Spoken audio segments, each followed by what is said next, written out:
ṣe bọ́tí wọ́n dídí jagunjagun tí wọ́n bá fi nǹkan ṣe lápọ̀ tó mọ̀ ẹ rí i pé ṣiṣẹ́ mo sọ fún yín pé lẹ́ni tẹ́ ń gbẹ̀mí lé o ṣe rí ìgbà tí ìdè yẹn ti já nígbà tí wàásì yẹn ti jáde bẹ́ẹ̀ ni ìdè tó já yìí náà tí àwọn ológun fi ń sọ fún yín pé àwọn ò dúró fún ìdáàbòbò yín mọ́ agbára àwọn ò gbé ṣẹ̀rí báyẹn ń sìn nítorí ibi tí olùṣọ́ ni olùṣọ́ àgùntàn tán fi jò kan sí lápò tó dẹ̀ ti gbóhùn rẹ̀ tí kìnìún yẹn dẹ̀ wíìkì ẹ̀ dáhùn tí ò mọ̀ gbà tán jù gan tó fi wíìkì ẹ̀ dáhùn ẹ̀rí báyẹn ń sìn ṣẹ́rí ìdè ilẹ̀ Fúlàní Nàìjíríà ìlú àdánù ó ti ń jà ẹ̀rí báyẹn ń sìn tó fi máa yé yín pé you are on your own ìyẹn ló fi wá mú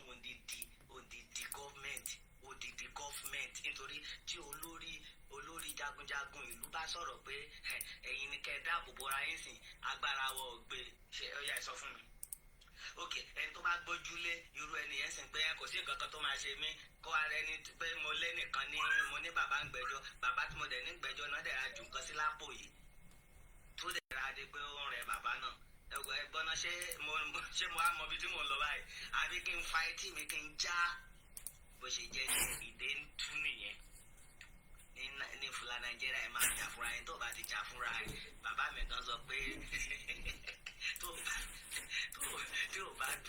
tó bá pa ẹja wọ́n máa dẹ̀ pa ẹ́ bí ẹja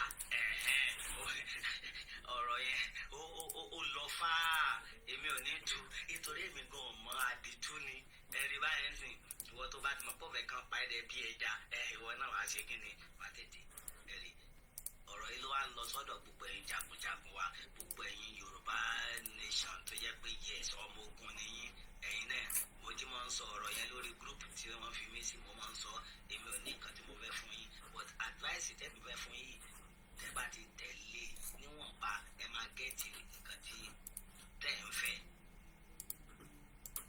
ẹ mọ́ fún wọn ní chance ẹni tí o bá ti fura sí bá ń rárá ṣe bákan náà o bá rárá kàn wọ sẹ́gbẹ̀ẹ́ kó wá bí kan sẹ́gbẹ̀ẹ́ simple kò sí bó ń ṣe gàgà rírì wá ló bá wọ sẹ́gbẹ̀ẹ́ kò dìgbà kínní mọ̀jẹ̀ ń tàn ẹ́ o tá máa sọ pé ẹ̀san kan wà lọ́rùn mọ̀jẹ̀ ń tẹ̀ ẹni tó fẹ́ pa ẹ́ tó bá ti tètè pa yẹn ó ti jẹ́ lọ nìyẹn o bó dẹ̀ jọ òun ló pa yẹn ó ti jẹ́ lọ òun ṣayé ìwọ ti kú o gbogbo sórí pé ẹ lọ pàdé lọ́rùn yẹn irọ́ ni o nítorí ẹ̀ ni wọ́n náà fi ṣe ra ìdíná ẹni tó bá ti fura sí o ti fura sí tó ti fura sí wọ́n sọ pé fún sẹ́pẹ́sàṣẹ́ náà ní ká dárí jìn wá irọ́ ni ẹ mọ̀ jí ń tàn yín àwọn àfáà lè takò mi fún nǹkan táwọn tí mò ń sọ yìí o ẹ mọ̀ pé mo sọ pé ọ̀rọ̀ tèmi ó yàtọ̀ sáwọn agitators tó kù nítorí ìrònú tèmi ẹ̀mọ́ mi ò kàwé mi ò dẹ̀ lọ́pọlọ bíi tàwọn tó kù bí mi ṣe máa gbọ́rọ̀ tèmi máa yàtọ̀ sí tiwọn irọ́ ni o ìdí tèmi fi sọ bẹ́ẹ̀ ni pé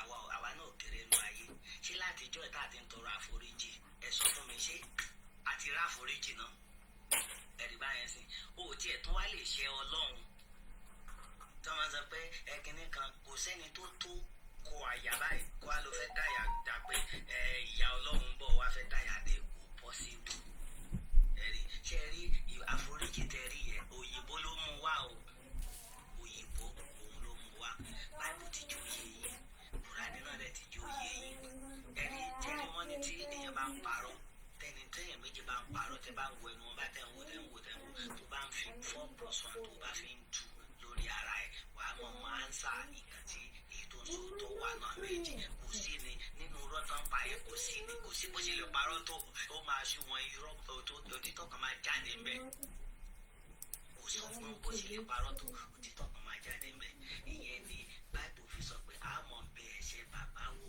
lára àrọ́mọdọ́mọdọ́mọ ṣé ẹ̀ wá rí bó ń ṣẹlẹ̀ ẹ̀rí bó ń ṣẹlẹ̀ bó ti jẹ́ pé bó bá ṣe gbà wá ó yá níbo wá ní àforíjì wá wà ń bẹ̀ ẹ sọ fún mi ẹni tí ó ṣẹ̀ kan tí ò rí ìyá ẹ sọ fún mi ẹni tó ṣẹ̀ tí ò rí ìyá ẹ̀ padà tó mọ̀ pé nǹkan tí mo ṣe yìí kò dáa o tóun náà lè rí ẹ̀san immediately bí ó ṣe immediately ó jẹ́ ìgbà tó bá dàgbà ni kò sí inú náà rí ẹ̀san kan tí a wá dáwọ̀ pé bóyá nǹkan tí mo ṣe ni o gbogbo àwọn gáàsì mi mọ̀ mi gbogbo bí tèmi ti gbé gbogbo bí tí mo ti gbé láwọn tó súnmọ́ mi iye tí ẹ lè rẹ́ lómi ọmọ tí ilé ayé ìyá mi parẹ́ bóyá àwọn dẹ̀ ń wò mí báyìí tí wọ́n á mọ fún wò bó ṣe mi ni ṣé bọ̀bọ̀ ẹni ṣé bọ̀bọ̀ ẹ̀kọ́ èmi náà ni ọmọ Dáramọ́lá wọ́n mọ̀ mí bí mo sọ pé bá tí nǹkan bá ti ṣẹlẹ̀ báyìí máa ní bóyá ara àwọn nǹkan tí mo ti ṣe tẹ́lẹ̀ ní ìyá ẹ̀ ń bá mi yìí o ṣẹ́rí èmi ò jí wọ́n dè mí èmi tètè ń jára mi nítorí ẹ̀ tó bá ti ń rò bẹ́ẹ̀ èmi náà tètè tún wà ara mi ṣe pé nǹkan bá ti mọ̀ ṣe nítorí nǹkan tí mo rí kó mọ̀ lọ jẹ́ pé nǹkan tí mo ṣe ìyá ẹ̀ ni mo ń jẹ yìí but àwa tá a bá ti rò bẹ́ẹ̀ tó bá ti rò bẹ́ẹ̀ kìíní yẹn wọ́n á kàn máa fi mú ẹ mọ́lẹ̀ ni tó bá dẹ̀ ṣe mú ẹ mọ́lẹ̀ báyìí ò ní rójú tú ọ̀nà bí tó ń lọ ẹ̀sìn wọ́n fi ń dè yín ni èmi ti ń sọ fún yín tó bá jẹ́ mùsùlùmí kírun wákàtí márùn-ún ẹ̀ dédé táìmù àwẹ̀ tó bá lè gbà á ni nítorí bó gbà tó tún ní ọ̀sà bó kú kò sóore kankan bẹ́ẹ̀ ò ní gèlè any fucking thing níbẹ̀ kò sóore èmi ò ní parọ́ tàn yín tó tẹ́mi ẹ̀ bá ti lè gbàwẹ̀ yẹn kó gbà á ó ṣe kínní tẹ́mi ẹ̀ bá ti lè gbà á ní tó bá ti lè gbà á wọn mú ẹ ti pa ẹ máa rí náà nígbà tó bá kú fún yín náà máa sọ pé ọlọ́run ò ní pé dandan but òun láti gbà á but tẹ́mi ẹ̀ bá gbà gbọ́ ìwọ sábà ló lẹ̀mí ẹ̀ kágbá rẹ̀ ọba ti gbé rárá filẹ̀ nítorí ìwọ tó bá lọ wá nǹkan mi àtòrí kí ló wà ń bẹ̀ ẹ́ fìyà jẹra ìyàn ní bẹ́ẹ̀ nítorí pé mo ní kó gbàwẹ̀ ẹ̀sánpù ni pé mo ní kẹ́ gbàwẹ̀ ó ti wá gbà ibi tí mo ti wá ní kó gbà ní ọ̀sà ti wá mú ẹ nítorí ó ti wà lè jẹun tá ń sọ bẹ́ẹ̀ kò sí ní tó jọ tí oko tiẹ̀ nìyẹn wàá mọ bá yí ni kò sí nǹkan kan tó o bá tún sọ̀rọ̀ àwa tún gbàgbẹ́ lọ nǹkan tó ṣẹlẹ̀ nìyẹn tó o bá tún ṣọ́ra wàá gbàgbẹ́ lọ ìdí nìyẹn nítorí ẹ̀ à ń láti ẹ̀jà fúnra wa èmi àmọ́ jáyé sí ìwọ tó bá dẹ̀ jẹ́ Christian náà ní dédé náà ní méjèèjì ọlọ́ èmi sọ wípé ẹ̀sìn tẹ̀ wò yẹn méjèèjì ọlọ́run tó ní kò ṣe pé kíni ọlọ́run ní ìwọ tó bá dẹ̀ kírísítẹ́nì kan dá mùsùlùmí ọ̀dà irọ́ ló pa ọlọ́run tó jẹ́ kí wọ́n mọ ẹni yẹn ọlọ́run tó jẹ́ kí wọ́n mọ ẹni yẹn ó mọ tó fẹ́ fàyọ̀ ń bẹ̀ kan mọ ẹ̀sìn yẹn mùsùlùmí àti kírísítẹ́nì ó mọ tó fẹ́ fàyọ̀ ìṣẹ̀ṣe yìí náà tán ṣe ń ṣe lọ yìí náà ó mọ tó fẹ́ fàyọ̀ ń bẹ̀ ṣe báwọn ẹ̀sìn kan tún wà náà tó tún lé ẹbí mẹ́ta yìí gbogbo yín pariwo ṣé ẹ̀sìn mẹ́ta yìí ló wà ní lágbàáyé but àwọn èyí tó tẹ̀rí ní tuntun tó jẹ́ pé ó ṣò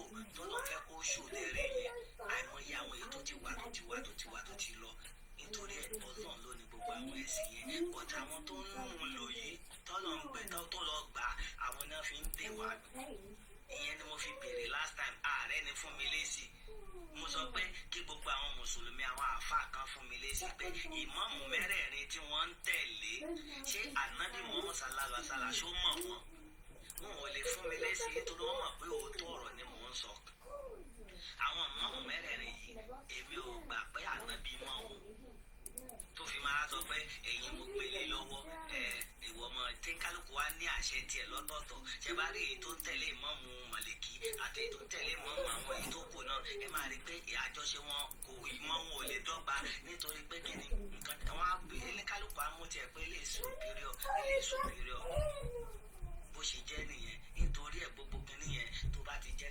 Christian ní ṣe ẹ̀sìn lọ ṣọ́ọ̀ṣì kó dẹ̀dẹ̀ kó gbàbí iṣẹ́ ẹ̀ lọ kó ṣe kó lọ takú sí ṣọ́ọ̀ṣì ebi apá ẹ̀ ìwọ náà tó bá tẹ̀ ìwà jẹ́ pé rọ́ ni bọ̀bọ̀ ọ̀kọ́lá yìí ń sọ oyè ẹja bẹ̀rẹ̀ láti ibi tó àtẹ̀jẹ́ pé gbogbo kan tó mọ̀ ń sọ yà bá aṣọ ọ̀dùn ní àbí bóyá kìíní gẹ́gẹ́ bí ẹ̀yin tẹ̀ ń wò mí yìí tí ò bá ń ṣe ẹ̀yin tẹ̀ ń wò mí yìí ẹ ó sà máa wà lẹ́gbẹ̀ẹ́ yín ẹ máa wo gbogbo àwọn tó ń lọ jókòó sí front line ní ṣọ́ọ̀ṣì yẹn ẹ wo ẹ bá wọn lọ tẹ mọ̀ pé olówó náà ń tò sí front line nísìn ẹ máa wo àwọn tó wà lẹ́yìn náà ẹ máa rí wọn ẹ máa ṣáà rí gírèdì last grade tó jẹ́ pé àwọn èèyàn lè fi ṣọ́ọ̀ṣì ṣeré ẹ wá wá àtìgbà kan ti lọ ṣọ́ọ̀ṣì yẹn sì kẹ wá wò ṣé ayé wọn wá ní ìtumọ̀ ìbẹ̀lẹ̀ ti máa mọ̀ ọlọ́run yóò ń ṣe ọba àká òkè káyé wọn bá nítumọ̀ wàá sọ pé ó lọ ṣọ́ọ̀ṣì ní àbí òkè ká tún gbà bẹ́ẹ̀ òkè wàá sọ fún mi ní tí ò wá lọ ṣọ́ọ̀ṣì rárá ń kọ́ káyé dẹ̀ tó nítumọ̀ ju ẹni tó lọ ṣọ́ọ̀ṣì lọ ó yá ṣé ṣọ́ọ̀ṣì yẹn ló jẹ́ káyé tiẹ̀ nítumọ̀ òkè òun tí ò wá ní ṣọ́ọ̀ṣì tí ò níbi kankan tó ń lọ káyé dẹ̀ tó nítumọ̀ nǹkan kí wá ní ká ní kó fà kí la máa dúró lé lórí pé àtúntò tó fà káyé ní ìfi nítumọ̀ ni ó yá nítorí òun mọ ọlọ́run kankan sí òun kan gbà pé ọlọ́run wá jà lórí ẹ̀ ti dá wa náà ká mọ̀ ṣáyé wa ó dẹ̀ make any step pé káyé òun lè dá ayé ẹ̀ dẹ̀ dá bọ̀tí wọ́n tó wá mọ ọlọ́run nìyí tó wá tó ń lọ jókòó tí ọlọ́run lọ́rùn tó ń ra bàbá tó ń yí nílẹ̀ lẹ̀ lórí ọlọ́run kìnìkan ayé ọ̀tún wá nítumọ̀ ó yẹ á sọ fún mi ìwo la wá fẹ́ sọ pé ó jẹ́ ní o ṣé a fẹ́ sọ pé ọlọ́run tó ń sìn yẹn ń sìn ìka ni kò lójú àánú ni àbí kí la fẹ́ sọ nítorí ẹ̀ tó bá fọpọlọ wò bẹ́ẹ̀ wàá mọ̀ pé ọ̀rọ̀ tí mò ń sọ ó mú yẹ́sì dání ṣe kírísítẹ́nì kó jẹ́ pé kó mọ́ lọ jókòó sí ṣọ́ọ̀ṣì kó ṣe pé kó mọ́ lọ gbálẹ̀ ṣọ́ọ̀ṣì ẹ̀ ń sanwó ṣọ́ọ̀ṣì pásítọ̀ láti sanwó òṣìṣẹ́ bó bá dẹ̀ jẹ́ pé iṣẹ́ náà ló fẹ́ ṣe ni ní ṣọ́ọ̀ṣì mọ́ lọ gbá ṣọ́ọ̀ṣì nítorí owó tẹ̀ ń san yẹn láti fún ọ náà lówó oṣù kí wọn náà mọ fi bọ́ ẹbí á jẹ́ pé iṣẹ́ tó yàn ní ó fẹ́ di agbálẹ̀ ṣọ́ọ̀ṣì nìyẹn kò sí wàhálà ń bẹ̀ iṣẹ́ níṣẹ́ ń jẹ́ ibi ìgbà àwọn tó ń fọ̀gbẹ́ arúgbó wà ń bẹ̀ àwọn tó ń fọ ọkùnrin wà ń bẹ̀ wọ́n dẹ̀ fi ń survive mí lọ́mọ mẹ́ta nílé ó dẹ̀ fi ń tọ́jú ọmọ ẹ̀ ó fi ń ṣe everything that is life irú yẹn ni èmi lè máa sọ pé àsìkò ni ìwọ tó bá máa lówó ìwọ tó ní lówó tán máa ń sọ but àtijọ́ àti mú kò sí pé ọlọ́run ni ìwọ gangan ni tó bá tẹ pámọ́ṣẹ́ wàá jẹun but o lè tẹ pámọ́ṣẹ́ kó mọ́ kọ́lé o lè tẹ pámọ́ṣẹ́ kó mọ́ ra mọ́tò but tó bá tẹ pámọ́ṣẹ́ wàá jẹun wàá dẹ̀ raṣọ fọ́mọ wàá tọ́jú ọmọ o lè mọ́ kọ́lé ìyẹn ni wọ́n fi ní àsìkò ọlọ́run ni ètò ọlọ́run bá kówó mọ́ ètò bá wọn bá dọ́ bá kọ́ láwọn but oúnjẹ jíjẹ ẹ mọ̀ pé ìmọ̀ tẹnu mọ́ ìdí nìyẹn gẹ́gẹ́ bí ọ̀rọ̀ tí mo máa ń sọ lọ ṣé wàá rí àwọn fúlàní ń sìn wọ́n pa wọ́n sìn àwọn ti gbé ọ̀rọ̀ jáde ń sìn bẹ́ẹ̀ gbogbo bí wọ́n ti pa ọmọ àwọn wọ́n dárúkọ Ìbàràpá wọ́n dárúkọ gbogbo bíkíbi tí ẹ̀yin Yorùbá Yíbò gbogbo ẹ̀yà tó kù tẹ́tí pa dẹ́ta tẹ́tí pa ọmọ tí wọ́n dárúkọ ẹ̀ ó yẹ wá sọ fún mi gbogbo bí táwọn ọmọ tí wọ́n ti pa yẹn ń kọ́ ẹ̀yin náà tó bá jẹ́ pé ẹ fẹ́ wùwọ́ ọmọ ọkọ tó jẹ́ pé ẹ̀yin ni bàbá wa ẹ̀yin àgbàlẹ̀ Yorùbá ẹ̀jọ̀ ẹ̀yin náà bá mi gbé bébí ṣe ń gbé yìí ẹ̀yin náà gbé ọ̀rọ̀ já ẹ̀mọ̀ pọ̀rọ̀ tí nǹkan tẹ̀ tún máa rin ilẹ̀ kán sọ̀rọ̀ rí gan kankan rí pé bàbá wa wá dé nìyí Aláàfin tuntun kí àwọn gan tẹ̀ wá gbé máàkì ń sí pé yá tòótọ́ gbogbo bí tẹ̀ ti pa àwọn tiwa náà ń kọ́ àwa náà ti bẹ̀rẹ̀ kán tẹ̀ jáde ìpìlẹ̀ tí máa mọ̀ bàbá mi ò ṣàlẹ́ǹjì yín o ẹ ṣáà fi pẹ̀lẹ́pẹ̀lẹ́ ṣe bàbá mi nítorí àwọn láyọ̀ lẹ́wà pẹ̀lú wọn o ẹ wọ́n ní ọmọ dára mọ́ láti yín o ẹ wọ́n sọ ẹ ṣáà fi wọn àwọn tẹ bá mọ̀ pé tó bá gbá sùn lọ́yẹ́ ẹ wọ́n bínú bàbá mi ò wá dé ìbá ọmọ ikú tí kò lè pa ọmọ àrùn dárò gbọ́dọ̀ ṣe ìbá ikú bàbá yèyé àsìkò yìí yà sàn wá o àsìkò yìí yà sàn wá o àmọ́ ẹ mọ̀ sọ pé ọmọ dára mọ́lá ti yìí síbẹ̀ ọ̀rọ̀ tán sọ yẹn èmi kàn ń wá ìkànnú àwọn àgbààgbà kó kàn fún ẹ lẹ́sìn ni pé ṣé ẹ mọ̀ bọ́ nítorí èmi sọ ọmọ orí ìrìn lèmi ọmọ orí street lèmi ẹ bá fẹ́ sọ ń sìn ẹ mọ̀ orí street torí ẹ bá ti gbóná kó nílàáká ẹ mọ̀ yẹn ní ti nílàáká èmi kàn lè sọ pé ṣé ẹ wọ wèrè ni èsì tẹ́mi àfún ọ ní pé ẹ̀yin Fúlàní yìí olórí burúkú ní iṣẹ́ wo wèrè ní sá gbogbo àwọn ọmọ tèmi tẹ́yìn ti ń pa látijọ́ yìí kọ́ ẹ̀yin wá ń sọ̀rọ̀ pé wọ́n pa àwọn ọmọ tìyín àwọn ọmọ yín wo ni wọ́n pa ṣófẹ́ tó ta àwọn ọmọ tèmi ní nìkankan àbẹ́ ìfẹ́ lẹ́ẹ̀mọ́ ni ṣèbí bàbá mi Aláàfin tó kú òtẹ́lẹ̀ kó tó di pé mi ń dé sórí oyè yìí wọ́n sọ fún yín pé gbogbo bẹ́ẹ̀ ṣe ń pa àwọn ọmọ wa gbogbo ẹ̀ lẹ́ẹ̀mọ́ o tó dé wà nù rẹ́kọ̀dù bàbá mi tẹ́ bá nídìí rẹ́kọ̀dù ẹ̀mí máa bá yín gẹ̀ẹ́sẹ̀ jáde pé gbogbo ẹ̀ lẹ́ẹ̀mọ́ ṣé ẹ fẹ́ lẹ̀ gbọ́ yẹn ni kí lẹ̀ yín ṣe sí òkè kíní kankanakana ti wá nù ọmọ ọ̀gá báyìí ó yá èmi náà wá tó àwọn ọmọ tèmi lẹ̀ ká kójọ bẹ̀rẹ̀ káwọ́ ẹ̀ tó nílẹ̀ bẹ́ẹ̀ni a ṣe sọ nìyẹn nítorí pé ọpọlọ mi ò pé dáadáa àtọmọ orí street ni mí bọ́tí mi ò fẹ́ kẹ́yìn sọ bẹ́ẹ̀ gbogbo ẹ̀yin àgbààgbà gbogbo ẹ̀yin ọba lè Yorùbá lè mi sọ o mi fẹ́ kẹ́ sọ bẹ́ẹ̀ ẹ̀yin máa sọ sẹ́mọ̀ pé ẹ̀yin àgbàlagbà ni làákà ẹ̀ pọ̀ ọ̀jọ̀gbọ́n tó ní yín gẹ́gẹ́ tí ẹ bá ní irú àwa yìí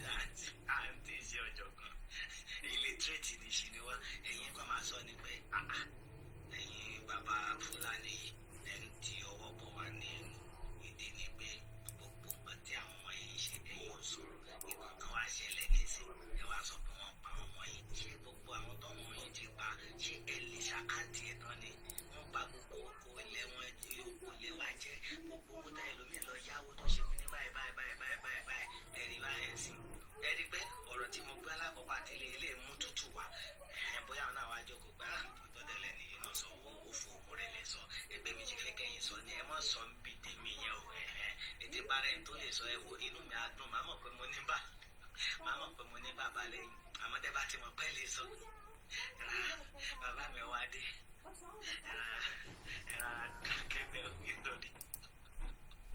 nítorí ẹ̀yin kọ́lẹ̀ nílùú bóyá ẹ̀ mọ̀ èmi á sọ fún yín jẹ́rí bá ṣe gbé síbẹ̀ inú mi dùn bàjẹ́ wẹ́ wo mo ń wá inú mi dùn pẹ́ ẹnì yìí àmọ́ nǹkan kan tẹ́mi fẹ́ kẹ́ mọ̀ ni pé ẹ̀yin kọ́lẹ̀ nílùú Fúlàní ló nílùú ẹgẹ́ tẹ̀ wáyé sí nítorí ìlú yín tí Fúlàní bá ti gbà Fúlàní ló nílùú ẹ̀yin rán yín létí ìtàn kan bàbá mi àgbàlagbà níyò àti orí ipò tẹ́tún wá wà yẹn bàbá mi nítorí ipò bàbá wà lẹ̀ Yorùbá ni nítorí wọn fẹ́ràn yín létí kankan ṣe mọ̀ pé nígbà tí Aláàfin ipò àwọn tí bàbá wa yìí ṣe ń lògbà nígbà náà lọ́hùn tán bá wà lórí ilẹ̀ wọn ọmọ ìlú ọlá ni pé ókè ìlú báyìí ẹ lọ sọ fún nǹkan mọ̀ wọ́n ṣàkọọ́lẹ̀ wá fún wa nígbẹ̀tẹ̀ ṣe mọ̀ pé tẹ́ bá ti lọ síbẹ̀ nínú ìtàn àwọn bàbá wa kẹ́yìn tó débẹ̀ ẹ̀yìn bàbá wa sì pọ̀ táwọn bàbá tó ti lọ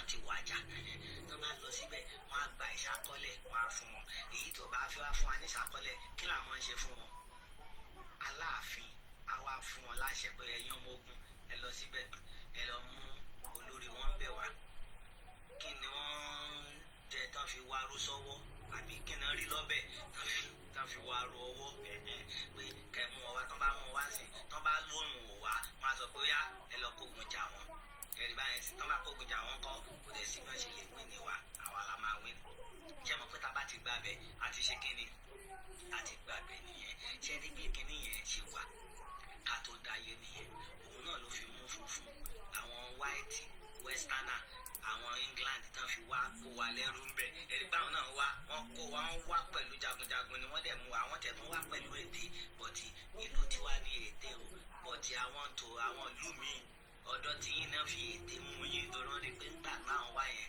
àárín gbogbo aráàlú òtò wọ́n fi èdè jọ yín papọ̀ bọ̀tì àwọn ìlú míì ìbọn ni wọ́n kó lọ ni wọ́n fi mú wọn níbẹ̀ wọ́n dẹ̀ gbàlú wọ́n dẹ̀ ń kọ́ńtró bẹ̀ ẹ̀ẹ́dẹ́ iná bá mọ̀ bẹ́ẹ̀ ìtàn ilé wa fi ràn yín létí sí pé ṣe rá àwọn Fúlàní àwọn náà ti wá jagun wọnú ìlú Fúlàní Nàìjíríà tó fi wá dórí ibi tẹ́yìn wà yẹn ẹ̀rí báyẹn sì tó fi wá di pé wọ́n ti wá gba gbogbo bẹ̀ kó tó di bí ẹ̀yìn dé kẹ́yìn tó dé náà ti gbá o kò sí pẹ́yìn lẹ́ dálẹ̀ o ọ̀tẹ̀yìn ti wá dé nísìn ọ̀nà tẹ́yìn náà bá lè gbà tẹ́ lè fi yọ wá wọn ni kẹ́ mọ́ sáré ẹ̀gẹ́jẹ̀ kó wà nínú yín èyí tẹ́ bá fi lè ṣe tẹ́lẹ̀ fi sọ́pọ́tà ọmọ Yorùbá wọ́n jẹ́ pé nìkan kan bọ̀ àwọn ológun ẹ̀rí báyìí sí torí àwọn elédè kejì èmi dárúkọ wọn wọ́n sọ́pọ́tà ara wọn lábẹ́lẹ̀ wọ́n dẹ̀ ń ṣojú ayé lójú ẹ̀rí àwa Yorùbá dẹ̀ lá ní kíní yẹn wọ́n ní ẹ jẹ́ ká lé ẹlẹ́yọ̀rọ̀ náà ká tó fi àbò bá adìyẹ ẹ̀rí bó ti gbogbo ẹ̀ sí àwọn ológun àwọn ọ̀rọ̀ bàbá wa lò àwọn ọ̀rọ̀ bàbá wa yẹn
bínú jù.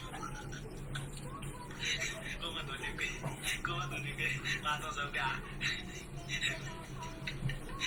ẹ má ṣe dandan fún mi ọmọ yìí náà ni ẹ kó máa sọ pé ẹ fi tí ìrẹ̀wẹ̀sì ẹ fi gbọ́ pé wọ́n ti bọ̀bọ̀ kọ̀ láyé ọmọ burúkú yìí ká gbọ́ ọ̀nà tó ń sọ ọ̀rọ̀ wà bẹ́ẹ̀ o ẹ fọ́ ṣe jẹ́ nìyẹn gẹ́gẹ́ bí wọ́n ṣe sọ pé mi ò ní jẹ́ kí kálẹ̀ òní àbí ti ọ̀sán yìí ó pọ̀ jù nítorí ọ̀làgbẹ̀mí wà jọ tọ́sí ló jẹ́ kí n wá lónìí ìyẹn mo tún ní kí n fi yẹn wá dá yín lò gẹ́gẹ́ jẹ́ bó ṣe jẹ́ ní ẹ̀yìn tèmi ẹjọ́ ẹ bá mi ṣe àìtó yìí ẹjọ́ kẹ́ẹ̀dẹ̀ rántí pé wọ́n ti ní ká jà fúnra wa o Yorùbá nation ló gbóyin bá ẹjà fúnra yín ẹjà fúnra yín ẹjà fúnra yín. Is that put another 1 minute? Coming.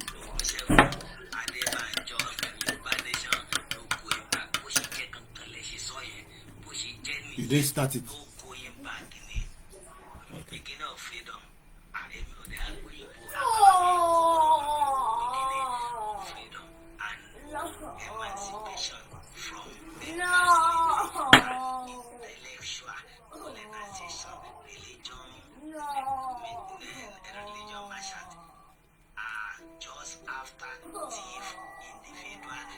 I'm coming.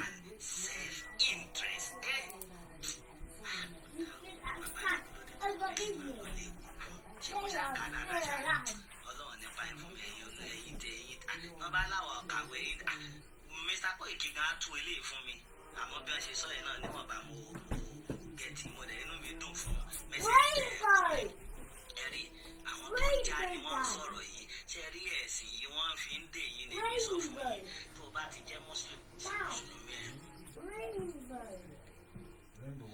kẹ́ ṣe mùsùlùmí yìí tó bá jẹ́ kìrìsìtẹ́nì ṣe kìrìsìtẹ́nì ẹ̀ kò ní nípa ẹ̀mọ́sán last time pé nínú ètò mi mọ̀ sọ ìfẹ́ lè mi wà fún kò ní nípa ń bára wa jà muslim and christian ọlọ́run kan náà ní gbogbo wa kájọ ń sìn ẹ̀yìn báyìí kò ní nípa ń bára wa jà nítorí ń sìn ibi tẹ́ ti máa wọ ẹ̀yìn mùsùlùmí kan tí mo fi ń bá yín ojú pé mùsùlùmí wàhálà mùsùlùmí ilẹ̀ yorùbá dẹ̀ wọ́n ti dé wọn ó dà gẹ́gẹ́ bí ẹni tá a dé lókun táwọn wá jù sínú omi ni báwo lè ṣe fẹ́ túra ẹ̀ ẹ̀rí báyìí sìn problem nìyẹn nítorí àti mí tí ò bá mọ̀ wẹ̀ omi àwọ̀ mú ẹ̀ àwọ̀ ẹnu ẹ̀ ẹ̀rí wọ́n dẹ̀ tún ti dé ọ̀rẹ́ dì bọ́ tó bá jẹ́ kó wà lórí ilẹ̀ ṣe mọ̀ pé àmọ́ tó mọ̀ wá miss láti tó láti kó mọ̀ bẹ̀rẹ̀ fún ọ̀ràn lọ́wọ́ but now inú omi ló wà kò mọ̀ wẹ̀ ó máa mú omi ó máa sì kì sí mú gbogbo ẹ̀ ẹni kò lè lọ náà ìdí nìyẹn ẹni tẹ́tí máa mọ̀ pé tí mo sì tẹ́ mọ̀ parọ́ pàpà aláṣẹ fún mi mọ̀ ẹ̀jẹ̀ ọkọ̀ sọ pé inú gbogbo wọn dùn mo mọ̀ pé kírísítẹ́nì nígbà tí wọ́n ọtí mùsùlùmí gbà pé inú àwọn dùn pé muslim ticket ẹ wá wò ṣé gbogbo àwọn muslim ticket Nah, I could have said that. I could look for ṣé them. bí ànábì ṣe ló You gbà guys are very bó nice. ṣe ní kí olórí máa ṣe fún ọmọ lẹ́yìn ṣé bẹ́ẹ̀ ni wọ́n ṣe ìdẹ́tí máa rí pé ìdẹ́tí sọ pé wọ́n ti dé àwọn mùsùlùmí ní àwọn tó ń dé jù ní ilẹ̀ Yorùbá àwọn Fúlàní yẹn sọ pé mùsùlùmí jọ ní ìyá mi wọ́n dẹ̀ wọ́n á pa yín lórí ilẹ̀ yín nínú ilé yín wọ́n tún ná pọ́nrán sáwọn ìyá yín èèyàn lè ná pọ́nrán sí ìyá yẹn nítorí ìyá yẹn náà bóyá ó ní èdè pọ́nrán òde lè bá ti bọ́ ti ṣe bí èèyàn ná pọ́nrán sí pẹ̀lú ìdùnnú ẹni náà kò jẹ́ pé ẹni tó ná pọ́nrán sí pẹ̀lú ìbálòsùn lágídí ẹ̀rí gbogbo ẹ̀ náà dẹ̀lẹ́ mọ̀ wọ́n á fagídí ìmí ẹ̀ wọ́n tún á dé yìí bí wọ́n tún á wá yẹn sí ìyọ́lá pé èmi mo sọ pé wọ́n ti dé mùsùlùmí gan nìyẹn o wọ́n tún máa wá tó bá ṣe mistake àwọn àǹtí wa kan tún ná pọ́nrán sí lóko tán bá sùn bẹ́ẹ̀ tó bá lóyún wá ní kò gbọ́dọ̀ ṣẹ́yìn yẹn o ó ní tọ́lọ̀ fi ṣe àwọn wèrè bẹ́ẹ̀ ni kó o gbóyún Fúlàní mo gbóyún Fúlàní náà mi kó o gbọ́ ẹ̀ nìyẹn nítorí ẹ̀ ni pé èmi ò gbọ́ ṣe rí téèyàn bá ní kódà kéèyàn ní ọ̀rẹ́ púpọ̀ àbí kéèyàn ní ọ̀rẹ́ púpọ̀ kódà kéèyàn ní yóò kéèyàn ní ọ̀rẹ́ díẹ̀ ọ̀tá púpọ̀ òyìn ló dáa àwọn tó bá ti ní ọ̀rẹ́ púpọ̀ ọ̀tá díẹ̀ kó dáa nǹkan náà mi kó gba ọmọ Fúlàní wọlé Yorùbá nìyẹn especially number 1 Ìlọrin ibẹ̀ ló máa lé pọ̀ sí jù. Jẹ́rí ìgbà ayé Àfọ̀njá bí wọ́n ṣe ṣe fún wọn náà ní wa àìmọye náà bá sùn ẹbẹ̀ lọ́wọ́ àwọn ìyá yẹn ti darúgbó ń ṣe o. Ìmí ti lọ kò ṣẹ́yún yẹn tó fi bí ọmọ àlè kalẹ̀. Gbogbo ẹ̀jẹ̀ wọn lẹ́tí ń bọ̀ ẹ́ sáré táfà kan tó àṣírí wọn bá fàlà alágbàtà kẹ́ni kan kí láti ní kan ẹ̀rí Fúlàní ibẹ̀ nọ́mbà 1 Fúlàní. Ṣé bá rí gbogbo ló bá dé sọ pé ìlú tó ṣe kinní kan tó kó Fúlàní dandan. Wàá mú kíní chocolate yẹn kó tó tutù. Come and drink it, it's gonna get cold. Number 1 Ìlọrin ìyẹn sọ Kwara State o. Ẹ mọ̀ ṣe mọ̀ gbọ́ Ìlọrin ibẹ̀ ló máa lè pọ̀ sí. Wọ́n mọ̀ bẹ́ẹ̀ nítorí ọmọ Fúlàní ni ọtí báṣọ fagídí báṣọ nígbà ayé Àfọ̀njá wà bẹ́ẹ̀. Number 1 ẹlẹ́ẹ̀kejì Ìwó olódò ọba. Bàbá mi ọ̀gbẹ́ni Bọ́bí ẹ má bínú ọ̀rọ̀ ta ẹ̀yin ọ̀sára wọn bọ̀dì ní ilẹ̀ wo tẹ̀ ń wò yẹn ọmọ àlè ló pọ̀ jù nínú wọn náà nítorí kékeré Fúlàní pọ̀ bẹ́ẹ̀ àìmọye náà ti wọ́n ní àwọn bàbá á ti sọ̀rọ̀ tán ní ìsọ̀nù ẹ̀kú àmúmọ́ra ni ọmọ àlè pọ̀ níwò Ìlọrin àti Ìwó ẹ má jẹ́ nù ọmọ àlè pọ̀ bàjẹ́.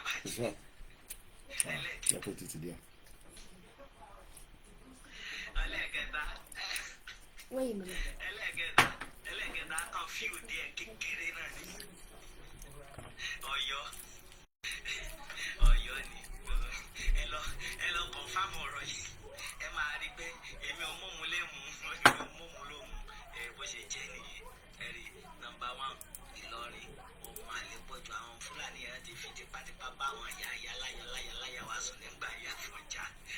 Èmi lóyún yẹ́sì yẹn náà fi dé bí náà ni ọ̀gbọ́dọ̀ ṣe oyún wèrè náà ni wọ́n ṣe ń gbá lọ́lọ́run sọ wọ́n ní tọ́lọ̀ rẹ̀ fi ṣe. Àwọn àlè yẹn ti dàgbà báyìí o àwọn náà dà lóru báyìí o tẹ́ẹ̀mọ̀ ẹ̀pà nítorí ìlú adé ìlú àdánù gbogbo nǹkan tó fà á ti lórí ìlú àdánù nìyẹn. Ẹ̀rí ọmọ tí wọ́n bí má ṣe bí ní kókó ọmọ yẹn gbé ọlá wa gbé iyì wa gbé ìdùnnú wa ní sílé ayé.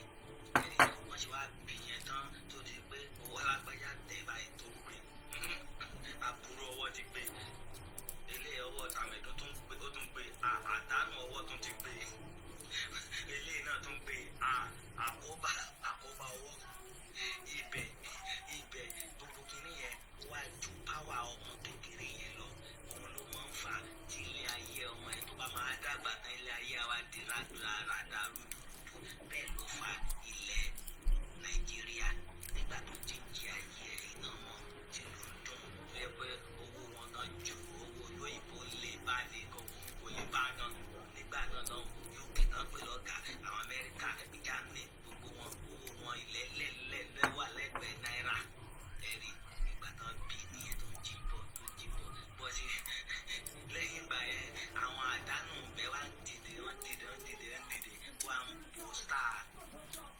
ọmọ olókìkí ìmọ̀lẹ̀ ibẹ̀ ni ó ti wá ń di ìlú àdánù ẹ máa rí bẹ́ẹ̀sì òun gan ló lé wọn bá ń sìn ó tiẹ̀ wá bá wọn bẹ́ẹ̀ tó wà lẹ́lẹ́mẹ̀ tó kéré kò rí bá lẹ́yìn ṣe Ghana ni àwa lé bá ẹ̀yin náà mọ̀ Cameroon lẹ́lẹ́mẹ̀ kò lé bá ibo ló wá fẹ́ lé bá ìdí nìyẹn tó ní ẹ̀tọ́ máa rí pé ìlú tẹ̀ wò yẹn fúnra Nàìjíríà ìlú àdánù ni kò dẹ̀ lè dá kò sọ pé dẹ̀ lè dá kò lè dá bẹ́tà kí ẹja jà fúnra wa kí Yorùbá nation àmọ́ ọ̀tọ̀ ní ìrọwọ́rọ̀ sí ẹ̀rí bí mo ṣe fẹ́ kórè nìyẹn ẹjọ́ nǹkan tó lè bí wa ní ẹ̀ tábà gba Yorùbá nation ẹ máa rí wọ́n máa mọ̀ wá káàkiri àgbáláyé ẹni wọ́n sọ fún yín ẹ̀yin náà wo àwọn bàbá wa ẹ wo nǹkan tó lọ́n fún wa ìlú wa ló ní èdè wa ló ní oríkì àwọn ọmọ ilẹ̀ Yorùbá la ní oríkì lágbàáyé kò sí ìlú tó ní nǹkan tó jọ bẹ́ẹ̀ a ní oríkì anákàwé ọ̀rọ̀ amọ́ntàlẹ̀ fi sọ̀rọ̀ amọ́ntàlẹ̀ fi ṣe kínní mo sọ fún yín pé màá sì ṣe sọ lórí àwọn Kùránì àti Bíbélì táwọn bàbá wa gbé kalẹ̀ fún wa tá a kà kún tá a lọ di Islamic Quran mú Jerusalem or Israel Quran àbí báwo la bá ṣe pé tá a lọ gbà wọ́n gbọ́ àwa fi ti wálẹ̀ ìjọ mi ọmọ gidi máa ń gba ọ̀rọ̀ bàbá rẹ̀ kò ní dànù àtúngbà tó ìbàbí ń bàbá tó fi kún àtúngbà tí bàbá ń bàbá tó fi kún ìyẹn náà pè lọ́mọ gidi ibi tí ayé tiwa ti wá rún láti balẹ̀ ayé wa jẹ́ ni pé àwọn ọ̀rọ̀ bàbá tiwa àwa kọ́ kalẹ̀ àwọn ọ̀rọ̀ yìí lè ní pè ní Kùránì ni mo pè Bíbélì fún yín bọ́dì ètò ṣì ń bọ̀ níbẹ̀ máa wá àyè máa ṣe ètò yẹn kẹ́yìn náà máa wo àwọn ọ̀rọ̀ tí wọ́n filẹ̀ fún wa yẹn ká wá tẹ̀lé kẹ́ wá wò bóyá yẹ ò ní nítumọ̀ ìdí nìyẹn bó ṣe jẹ́ nìyẹn. Bàbá mi kan sọ̀rọ̀ níbí wọ́n ní pé wọ́n ní ẹ má jẹ́ kán fi Kùránì ìwé ìtàn Lárúbáwá àti ìwé ìtàn European traditional Bible tàn yín jẹ o ẹ gbọ́ àwọn tó ti ń já nìyẹn ó ti ń já nìyẹn ẹ̀rí wọ́n sọ pé ànábì Muhammad jagun kú ni o ẹ̀rí báyẹn sí nítorí ó jà takò. ẹ bá má dá lóhùn Mr. Moses inú ilé ẹ̀ ló wà ó bá wá gbá àwọn ọmọ mi lẹ́nu kọ́ máa sọ̀rọ̀ tàbá boyin nísìn wá ní Koiki tí mo kò mọ̀rọ̀ sọ tí program yóò bá tẹ́ ẹ lọ́rùn ó dẹ lọ síbi tó ti ń sọ nǹkan mi mo wà nílé mo ní káwọn ọmọ mi dákẹ́ wọ́n rí kọ́mẹ́ǹtì mo fi sọ sí ni ẹ bá má dá lóhùn nínú pálọ̀ tèmi èyí wà nílé mi o rò pé easy láti máa jáde lójoojúmọ́ àníkájọ kọ́ra wa lẹ́kọ̀ọ́ ẹni tó ń ṣe program Hong Kong ló wà ìwọ tí dé Hong Kong yẹn mọ́ sí tèmi ti dé Hong Kong ní as far back as 1980 kò náà ọmọ ń pariwo ariwo mélòó ló ń pa so n tó ń sọ ẹ nísìn ṣé ẹ gbọ́ ìyẹn mo ṣe dákẹ́ pé kí gbogbo àjọ gbọ́ ẹbí tẹ́ẹ̀bà tẹ́yìn lọ́rùn ẹ rẹ̀ lọ síbòmí ẹ lọ síbòmí náà kò ṣe dọ́rọ́ ní kẹ wá síbí ìbà gbàdí ẹ̀ ló kù ara tá à ń sọ náà nìyẹn ẹ ìṣẹ́ tèmi nìkan máa fi gbọ́ ni mo ṣe ní kí n play kí gbogbo àjọ gbọ́ ìbrọ́dà mi nísìn àwọn lè má ní wider audience bọ̀ ọ̀rọ̀ tó ń sọ ọ̀rọ̀ tó lọ́gbọ́n ni ọ̀rọ̀ tó lọ́pọlọ ni bóun ṣe ń sọ̀rọ̀ ó yàtọ̀ sí bẹ́ẹ̀ mi ṣe ń sọ̀rọ̀ hey stop it and go and get ready and slow that TV a little bit látọdún mẹ́rin àjẹ́ káwọn ọmọ gbádùn ayé wọn nínú ilé tèmi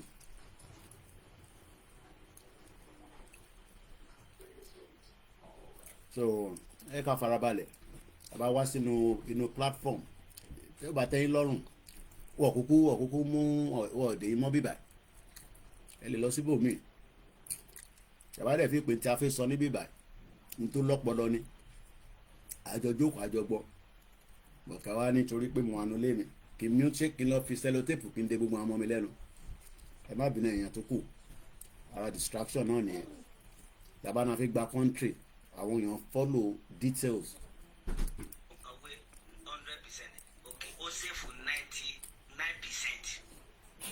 99% tó dẹ̀ jẹ́ pé tá a bẹ́ẹ̀ bá mi tó ń sọ̀rọ̀ nílé mo busy lórí kọ̀mpútà mi ni iṣẹ́ ni mo ń ṣe látàárọ̀ bóyá máa rí 70 bọ̀tù then disconnect to external drive ìdí nìyẹn ìlú ẹlẹ́bọ ẹ wá wò lọ sí Singapore ilẹ̀ rẹ ni lọ sí anywhere Thailand gan brother tó ń sọ̀rọ̀ lélẹ̀ ẹni tó ń sọ̀rọ̀ lélẹ̀ gbogbo wa ní gbogbo àdúgbò yìí ìlú wọn dá ok ẹ ń sọ̀rọ̀ nípa sound ok ìlú wọn dá ẹ máa ṣàlàyé dáadáa gbogbo ìlú wọn dá Saudi Arabia ní because comment yín tẹ bá lọ wo comment yẹn padà n tẹ sọ sound wo ló tún wà nílé you are making noise Koiki sound wo ni mo make àwọn ọmọ wà nílé èmi try láti make sure pé mo mute so sound wo ló tún wà ṣé sound coffee tí mò ń mu ní àbí kíní so àwọn ọmọ tó wà nílé lẹ́ ń sọ so ìdílé kẹ apologize ẹ ní láti mention àwọn ọmọ náà nígbà tí kò ṣe pé gbogbo ọ̀ní làákàyè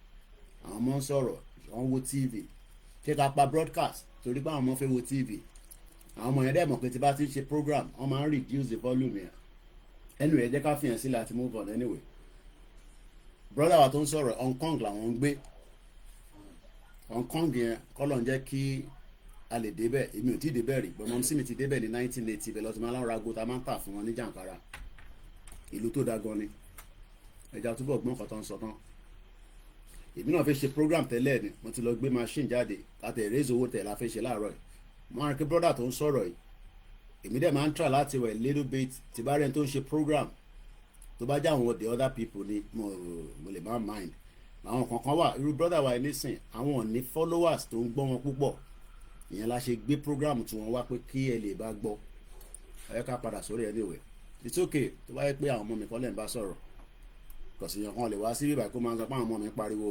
a máa gbá sí fúnra wa ní ọmọ fẹ́ mọ bẹ́ẹ̀ náà ṣe jẹ́ o àwọn ọmọ Oòduà ọdún 5 nísìn inú léyè mi àti wọn inconvenience kò ń ṣe kékeré gbàdúpẹ́ fọlọ́run kò ń sọ̀rọ̀ ẹ̀ ní.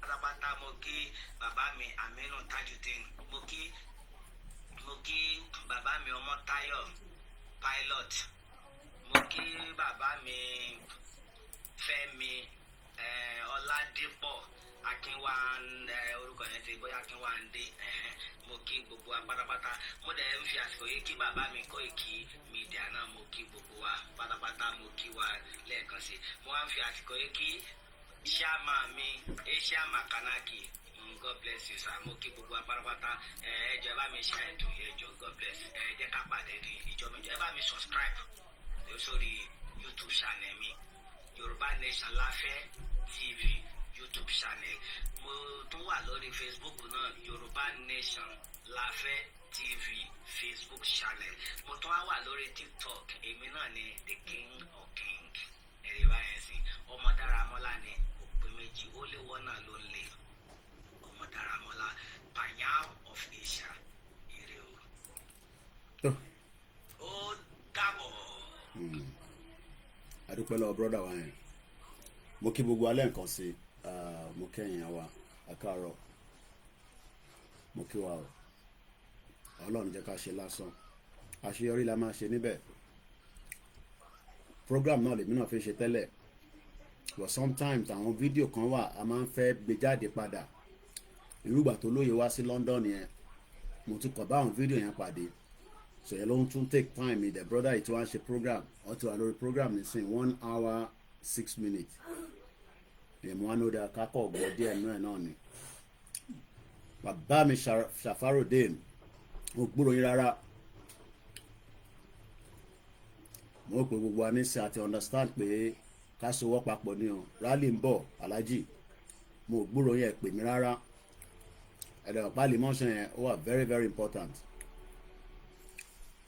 gbogbo rọ́tọ́ pamọ́ yín mo sọ fún yín ẹ má wọrí Yorùbá Nation wọ́n ti parọ́ mọ́ gbogbo wa normal nìyẹn Ìgbòho gan parọ́ mọ́ lójoojúmọ́ tí bá pè nísìn tí bá ní olóyè nǹkan á ní má dá wọn lóhùn ẹ má bá ṣẹyìn lọ ojoojúmọ́ lọ bá Ìgbòho tí bá ṣe program táwọn kan máa polóyè wá ní sólóyè ló rán mi iṣẹ́ wọ́n ṣàfi bá àárín yẹn jẹ́ kò dẹ̀ possible Ọlọ́run ló ṣe àárín àwa méjèèjì tí bá pè lẹ́ẹ̀mẹ́ta dá mi náà lẹ́ẹ̀mẹ́rin kò ń ṣe tẹnu mo compete pẹ̀lú ìyàwó àtàwọn ọmọ ẹ̀ bàlájì ẹ̀yin mọ̀ bá sọ̀rọ̀ because ó yẹ kẹ́ ti mọ̀ pé èmi kọ́ lẹ́ẹ̀ká máa léyìn ẹ̀yin lẹ́ẹ̀ká máa wo Mr. Koiki báwo ló ṣe ń lọ kò sí nǹkan kan àwọn olóṣèlú ọ̀ ní nǹkan kan tó fẹ́ ọ̀fà gbogbo wa àfi tó bá ń parọ́ fún wa kò sí nǹkan kan tó fẹ́ ọ̀fà anybody so this is the time to walk back ẹ ti ṣiṣẹ́ dáadáa ní gbogbo àlímọ̀ṣọ́ yẹn ju pé ìrálẹ̀ ń bọ̀ nísìn kẹ́ má lè wà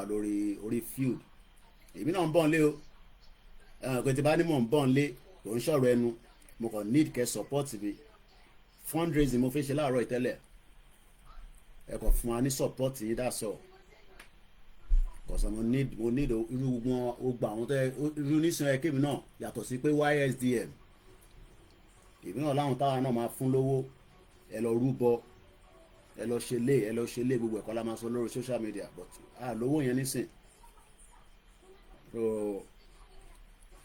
àwọn olóṣèlú nísìn wọn máa dáwó síta rẹpẹtẹ wọn bá ti dáwó síta nísìn àwọn èèyàn ò ní gbọ́n kankan mọ́ ẹ bá sọ pé Yorùbá Nation wọn ní kẹ́ fuck off Yorùbá Nation ò lè sọ àwọn kan yé wọn tí mò ń sọ campaign máa bẹ̀rẹ̀ gidi nísìn mo yẹ gbọ́ wọn ní Tinubu kan ti ń kó ó ti ń kó gbogbo pósítà káàkiri by now ó yẹ káwọn náà ti máa lẹ pósítà káàkiri gbogbo tá a ṣe 2021 nìyẹn but nígbà táwọn kan dẹ̀ dàrú tọ́ ní ó dà pé Koiki nìkan ló ń jẹ tọ̀ìtọ̀ everybody ti get message nísìn so yẹ mo ní ẹ support Koiki ibi tí n bá fi náwó tèmi sí màá ná síbẹ̀ a ní mọ́tò kan nísìn bíi truck ó yẹ kí truck yẹn nísìn kó ti wà standby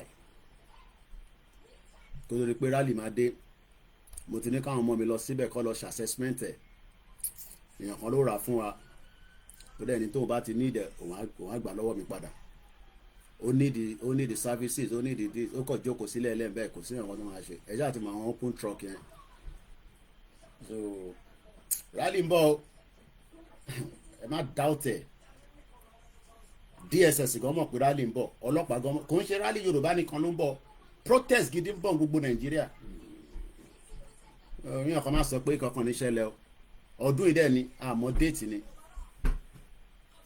so ẹ yẹ ká fi Mr.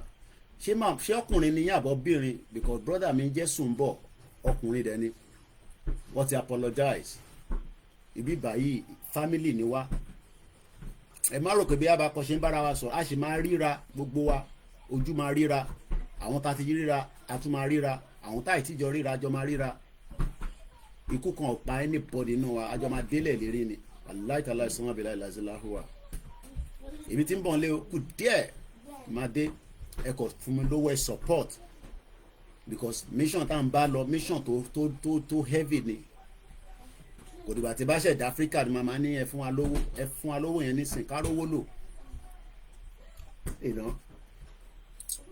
oríṣiríṣi nǹkan la fi rà àwọn team mi nísìn àti create another set of another backup team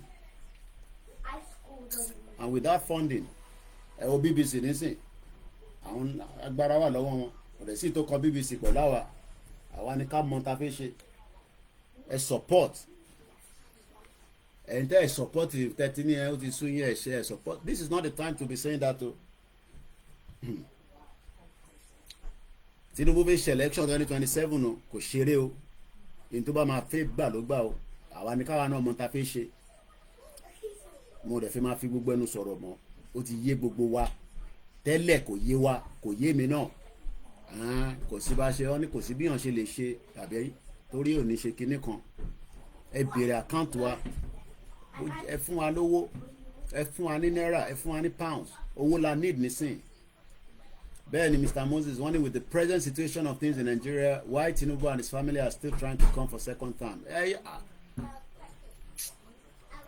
àti wọnú ètò tèmi báyìí inú ètò tèmi la wà nísìn àti kúrò ní ó yẹ ká lo software tẹ́lẹ̀ ní wàláì but ẹ̀rí tẹ́ bá wo bíbá nísìn ẹ mọ̀ pé mo ti ṣí YouTube kan nísìn again ẹ̀rí gbogbo fídíò tí mo ti ṣe tẹ́lẹ̀ òun ni mo lọ upload sórí ẹ̀ mo lọ upload gbogbo ilé nísìn uploading ni gbogbo àtolóyè wá sí London gbogbo àwọn kìíní ò easy láti máa dá ṣe but nígbà tí staff mi gbogbo wọn bá ní laptop èyí tẹ́ra fún wa wàláì ọwọ́ ẹni tó wà iṣẹ́ tó ń ṣe fún mi nísìn lórí ẹ̀ kò ń ṣe kékeré advantage ni n tí fóònù máa ṣe ó yàtọ̀ sí n tí laptop máa ṣe èmi ò dẹ̀ lè gbé laptop tèmi sílẹ̀ méjì tí mo ní eléyìí mo lè gbé lọ sí Africa ìbí báyìí ló máa wà tí bá travel but eléyìí máa tẹ̀lé mi lọ tí bá ti ń lọ so gbogbo problem tá a dẹ̀ lè experience tí bá dé Africa mo ti rectify ẹ̀ gbogbo nǹkan tẹ́ ń complain Koiki àgbọ̀ ẹ̀ kankan yẹn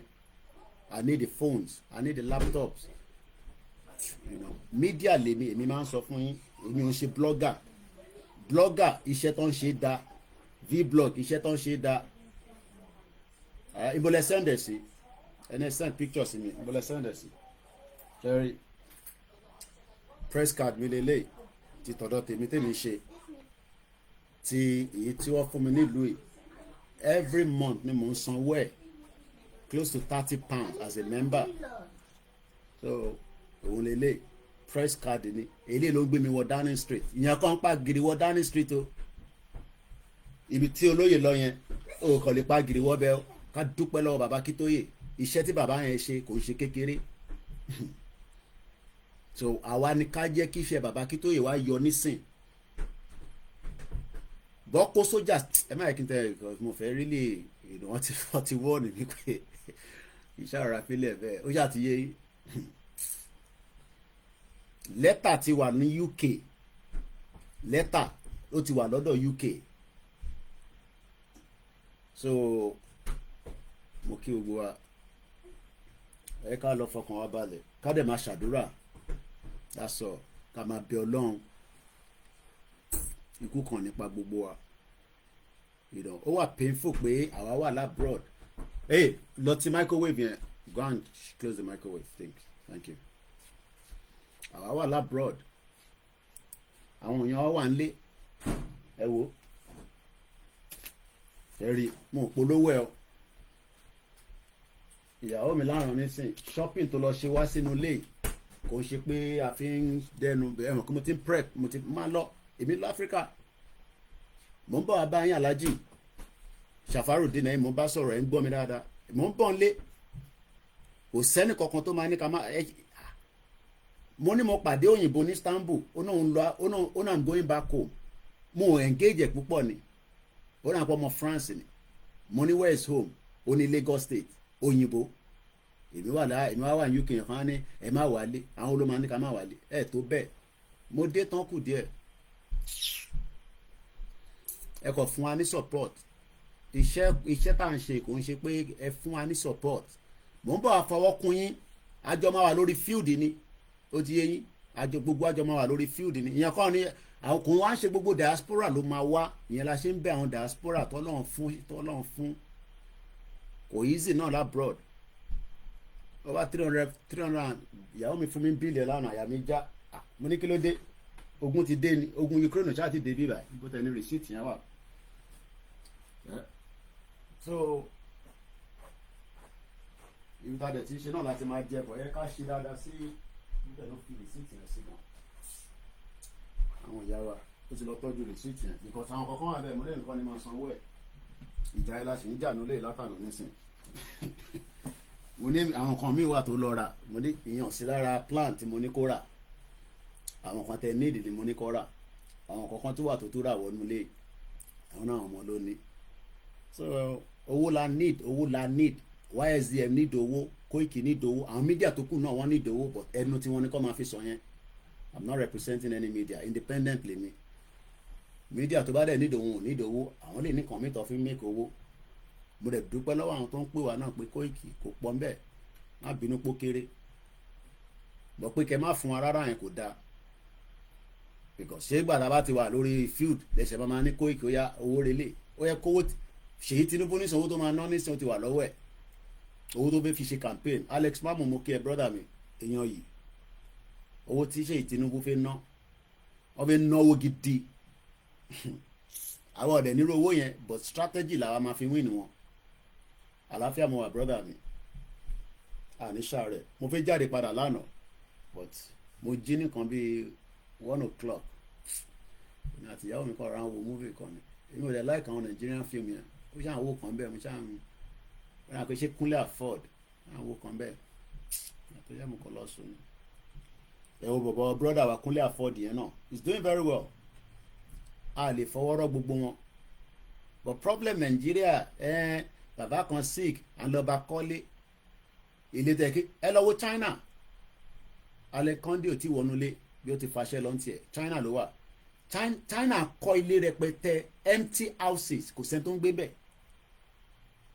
mélòó la wà ní Nàìjíríà ààtò population China kò sí poverty mọ́ nínú China kí la fi máa para wa ká máa ní àfi wà ní country tí kò ní meaning èèyàn mélòó la fi máa fún lówó lójoojúmọ́ mo sọ fún yín pé àbúrò tèmi tó wà ń lé ẹran pé mo sọ fún yín ta ló rántí Abdullahi Osinule mo rí ta ló rántí pé mo sọ ní program pé àbúrò mi kan ní Derika rice lòun rà lẹ́nu jọ́ mẹ́ta pé kí n ṣàánú òun kóun kọ́ ra báàgì rice ìyàwó ẹ̀ máa ṣe birthday ní wọ́n rà pé ní tẹ̀kọ́ ní ìyàwó ẹ̀ máa ṣe birthday èmi ti send 100,000 sí bó ṣé mo lè send 100,000 sí everybody ok máa check ẹ jẹ́ ń ṣe tán ẹ ti bá ti parí program mo ń lo fóònù yẹn lọ́wọ́ báyìí mo ní lè rí èmi ò dẹ̀ connect WhatsApp mi mọ́ laptop mo bá rí straight away mo ti send 100,000 sí pé kó lọ ra báàgì rice òun ló wá kú bó ṣe fi ra ta bó ṣe máa ra èlò sí problem tiẹ̀ nìyẹn. ohun mi kì í fún wọn náà ní 100 èèyàn kan sì ń bẹ́ mi lánàá mo mọ̀ bí abúrọ́dà mi yẹn wò mí báyìí pé kí fóun ní 5,000 àkáǹtì mi gan kò sí oyè kò ń ṣe pé mo ní padà fẹ́ nìyẹn but ó ti send message yẹn lánàá mo rẹ̀ ti lọ wò pé ìyàn wa náà ni sometimes people come like that ó ń ṣe tó dáa wọ́n ní ẹ̀ fún wa 5,000 ó bẹ́tà ká fọ́ gbogbo ẹ̀ lójú pátápátá kò ní dá fẹ́ni tó bá ní ká má fọ́ lójú ká reset button yẹn padà ó lọ́nà àbáyọ.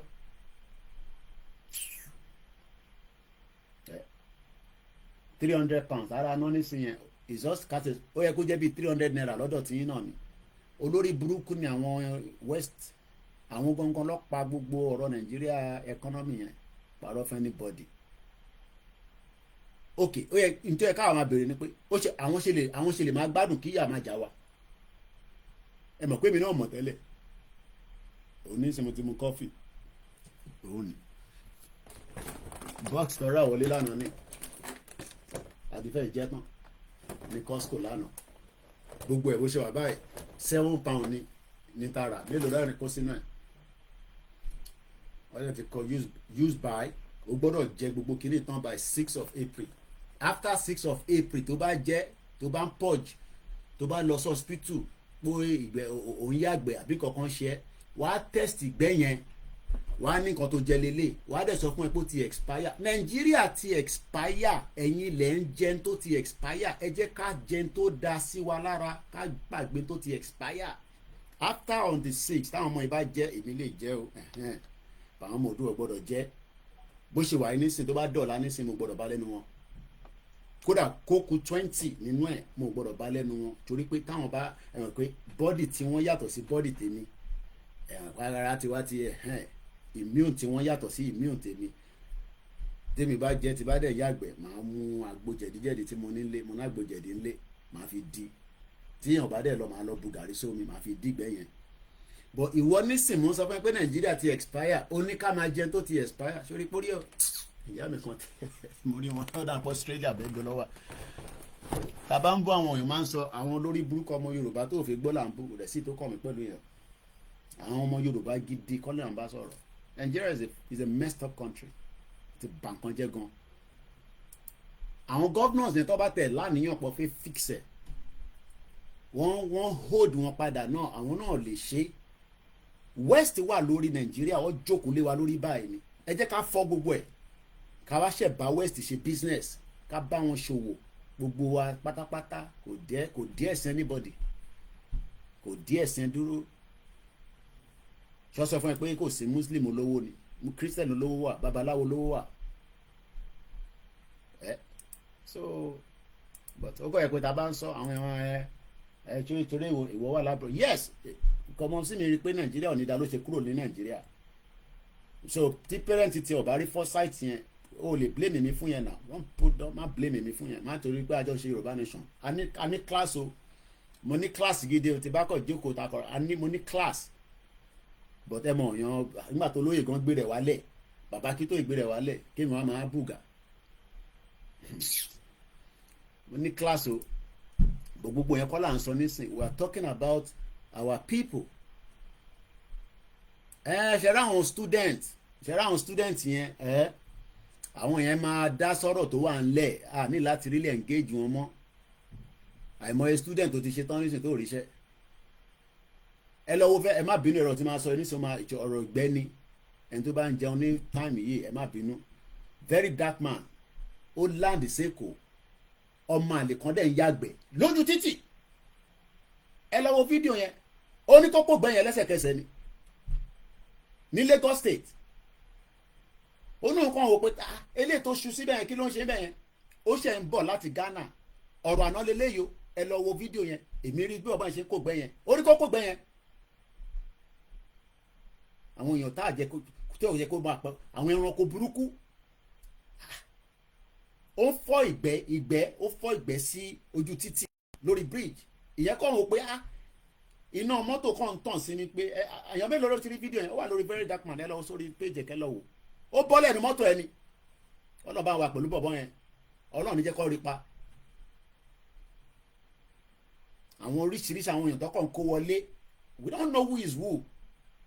Ṣé wọ́n ọmọ Yorùbá mi náà máa ń ṣe, but kó tó mọ́ ọmọ Yorùbá máa ṣí ṣòkòtò kó fẹ́ àtẹ̀síwánú gbó kan, kò yẹ pé lójú títì lórí bridge tí mọ́tò kò ní dá fún Nàìjíríà. Gbogbo àwọn èèyàn burúkú tí kò yẹ kó wà láàrin èmi àti yín, ṣé àwọn yẹn la máa bá gbé? So àwọn yẹn lè fẹ́ kémi padà wálé kájọ máa gbé, kájọ máa ṣe business. Àtúnyà àgbẹ̀ yẹn náà kò ní nùdí. Ọwọ́ yẹn náà God damn it, what the fuck. Abáyọ tó oríṣiríṣi àìsàn ṣe ń ṣe everybody lé yẹn.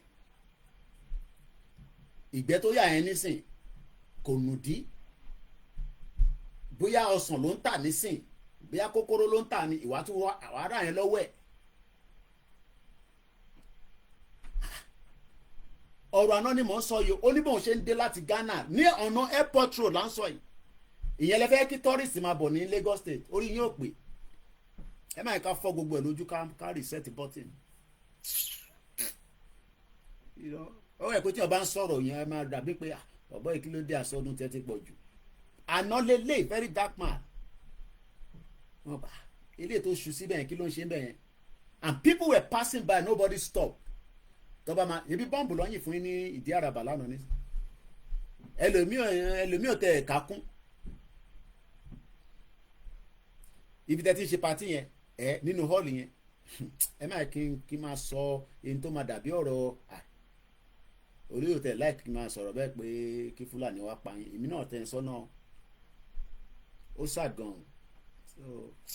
Owó lèmi fẹ́ níwèé, owó ni kẹ́ fi ràn wá lọ́wọ́. Ẹ béèrè account number ká fún yín, òun la fi ṣe bá kínní wa níbẹ̀ yẹn. A ní ìdòwò ẹ̀ fún wa ní support yín. Ìrìn àjò yẹn ti ń súnmọ́ díẹ̀díẹ̀. Bàbá kí tó yẹ gan pè mí níjẹta pé Koiki ṣe everything wà okay. Àwọn nǹkan mi tó sọ kò ṣe máa sọ lórí show, mo ní everything wà okay daddy. You're right, how you doing? So we see how it goes. Èmi kọ́ mọ̀ pé dúdú náà sọ máa sọ ni. Pé Nàìjíríà máa ṣiṣẹ́, forget it o, don't let anybody fool you. Kò sí àwọn tó ń jẹ́ Nàìjíríà mọ́.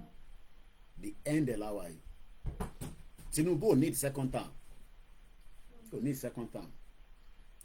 O ti prove ara ẹ fún everybody pé yes, ọmọ ọkọ nìyẹn, normal nìyẹn. O ti prove ara ẹ, o ti challenge everybody pé tí mọ́là bá débẹ̀ kí ló ṣe tèmi náà lè débẹ̀ yes. Ìyẹn ló ń pè lọ́mọ ọkọ. Kí ló fẹ́ fi second term ṣe? Kí ló fẹ́ lọ fi second term ṣe? Kò ní second term. Tó bá yẹ pé mi jáwọn tó ń advice ẹ̀ máa sọ fún pé kò ní second term ní country kólúkálukú máa lọ. Kò sí nǹkan tó lè ṣe fún bó ṣe wà yẹn. Tó bá ní Nàìjíríà máa pín lé ní. Ta ló máa sọ fún pé kó máa pín? Ṣé Sultan of Sokoto ni? Kọ́lọ̀ ń fún lálàáfíà. Health nísìnyí is not as good, but kọ́lọ̀ ń kọ́ fún lálàáfíà ni. Àwa gan ta jẹ́ ọmọ kékeré olúkálukú ló ní tó nọ́ọ̀sì lára. Àwọn ògbàdúrà kú fún bọ̀ mélòó ló kù lára ẹ̀. Tíṣe Tinubu lè di president Nàìjíríà. Òkè tó bá tíṣe Tinubu bá di Lagos State ṣó lè di president Nàìjíríà.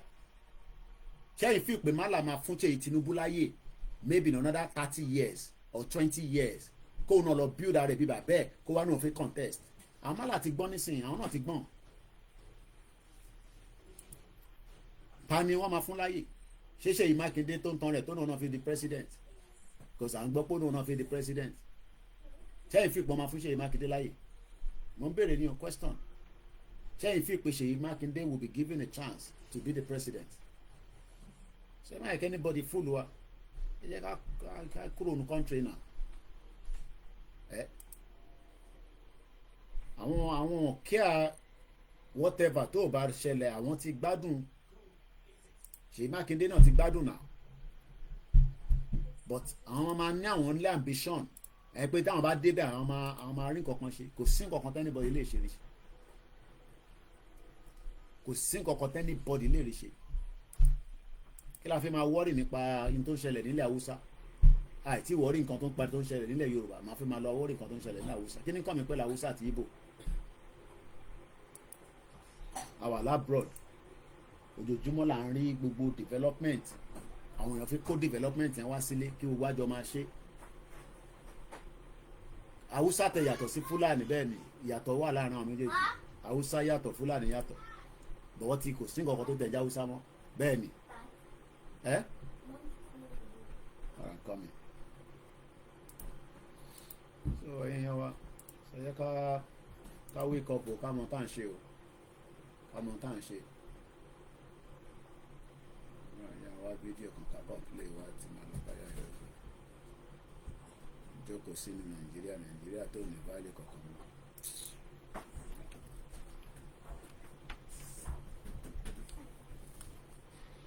President Tinubu needs to put his best foot forward to guide the country. If he does that, in 4 years, he can turn things around. But there's some critical things he would need to do. The first thing is to say, what's the Constitution? If, for instance, me and my wife Lillian don't agree in our marriage of 45 years, then we can't do anything. So the first thing that President Tinubu will need to do is to ensure that Nigerians all agree to be one country. You recall that Donaghy asked those two questions. Do we want to be one? It's not by force. If we want to be one, how? We haven't answered those questions, which is why I told President Ababi of the Senate that it has taken 23 years to solve the problem of the Constitution.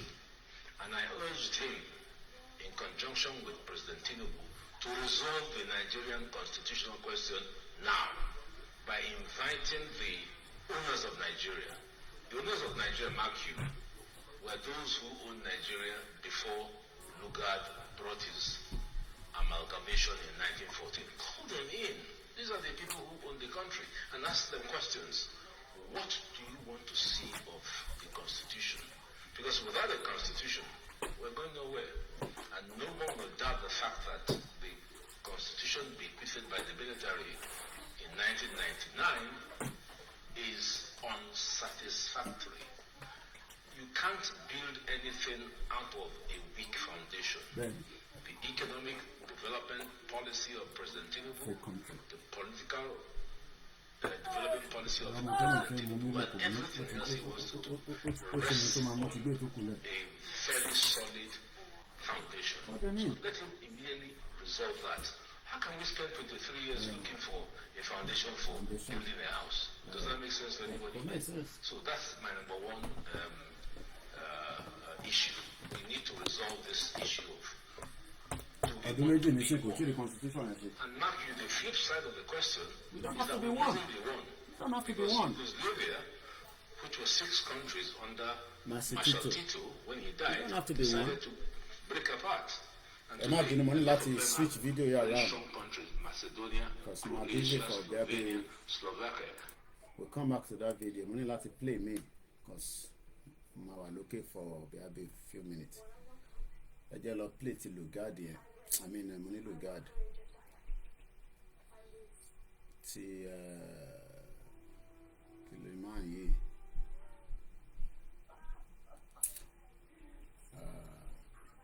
Okay, then she bye. Ẹ ká lọ gbọ́ ti Professor Akintoye tí wọ́n ṣe níjọ́sí tí mo ń play fún wa. Ẹ̀yẹ́ ń play yẹn. Ẹ jẹ́ ká gbọ́ ilé àti gbọ́ tẹ́lẹ̀ rí. Mo play ní ìjẹta kan ni.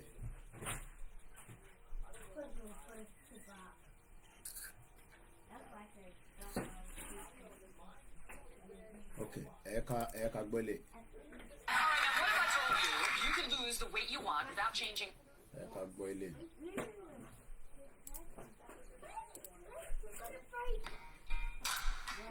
Advert that one tó bá ń jáde because my local center of control. So people with university professors, some by the 1880s when the war was coming to an end, some Yoruba families were already producing their 3rd generation of university graduates. We had started in 1859, we published our first newspaper on the African continent in Abeokuta, and very rapidly other papers followed, especially in Lagos and so on. And in the 1990s, as the British or as the Europeans were sweeping over West Africa or Africa to establish colonies, we Yoruba, and they were becoming very arrogant. The Europeans were becoming very arrogant and talking about the inferiority of the black man. They said the black man has never created any index of civilization and can never do so, and so on. But we Yoruba showed them that we could. And we started what we call the movement of Yoruba cultural nationalism, which was the only thing on the African continent challenging the arrogance of the white people, and so on. But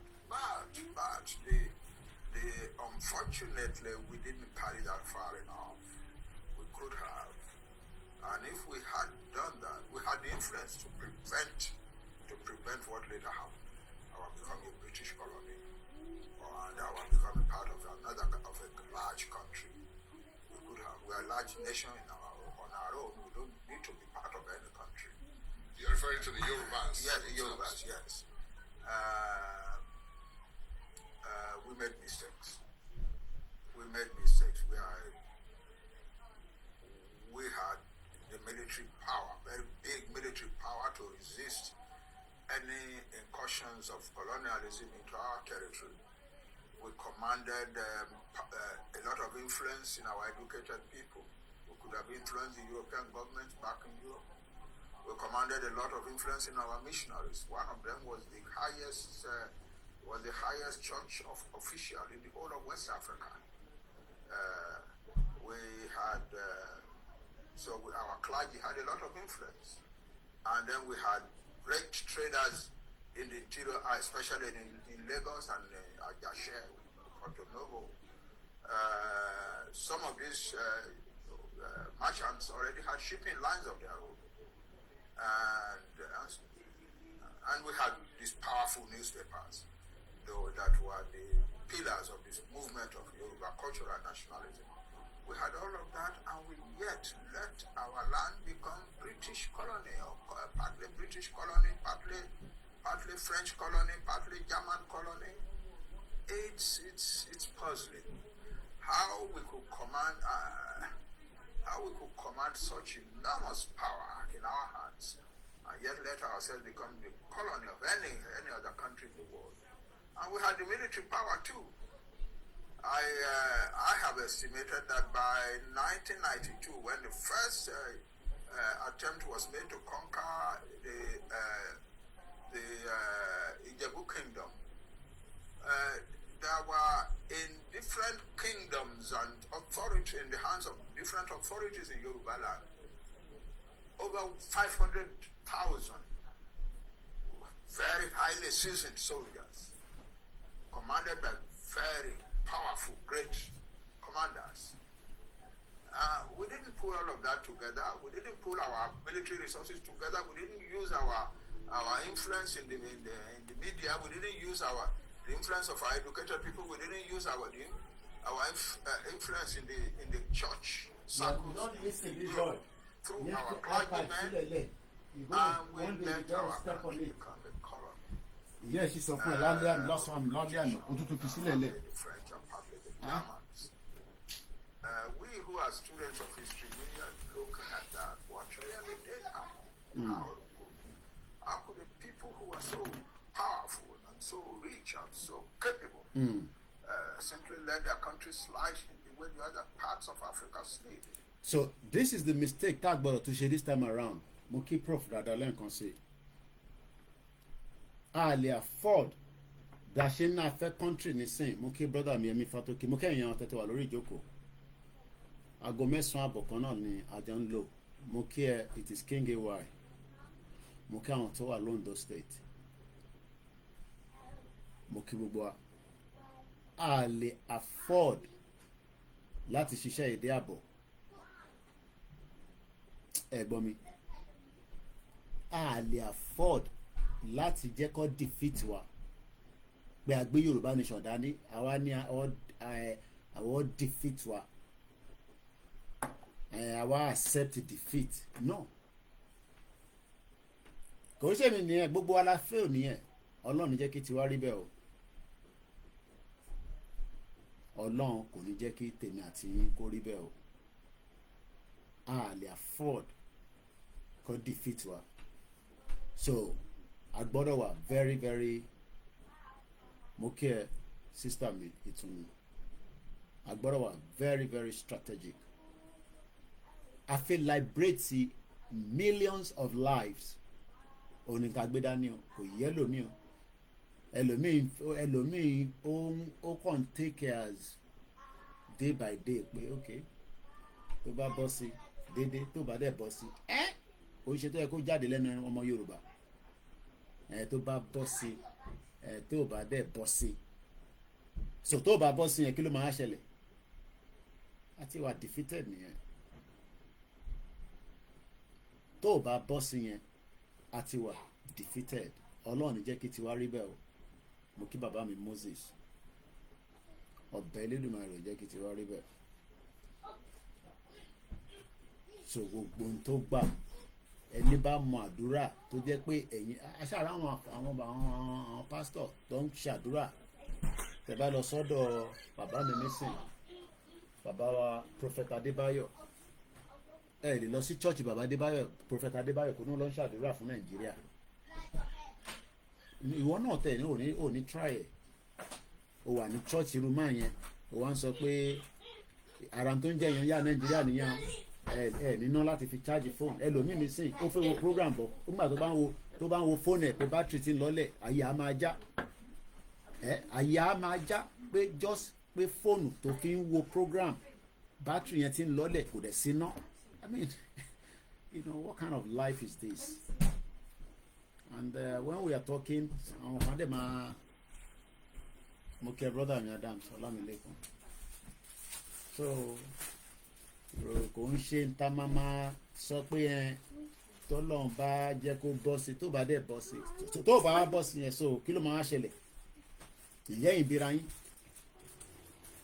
pé tó bá bọ́ sí tó bá bọ́ sí yẹn kí ló máa ṣẹlẹ̀ tó bá bọ́ sí kí la expect pé kó ṣẹlẹ̀ tó bá bọ́ sí ok kò bọ́ sí so kí ló máa ṣẹlẹ̀ so àwa máa continue ní Nàìjíríà so that means kí gbogbo ariwo tá a wá jọ ń pa owó tẹ̀yìn ná kọ́mẹ́ǹtì yín àìsùn yín ok wọ́n náà need OP account mi OP account yẹn is 61 and tó bá need OP account 610 42 90167 màá tún ẹjẹ ń tún pè lẹ́ẹ̀kan sí ok post ẹ̀ síta níbí bá iye kékeré yẹn ló náà fẹ́ chocolate tó mú tán òun náà fẹ́ chocolate àṣefun nísìn ó ṣẹnu ṣòkòrò síbẹ̀ kò mú níbo ni brother mi ti ń wò mí náà orí Koikimedia so OP account ẹ̀ lélẹ̀ OP account Ọláyọmí Koiki ìmọ̀ ń wò lórí screen nígbà yẹn 61042900167 so mo post yẹn brother mi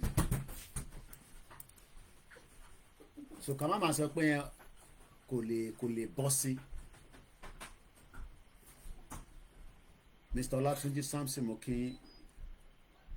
kí bàbá mi Kẹ́hìndé Salami Arólé Odùduwà mo kí ọ naira is not stable kò lè stable mo kí lẹ́ẹ̀kan sí o màmá wa bí a brother wa dẹ̀ ni cause Ọlásùnbọ̀ yẹn bí ṣe sọ brother mi kan ọmọ bàbá mi step brother mi Sùnbọ̀ ló ń jẹ́ ọkùnrin rẹ̀ ni so mo kí lẹ́ẹ̀kan sí i.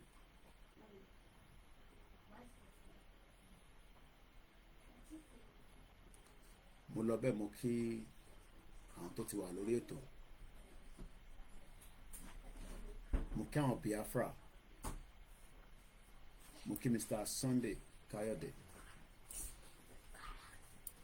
so this is the time to really ṣẹ́rí ìta tí ń bá bọ̀ tẹ́lẹ̀ a gbọ́dọ̀ ṣe mọ̀ sí nísìn Mr. Olatunji ni we need to come together in one voice. Òun náà là ń sọ kọ́lọ̀ ń jẹ́ kí ọ̀rọ̀ wa kó yé gbogbo ara wa but àwọn tó ń ṣe politics ọ̀rọ̀ wọ̀ ní yé wọn. Àwọn tó ń ṣe politics wọn ò ní really fẹ́ pé kí Yorùbá dá dúró nísìn because wish wọn ṣe ni pé mo kí prophet Ilékún Ayọ̀ happy birthday fún gbogbo àwọn tó ṣe birthday lánàá mo kí Ìyálájé dáadáa Ìyálájé global.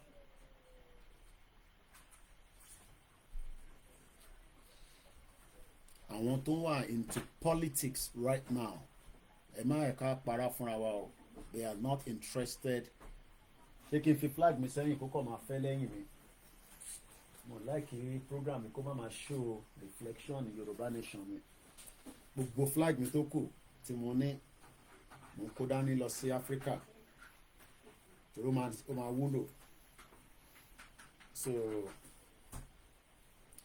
ẹ kí n fi lè sí òkè bẹ́ẹ̀ so that ẹ̀yin tẹ́ wà níbà ẹ máa rí flag wa.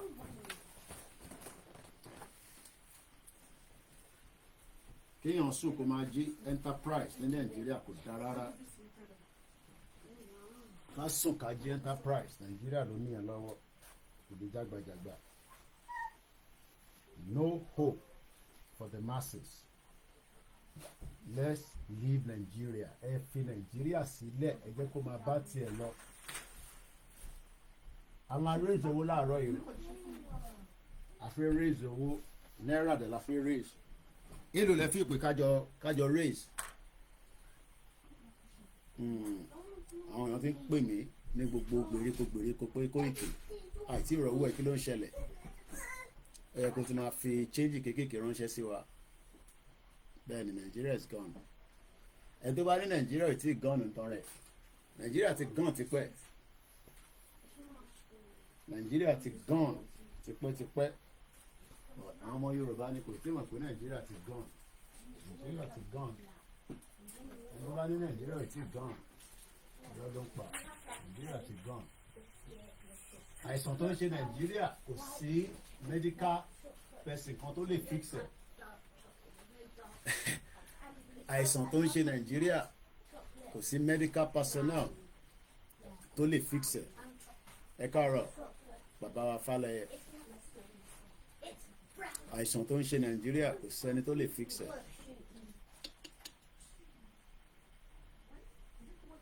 Grandma tí mo bá sọ̀rọ̀ lánàá àánú mi ṣe wọ́n gan. Kéèyàn ní ṣọ́ọ̀pù mẹ́ta tó ti ń tajà kò dẹ̀ mówó kankan wọlé mọ́. Wọ́n láwọn ní at least àwọn ọmọ mẹ́ta lọ́wọ́ bí mẹ́rin dẹ̀ lọ́pẹ́. Ìkan ní first class upper, ìkan ní masters, ìkan ṣe nursing, gbogbo wọn níṣẹ́ lọ́wọ́. Bá a ṣe ń sọ̀rọ̀ báyìí nísìnyí àìmọye àwọn èèyàn tó ti jáde lọ láàárọ̀ yìí. Àwọn ọmọ tó pé àwọn ọmọ 16 gan ti ń ṣiṣẹ́ nílùú yìí. Àbí mo parọ́? Àrólé Odùduwà. Mo kí brother mi honourable, mo kí Fágbémiléké, mo kí gbogbo ẹ̀yin tẹ́ wà ní UK. Bí ṣe bá ń sọ̀rọ̀ báyìí nísìnyí àìmọye àwọn ọmọ 15 years old 16 wọ́n ti ẹ ṣé gan ni Mr. Adams wọn náà ti bá mi send ìtọ́lọ́run fún àwọn láti fi ràn wá lọ́wọ́. So I fẹ́ raise approximately any amount láàárọ̀ ẹ̀. Bàbá mi Adébánjọ sọ pé bẹ́ẹ̀ ni ní France àìmọye àwọn ọmọ 16 wọ́n ì tí pé tí wọ́n ti ń ṣiṣẹ́. So tí wọ́n bá wá ń fara wé àwọn ọmọ bẹ́ẹ̀ nílùú yìí ó máa difficult. Wọ́n lè ra trainers, wọ́n lè ra tó bá wù wọ́n pẹ̀lú owó iṣẹ́ wọn tó ń ṣe. Àwọn òbí kọ̀ máa ń bá wọn fowó kun díẹ̀díẹ̀ ni. Ọmọ mi ti wà fully independent nílùú yìí kó tó pé 18. Ẹ̀yin náà lè ṣe the same thing. Ìbí káràkátà kíyàn lọ sí store kó ra nǹkan ní bulk kó dẹ̀ máa ta lẹ́yọ káràkátà. Kéèyàn lọ sóko kó dá oko kó dẹ̀ di time tó máa lọ ká oko yẹn kó róko yẹn ká kó tà fáwọn the next person káwọn the next person gbé lọ sọ́jà.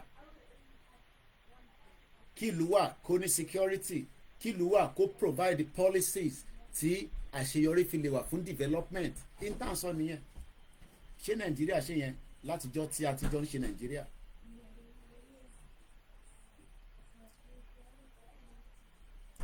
wọ́n ní Tinubu divide. Tinubu ò tẹ̀ ní láti máa sọ̀rọ̀ pé òun fẹ́ lọ fún second term, kò ní dẹ̀. Àwọn tó ń support Tinubu gbogbo wọn ó yẹ kó máa sọ fún Tinubu ní ṣe pé ojú ẹ̀ òun náà ti return. wọ́n fẹ́ yọ chair kúrò lẹ́sẹ̀ tó bá máa fi di next year nísìn àwọn kankan náà tó wá switch wọn náà kúrò lé APC wá lọ SDP wá lọ PDP ìkan náà ní gbogbo wọn náà. lóòótọ́ àwọn kan ní ẹ má wọrí Tinubu náà ń ṣe strategy tiẹ̀ but strategy tí Tinubu sì ń ṣe it is still within the confinement of Nigeria. so èyí tẹ́ fẹ́ fún wa lówó account ní kẹ́ máa bá ń béèrè bẹ́ẹ̀ ni wọ́n náwọn èèyàn ti lọ sí McDonald's nísìn wọ́n ní okay. àwọn ọmọ 16 McDonald's ní opportunity fún wọn pé kọ́ bá fẹ́ ṣiṣẹ́ mo tún fẹ́ lọ wò ni o McDonald's employ 16 years old UK. In the UK you must be at least 16 years old. ẹ ṣe gan ni mo fẹ́ kí gbogbo wa tá à ń gbọ́ program yìí no matter how small ẹ support wa pé Koiki èmi ò ní 500 naira mo máa fi ṣàkàùntẹ̀ program tá a fi ṣe títí mo bá ṣe 5 hours níbí báyìí tá a bá raise 1 million gbogbo tèmi máa ná fúnra mi níbẹ̀ kò lè tó 200,000 àwọn family mi ìyàwó mi wò pé 200,000 kẹ má má sọ yẹn lórí program màá kọ́ fún àwọn family mi lówó 800,000 tó kù a máa tún channel ẹ̀ so ẹ jẹ́ kí gbogbo àwa tá à ń gbọ́ program tààrọ̀ yìí ẹ jẹ́ ká contribute sí fundraising tá à ń ṣe báyìí àti bẹ̀rẹ̀ fundraising but nínú fundraising ni a ṣe ń bá program lot awareness ẹ̀yin tẹ́ ẹ̀ bá dẹ̀ ṣe sí náírà ẹ lè ṣe sí pounds ẹ lè send £1 pé Koiki èyí tó sọ pé a máa fún ẹ náà ni tọ́lọ̀ bá bóyin púpọ̀ kò bùkátà pọ̀ but àárọ̀ ì fundraising ní tí mo fẹ́ ṣe gangan nìyẹn kó tó di pé mo ti tún lọ máa gbọ́ program kí n tó tún máa ṣe so many other things. ẹ má rẹ̀ àwọn ọmọ yìí ti ń jáde lọ nísìn so ilé wa silent a little bit mo ò lé wọn kúrò nílé wọn jáde lọ ní o. wọ́n ní tó bá ti pé 16 years old o lè apply fún McDonald's mo fi máa ṣiṣẹ́ níbẹ̀ o lè apply ní Primark mo fi máa ṣiṣẹ́ níbẹ̀ ṣé bẹ́ẹ̀ náà lórí fáwọn ọmọ wa tó wà ń lé nísìn ǹjẹ́ wọ́n ní opportunity pé ọmọ 16 tó jẹ́ ọkùnrin tó jẹ́ obìnrin ti lọ́n ti wọn sọ ẹ́ kí mi wá mo ti take control nílé báyìí nísìnyí. ǹjẹ́ bẹ́ẹ̀ lórí nílùú Èkìtì ní Oǹdó ní gbogbo ilẹ̀ Yorùbá mo kéyìn èyí tẹ́ ń bẹ ní Abidjan mo kéyìn ní gbogbo African country àárọ̀ yìí mo kápẹ̀ pé a fẹ́ raise 1 million owó tó kéré òun lówó yẹn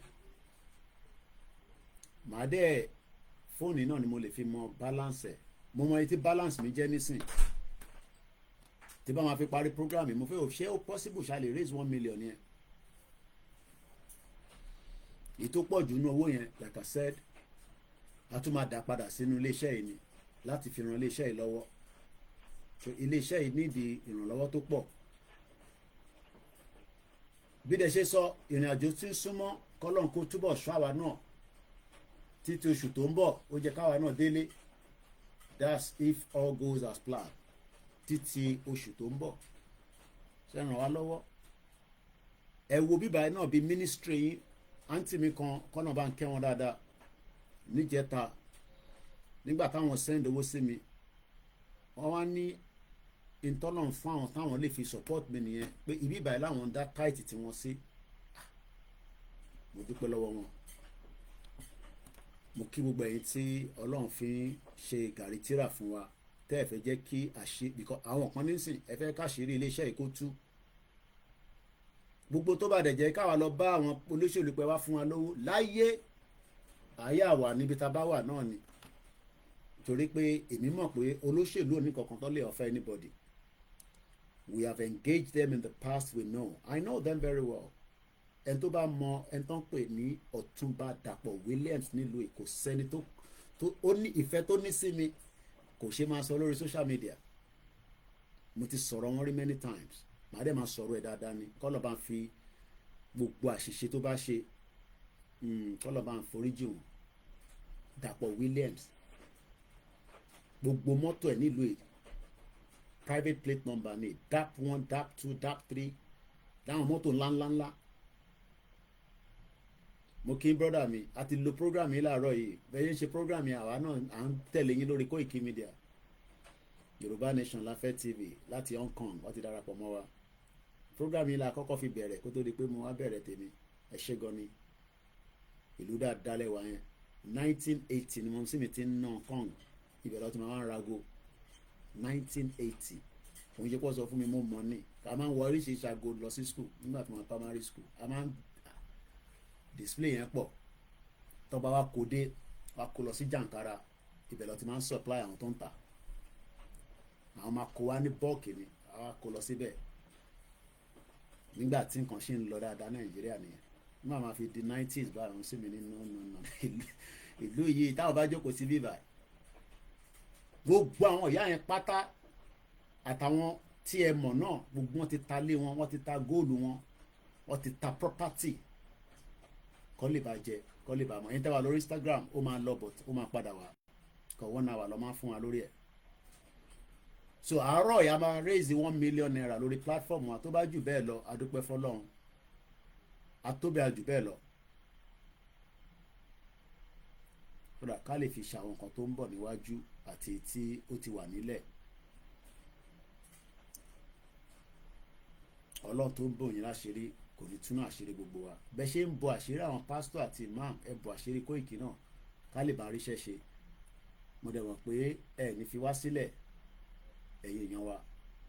I am very sure of that. So ẹni tó bá need account number, àwọn tó wò mí lórí Facebook automatic ni àwọn yẹn account yẹn show ní background, bẹ̀yìn tó kù ẹ̀ nílé rí torí a lo software lẹ́ka fi bẹ̀rẹ̀ program yìí. But nígbà tí mo ti wọnú ètò pẹ̀lú brother mi Yorùbá Nation Láfẹ́ TV, mo fẹ́ràn brother mi yẹn dáadáa.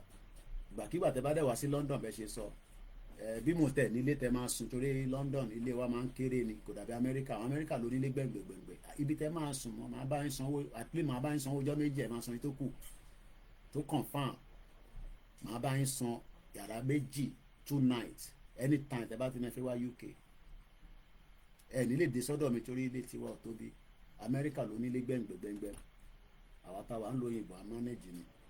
Àwọn Americans ilé yapa síbẹ̀ tó ń ṣe kékeré. So bí ṣe ń bá ọ̀rọ̀ mi bọ̀, ẹ̀yin ọmọ Yorùbá, this is not the time to mess around. A ti wà lójú agbami gan.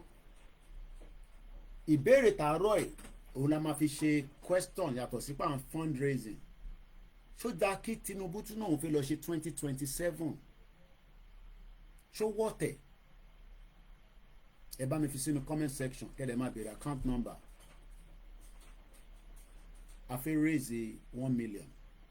Owó tó kéré gan ni, kò ń ṣe owó kankan tó mo kọ̀ mọ́mọ́ kápẹ̀ bẹ́ẹ̀. Ó yẹ ká máa sọ pé bíi 10 million. Olóṣèlú nísìn ti bẹ̀rẹ̀ sí ń prepare, wọ́n ti ń ṣe stickers, gbogbo ìrìn rẹ̀ ti ní flyer Ṣèyí Tinubu for governor Lagos State 2027. So mo kí wa lẹ́ǹkan sí. Ẹ jẹ́ ká lọ sí ìbéèrè, how much does McDonald's pay a 16 years old, almost 16? Is £5 not too small? Àní mo lẹ́ni tó fún mi 1,000 tí mò ń dúpẹ́ lọ́wọ́ ẹ̀. Every penny count. Téèyàn 100 bá fún wa ní 5,000 ó ní ibi tó máa dé. Ṣé bá wa fi síbẹ̀? Ẹni tó bá need account number, ẹni tó máa bá mi post ti YouTube, backend tí mi sì ń sùn, ṣèmi náà ni màá láti ṣe fúnra mi. So máa lọ mú láti ibi tá a ti máa mú, màá máa post ẹ̀. But account number yẹn, ẹni tó bá need ẹ̀, First Bank, ẹ bá mi máa kọ síta 30 96 80 88 48 OLAYOMI KOIKI. Owó la máa Ebenezer Obey ní tẹ́gbẹ́ bá ń dára látọ̀dọ̀ olórí ẹgbẹ́ ni owó ló ń jẹ́ bẹ́ẹ̀ owó ni popsi mi ná tó fi ń sọ pé ẹgbẹ́ dára. Koiki Ọmọlóyè owó ni àwọn ń fowó bára wọn ṣe níjọ́ náà lọ́hùn wá bó àṣírí ara wọn ọ̀rẹ́ tí bísínẹ́sì ẹ̀ bá fi lọ́lẹ̀ wá pọ́ǹpù owó padà síbẹ̀ bọ̀ nísìn gbogbo yẹn ò lè ṣẹlẹ̀ Nàìjíríà mọ́ bìkan Nàìjíríà ti di jagajaga ẹni tó ń yọ blọ́ọ̀kì wà nù yín èèyàn mélòó ló ń kọ́lé mọ́ nísìn. Mr Moses ní kò dá kí Tinubu tún máa sọ̀rọ̀ 2027 but Tinubu ṣó máa gbọ́ màá gbé dé ọ̀dọ̀ bàbá mi ẹ̀gbọ́n wa Professor Moyo wọ́n ní tí ifá sọ fún àwọn ẹ̀wọ̀n kúnyàn lè dífá fún rẹ̀ tó bá mọ̀ nípa ẹ̀ màá kà fún yín láàárọ̀ yìí but àárọ̀ àwọn èèyàn tó ń béèrè pé Koiki account number yẹn tó ń sọ yẹn àìtí rí fundraising àti ní títí end of this month a máa fi ṣe fundraising because a ti lọ sí the first quarter of the year so every 3 months la máa wá ṣe fundraising yẹn èyí lè ta dẹ̀ fi ṣe yìí ó wà very important gbogbo nǹkan tí àwa náà fi gbé travel padà àti múra sílẹ̀ títí oṣù tó ń bọ̀ a máa mọ bàtí a máa gbéra kọ́lọ́n kó túbọ̀ jẹ́ kí ọ̀nà kó ṣe kí ni kó clear àdúrà wa gbà àníṣe lásán ẹ má wò wá lásán ẹ fi owó kẹ́ fi ṣe gàrí tíra iléeṣẹ́ yìí torí iléeṣẹ́ ni tó ní ìdòwò mo ń sọ̀rọ̀ nípa McDonald's àwọn èèyàn ń béèrè pé èèlò ni McDonald's ń san fáwọn ọmọ 16 years old mo kí bàbá mi ṣàkíyè wọ́n ní Tinubu ti ya wèrè Tinubu tí èdè ti mú bàbá mi Ọlátúnjí ní Koiki mi ti fi 5,000 tèmi ránṣẹ́ ní tí mo fi máa rí nínú kọ́mẹ́ǹtì nìyẹn ẹ lè máa sọ ẹni tó bá fi san pé iye báyìí ló fi ránṣẹ́ ẹ lè sọ pé Koiki mo ti sẹ́ndẹ̀ mo fi máa rí yẹn náà nínú kọ́mẹ́ǹtì ẹ ṣé gan ni. There's a lot that is going to happen. Wọ́n ní Nigeria is a business center. Kò sẹ́ni tó mọ̀ yẹn nísìnyí. Àwọn èèyàn send love rẹpẹtẹ látòrí Instagram mo tẹ̀mẹ́ tó jẹ́. Ìṣe àrẹ pé love yẹn ń wọlé rẹpẹtẹ. Wọ́n ti tún ban mi lórí Instagram Koikimedia. Adams Ọlámilékan ní Koiki òun náà ti send ìyànba tí Ọlọ́run fún un. Ẹ̀yin tó bá ní púpọ̀ ẹ lè fún wa jù bẹ́ẹ̀ lọ. Ẹni tó bá ní £5 náà ẹ lè send ẹ̀ sí àkáǹtì wa. Títí tí máa fi parí program yìí kódà mo lè jókòó 5 hours kò sí tíyàn bá ń raise owó ìyẹn kánjú mo dẹ̀ mọ̀ pé ẹ̀yin tẹ̀ ń gbọ́ mi náà a máa ṣí phone line láìpẹ́ ẹ fún mi ní time máa lọ gbé laptop so that phone tí mo fi ń ṣe Koikimedia yẹn ibẹ̀ ní studio number mi wà bí ibẹ̀ dẹ̀ ni màá ti start ẹ̀gbẹ̀yìn later màá mọ̀. Yoruba nation tá à ń pariwo ǹjẹ́ okay can I have your account àbí kílẹ̀ fẹ́ bèrè can I have your number okay number mi ẹ jẹ́ n fi sínú comment section number méjì ni mo ní ìkan máa ń pè ní studio number tàbá ní studio number yẹn mo kí Alájà Adéyẹyẹ studio number yẹn studio number so number mi lélẹ̀ ìkan wà 979 ìyẹn àfi ń gba call wọnú studio but tí bá sí lórí program àwọn yẹn máa ń send message síbẹ̀ so number méjèèjì máa fi sínú comment section the first number is +44 ẹni tó fẹ́ pè láti outside the country add the +44 44 is the UK code lágbára Ọlọ́run lára àwọn kan tí Yorùbá náà máa ń experience nìyẹn the real norm wọ́n ní let me have the naira account bẹ́ẹ̀ ni ó yẹ bá mi kọ síta brother mi dáadáa àwọn ti yankee nìyẹn àwọn ti Donald Trump ó yá First Bank 30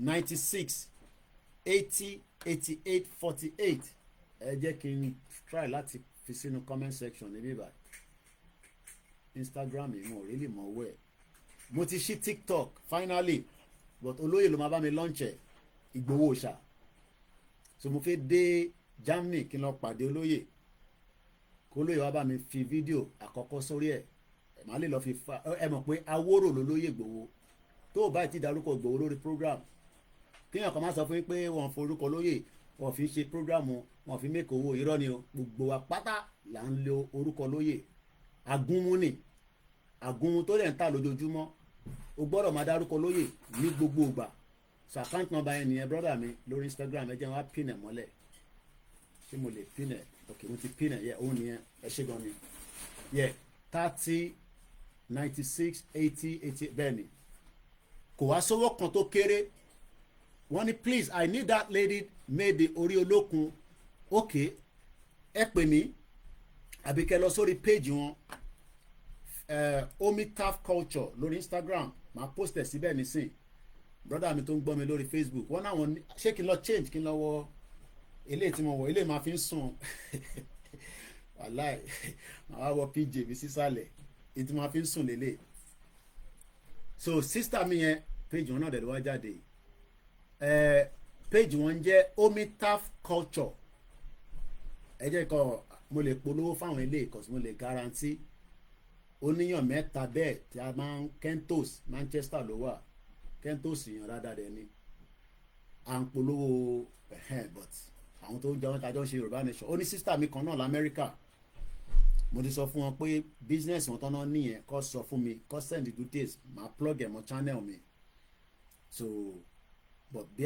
as time goes on tá a bá ti establish dáadáa nígbà tá a bá ti ṣe gbòòsì kúrò lórí M1 gbogbo yín pátá máa connect mọ́ anywhere in the UK 27 years mo ti gbé nílùú yìí bí mo tẹ̀ mọ́ Amẹ́ríkà èmi náà fẹ́ ṣí company mi sí Amẹ́ríkà mo ti sọ fún Easy kò tí ì dá mi lóhùn mo ti ní kó jẹ́ kí n wá bí ṣe máa establish sí Florida àti New York state yẹn kẹrẹ lọ́ọ̀tọ̀ọ̀tọ̀ ló ń lò àbí mo parọ́ ìtẹ́wà lamẹ́ríkà lọ́ọ̀tọ̀ ń lò ní Florida ẹ jẹ́ cover ilẹ̀kùn yìí because washing machine ẹ mọ̀ pé ní weekend àwọn ìyá ẹ̀ máa fọṣọ ni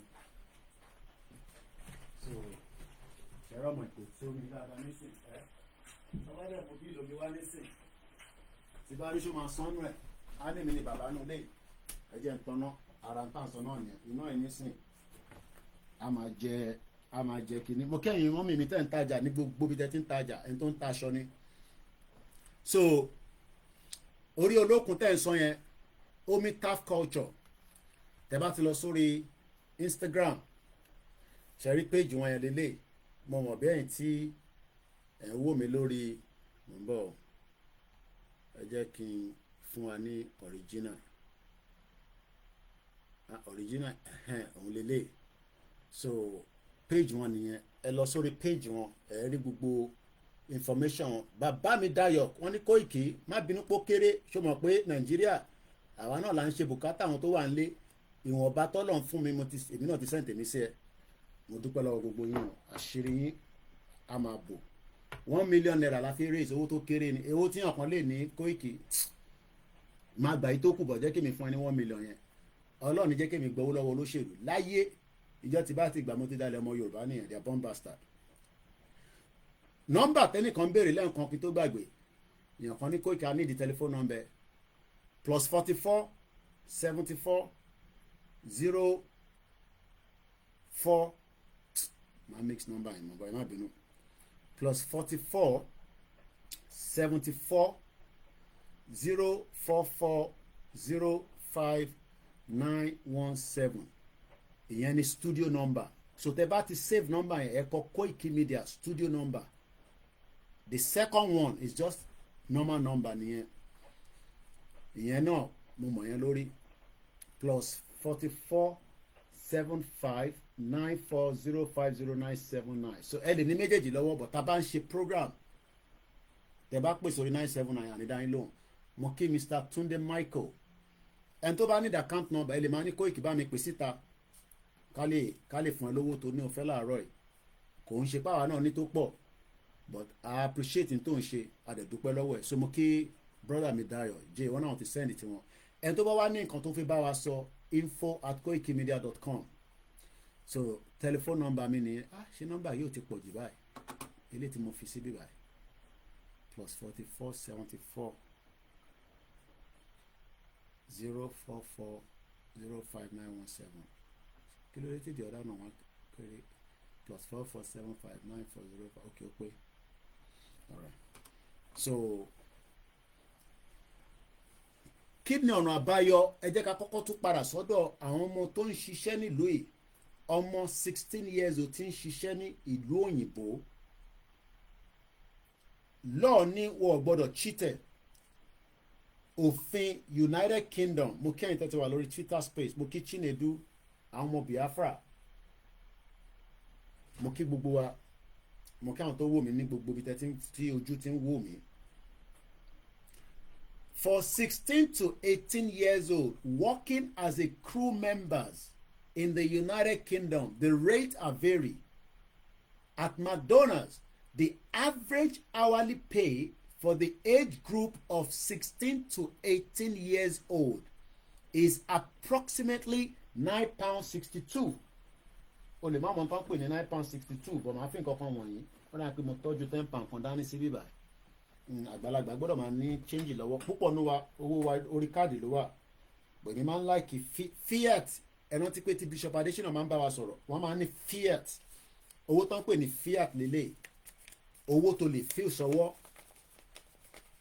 òun náà pè ní fiat but àwọn owó tá à ń lò mostly nísìn ó ti di digital mi pé ẹ̀ tó send owó sí mi nísìn owó yẹn mo lè má rí but ó ti ṣiṣẹ́ fún mi mo ti fi rajà mo ti fi wọ Uber mo ti fi ra nǹkan kan ìyẹn ni digital money dẹ̀ lọ́ fẹ́ force everybody lọ ṣe nísìn because wọ́n fẹ́ yẹ ká ná irú owó báyìí mọ́ fiat because ìlú yìí àtàwọn ibì kankan àwọn kan sì ń ṣe tán pè ní cash in hand ó yá bá mi ṣiṣẹ́ oyè yín wọ́n ń ṣe ní UK o wàá ṣiṣẹ́ wàá fún ẹ lówó yẹn wàá fi sápò owó yàn lọ sọ́dọ̀ HMRC ni àwọn tó fẹ́ mọ̀ pé owó tó gbà yẹn àwọn ò tí ì yọ tiwọn níbẹ̀ ìyẹn ni Tinubu fẹ́ ṣe táwọn olórí burúkú náà ti dáwọn ò ní fẹ́ ìwọ ọmọ Yorùbá tó ń ṣiṣẹ́ àwọn ọmọ Yorùbá torí gbogbo wa náà ni táwọn sẹ́ńdẹ̀ owó sílé Tinubu wá ní diaspora tó ń fa gbùrù l'Amẹ́ríkà ní UK ní Canada káàkiri àgbáyé wọ́n wá ń fowó ránṣẹ́ àwa ń tax wọn ní Lagos State ẹ̀yin wá ń gba owó tax yẹn kò wá level ẹ jẹ́ ká level ẹ̀ wọ́n náà wọ́n fẹ́ ṣó dáa kí Tinubu tún máa sọ̀rọ̀ 2027 so àwọn ọmọ wa tó ń ṣiṣẹ́ nílùú yìí kábíyèsí ẹ the real norm ní òun bínú láàárọ̀ yìí ó ní 5,000 yẹn òun raise tòun ó raise bar wọ́n náà ti send 100,000 ìwúrí tẹ máa ń fún wa náà nìyẹn ẹ ṣé gan ni brother mi mo dúpẹ́ quarterly ni tàbá ti wá ní every 3 months à raise owó yẹn torí pé a lè rely lówó social media YouTube back channel wa gbogbo owó tó sọ fún mi ní last month kò pé £90 ẹ mọ̀ pé mo ní parọ́ fún yín gbogbo àwọn super chat and gbà because YouTube náà yọ commission yàtọ̀ sáwọn tó tó á ní ó da Koiki àwọ̀ ní san tiwa through PayPal through YouTube a máa fún ẹ direct so mo dúpẹ́ lọ́wọ́ yín brother mi. àwọn ọ̀dọ́ tó ń ṣiṣẹ́ nílùú yìí mo fẹ́ ká focus ẹ̀yin tẹ́ wà nílé gbogbo àwa tí a láwọn ọmọ nílé tó ti pé 17 tó yẹ kó ti máa lọ mú owó wọlé fún yín èèyàn kàn máa top ẹ̀ up ni bí ṣe ń bá yín sọ̀rọ̀ báyìí nísìn nínú ilé kọ̀ọ̀kan ní United Kingdom mo mọ America àwọn ọmọ wa kan ti ń jáde lọ wọ́n ti lọ ṣiṣẹ́ àwọn kan wọ́n wà irú weekend wọ́n tẹ̀ ti wà lọ́lìdè látànà nísìn wọ́n ti wà ní Easter break fún 1 week time tó máa sáré lọ ṣiṣẹ́ nìyẹn because fẹ́ ṣe ọ̀fẹ́ ra earring ẹ máa obìnrin fẹ́ ṣe this brother mi Fẹ́mi ẹ tó bá send owó ẹ bá mi fi sínú comment section kí n appreciate yín o no matter how small bẹ́ẹ̀ tẹ̀ dárúkọ owó tẹ send ẹ kàn sọ pé Koiki èmi náà ti ṣe tèmi síbẹ̀ 5,000 minimum ẹni tó wà ní abroad ẹ lè raise bar àdúpẹ́ lọ́wọ́ yín brother mi Fẹ́mi Banjo ní I have already sent to opay mo dúpẹ́ lọ́wọ́ gbogbo yín o bẹ́ẹ̀ ṣe ń nawọ́ sí wa pé Koiki ní tó pọ̀ but ó wọ́tẹ̀ pé ká support ẹ̀ ẹni tó ṣe léde náà kò mátà bí alọ́la lẹ máa ṣe bí a tẹ bá gbowó oṣù end of the month mo dúpẹ́ lọ́wọ́ yín mo fẹ́ ká focus lórí àìmọye àwọn ọ̀dọ́ wa tó wà nílé tó yẹ kó ti bẹ̀rẹ̀ iṣẹ́ yẹn brother mi béèrè pé kí ni TikTok account mi mo ò tí ì ṣe nǹkan kan lórí ẹ̀ olóyè mo fẹ́ kó bá mi launch ẹ̀ àwọn fún yín lórúkọ yẹn but orúkọ yẹn mo ti bá fi Koikimedia sí nísìnyí any account ẹ bá rí níbẹ̀ nísìnyí èmi kọ́ mo ní o èyí tá a ní tẹ́lẹ̀ wọ́n ti close it down but this time I was very moderate lórí ẹ̀ àwọn èèyàn ti sọ pé Koiki media tí ò ní wá lórí TikTok wà lórí TikTok náà TikTok mi tẹ́lẹ̀ ti ń travel very fast kò tí tó ti pẹ́lá o bó ń rìn díẹ̀díẹ̀ wọ́n ní can I send to the first bank ẹ̀yàwó mọ́tòṣọ́ ọ̀làwọ̀mí bẹ́ẹ̀ ni first bank yẹn guarantee ó ti ń ṣiṣẹ́ padà first bank iṣẹ́ tí mo ṣe kí mo tó rí gbogbo details mi gbà, you know, gbogbo àwọn báǹkì yẹn ló máa di báǹkì tó máa di operation nílẹ̀ Yorùbá. So kò sí báǹkì kankan tá a fẹ́ lé kúrò nínú ilẹ̀ Yorùbá, but wọ́n máa láti change ọ̀rọ̀ Nàìjíríà yẹn. But àwa la máa kọ́kọ́ gba country. Tí a bá ti gba country tá a ti wà ní country wa, gbogbo nǹkan tó kù wọ́n máa line pẹ̀lú wa ni. Mò ń bọ̀ níbẹ̀ jẹ́ clear ti àwọn ọmọ 16 because àwọn èèyàn fẹ́ gbọ́ Koiki ó sọ pé àwọn ọmọ kéékèèké ti ń ṣiṣẹ́ ní UK. Bẹ́ẹ̀ ni ìwọ tó ń wò mí tó wà nílé at 16 years old ó yẹ kó ti lè lọ apply. Bẹ́ẹ̀ ni á jẹ́ àròlé Odùduwà òun gbọ́n ó ní First Bank of Yoruba Land ẹ̀rí bó ṣe rí jí bó ṣe máa rí nìyẹn wà láìka láìsímọ́bìlá ìlàzíláhùwà wọ́n máa line padà ní èyí tó bá náà wọ́n line á máa lọ sí north. Ẹ máa kí n tún gbé débẹ̀ yẹn náà for now. Àgbà country àwa ní Yorùbá land àwa nínú Odùduwà nation báńkì kan wá ní òfin máa lo Nàìjíríà ó sinwi ni kò possible. So gbogbo ṣé àwọn kankan wà kéékèèké láwọn yẹn tábà ti débi tá à ń lọ gbogbo bọ́dà yẹn ó di tọ̀dọ̀ tiwa. ID noble èèyàn yìí mo mọ̀ pé yìí ni orúkọ yín jọ tọbìnrin bẹ́ẹ̀ yẹn Ọláwùnmí tẹ̀ ń lò yẹn ó dà ó ti yé mi.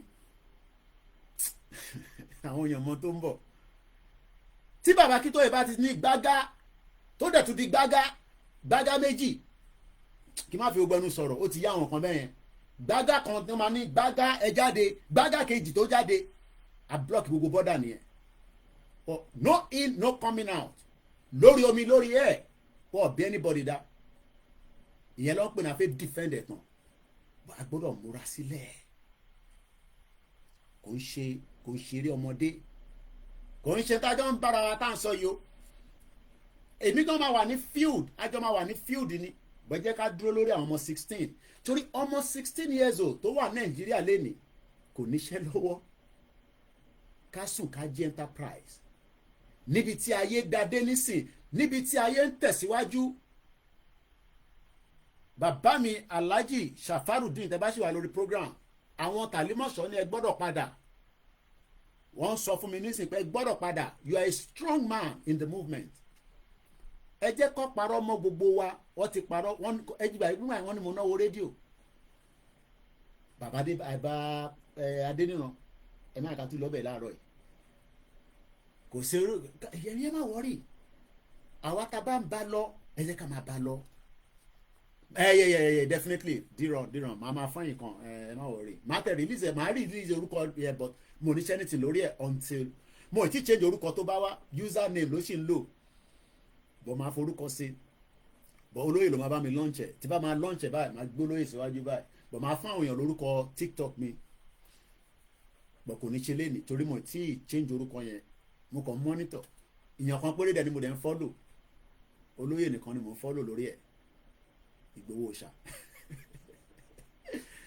mo dẹ̀ ti ṣe nísìn ó ti tójọ́ mẹ́ta ẹ̀wọ̀n káwa náà gbọ́dọ̀ máa ṣàwọn kan covertly so because a lot of people keep sending TikTok video wà látàyẹn tẹ̀lé fi TikTok video lè fi ṣe mí léṣe every now and then mama send TikTok video àti kentos so mo gbọ́dọ̀ lọ ṣe bọ̀ lágbára Ọlọ́run mo máa fún gbogbo ẹ̀yàn ọmọ Yorùbá ní account details TikTok mi.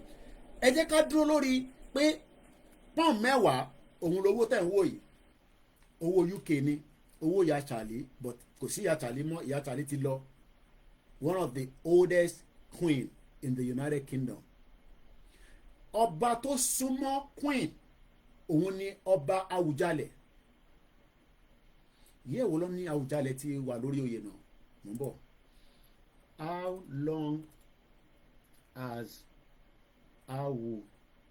Awùjalẹ̀ of Ìjẹ̀bú been on the throne? Mo like AI artificial intelligence o ní láti máa ronú púpọ̀ GB chat I don't so that numbers of us will be coming and promoting the account okay máa announce máa worry bàbá mi John Ogundele máa fún mo ti change orúkọ yẹn ṣé gan ni wọ́n ní 60 years mo ń bọ̀ ẹ jẹ́ kí Prophet John Ogundele àwọn ti gbé ní UK rí wọ́n fún wọn níwèé bọ̀ kò ń ṣe torí ẹ̀ lọ ṣe lọ Nàìjíríà padà wọ́n ṣe security nílùú yìí but ọlọ́run pé wọn pé kó padà sílẹ̀ yorùbá àwọn tí ń sọ pé yorùbá máa dá dúró kò ń ṣọ̀rọ̀ 15 years lọ ti ń ṣe pé yorùbá máa lọ kò ń ṣọ̀rọ̀ 15 years so mo kí n dáadáa káàbọ̀ sórí ìkànnì wa ẹni tó fẹ́ fún wa lówó fundraising là ń ṣe láàárọ̀ yìí no matter how small program tá à ń gbọ́ lé ní a gbọ́dọ̀ contribute pé Koiki òwò náà tí ó ti játa tèmi náà ní ó yá 500 naira but minimum 5,000 àwọn tó wà ní diaspora ẹ lè raise the bar ẹni kan tí bá wa raise the bar the real now wọ́n ti gbé sí 100,000 ẹ lè sọ privately fún mi pé Koiki iye tí mo fún ẹ lélẹ̀ ẹ bá dẹ̀ fi sọ abádọ́rin tó fún wa ní 1 million yẹn náà.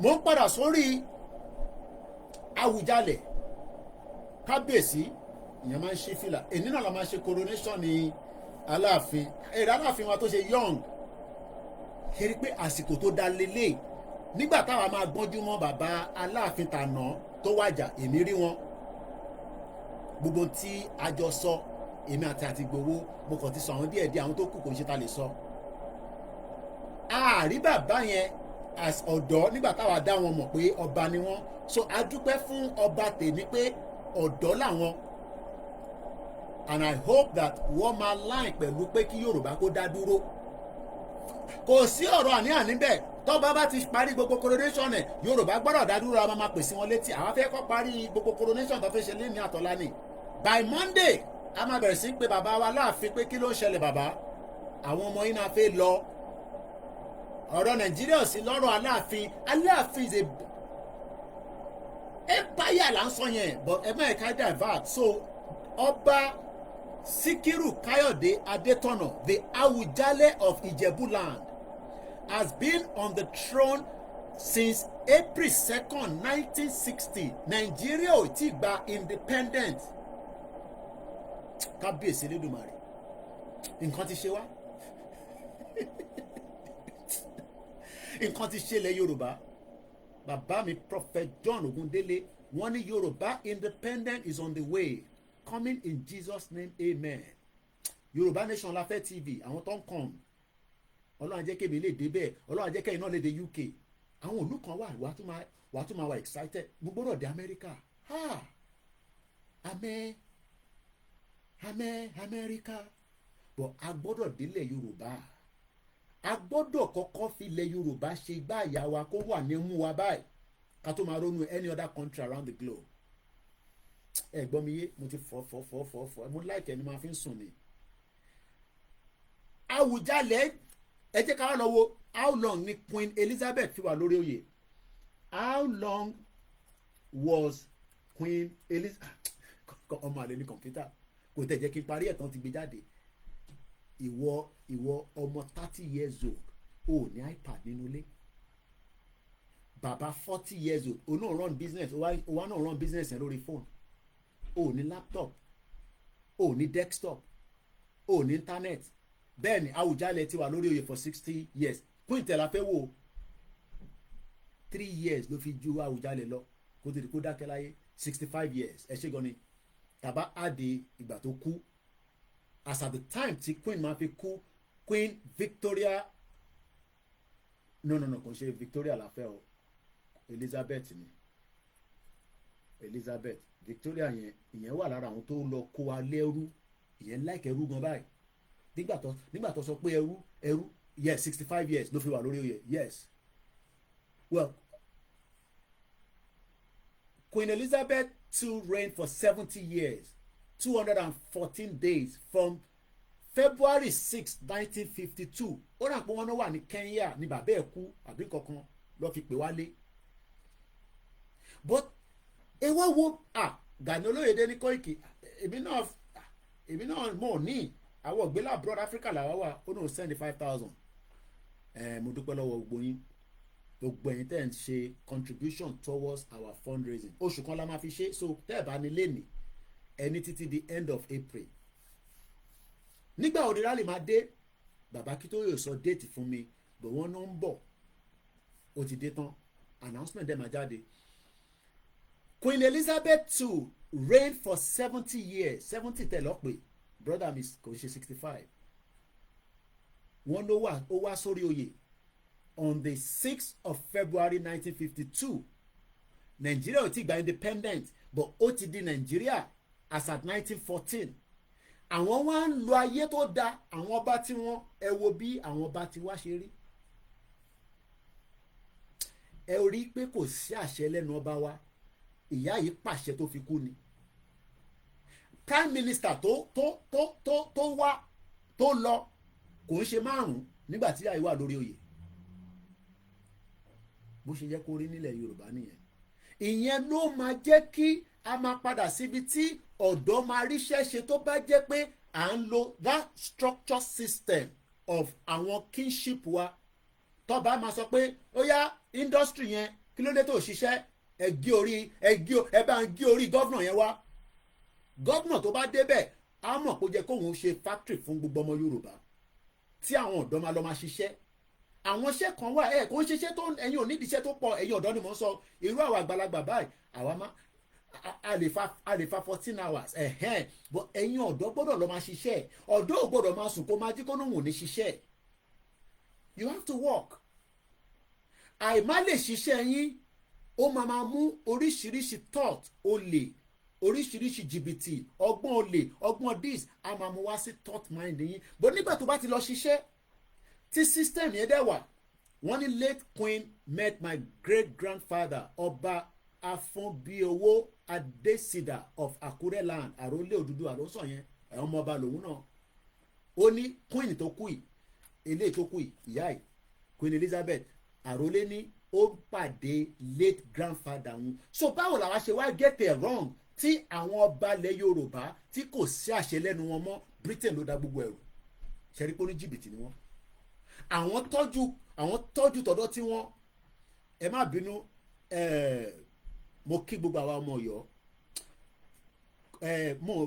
kò sí choreography ní gbogbo tó ń ṣe pẹ̀lú kíní Aláàfin bí abẹ́mi ṣe rí nìyẹn o èmi ò rí choreography kankan níbẹ̀ gbogbo ẹ̀ kò dàbí gbàsógbàsó wọ̀ṣíwọ̀ṣí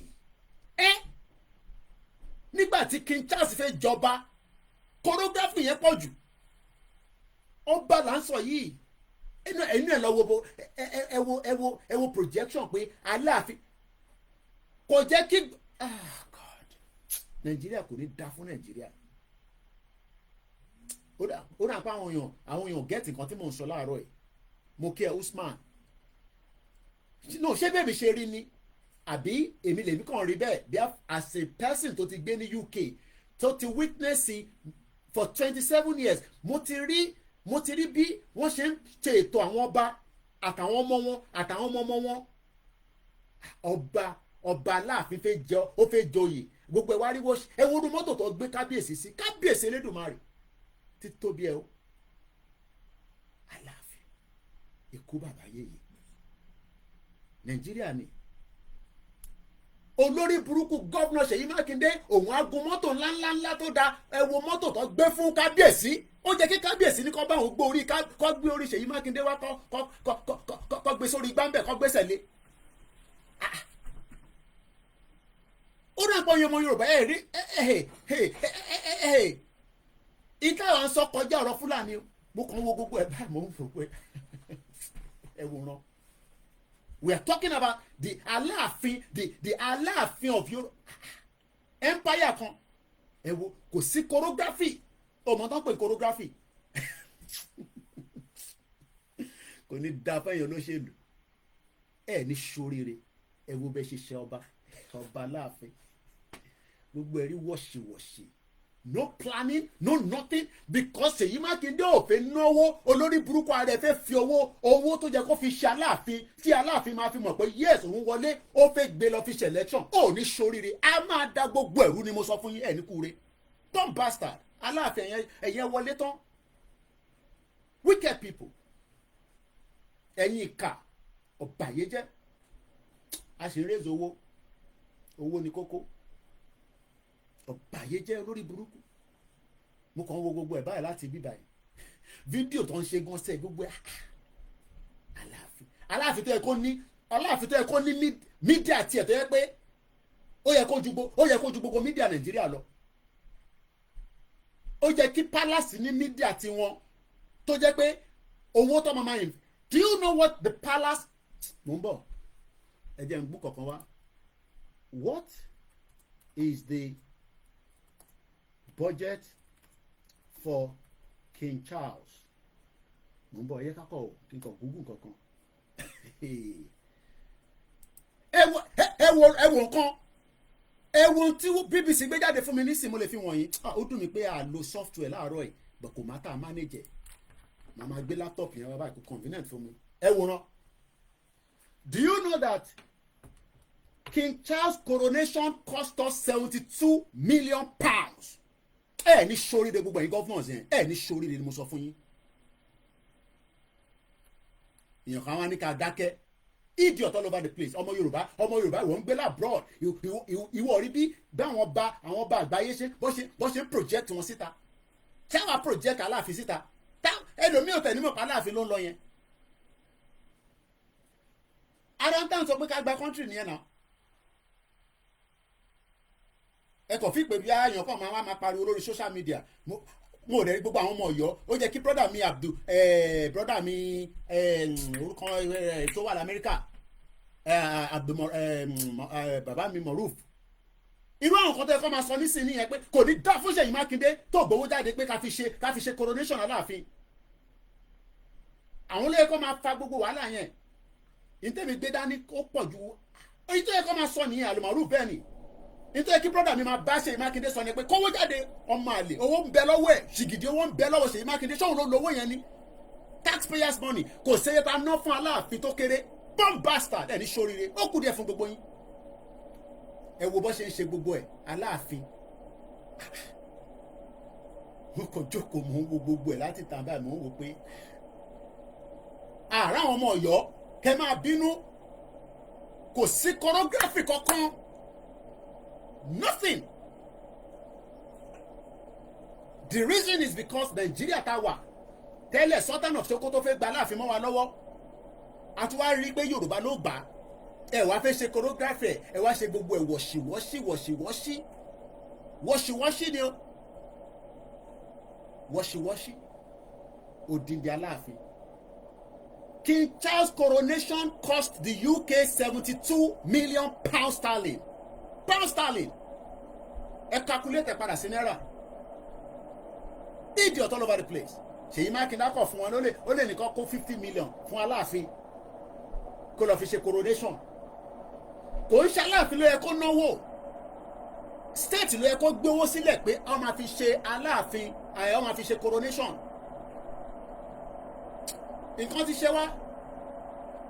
Ọmọ Yorùbá nǹkan ti ṣe gbogbo wa including myself. Nǹkan ti ṣe gbogbo wa pátá bóun ẹ̀kọ́ náà fẹ́ Yorùbá nation wọ̀ṣìwọ̀ṣì tẹ máa rí náà nìyẹn mo fẹ́ Yorùbá nation ẹ̀yin ọmọ Yorùbá nation yẹn wàhálà yín ti pọ̀ jù wọ̀ṣìwọ̀ṣì ọba tá máa rí náà nìyẹn Aláàfin là ń sọ̀rọ̀ ẹ̀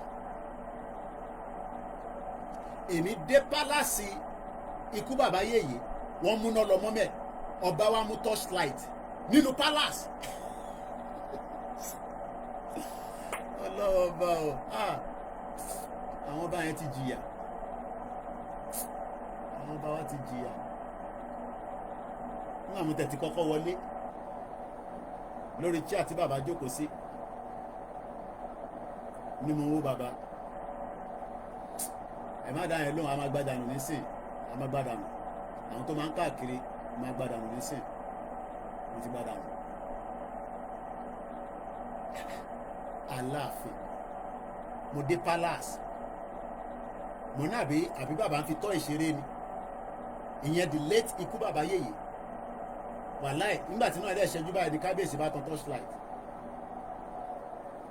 nínú palace ọba ṣé bí náà ṣe ń kú lọ́dọ̀ àwọn òkè owó nìyẹn ṣèbẹ́ rí ọmọ òkè owó ẹmọlé ẹ̀ náà ṣé iná máa ń kú nínú ilé tiwọn gbogbo máa ń ṣàn wọn yẹn tán ní Banana Island ní kinní kan ṣé iná máa ń kú nínú ilé Michael Adenuga iná ṣe lè máa kú nínú palace ọba wa.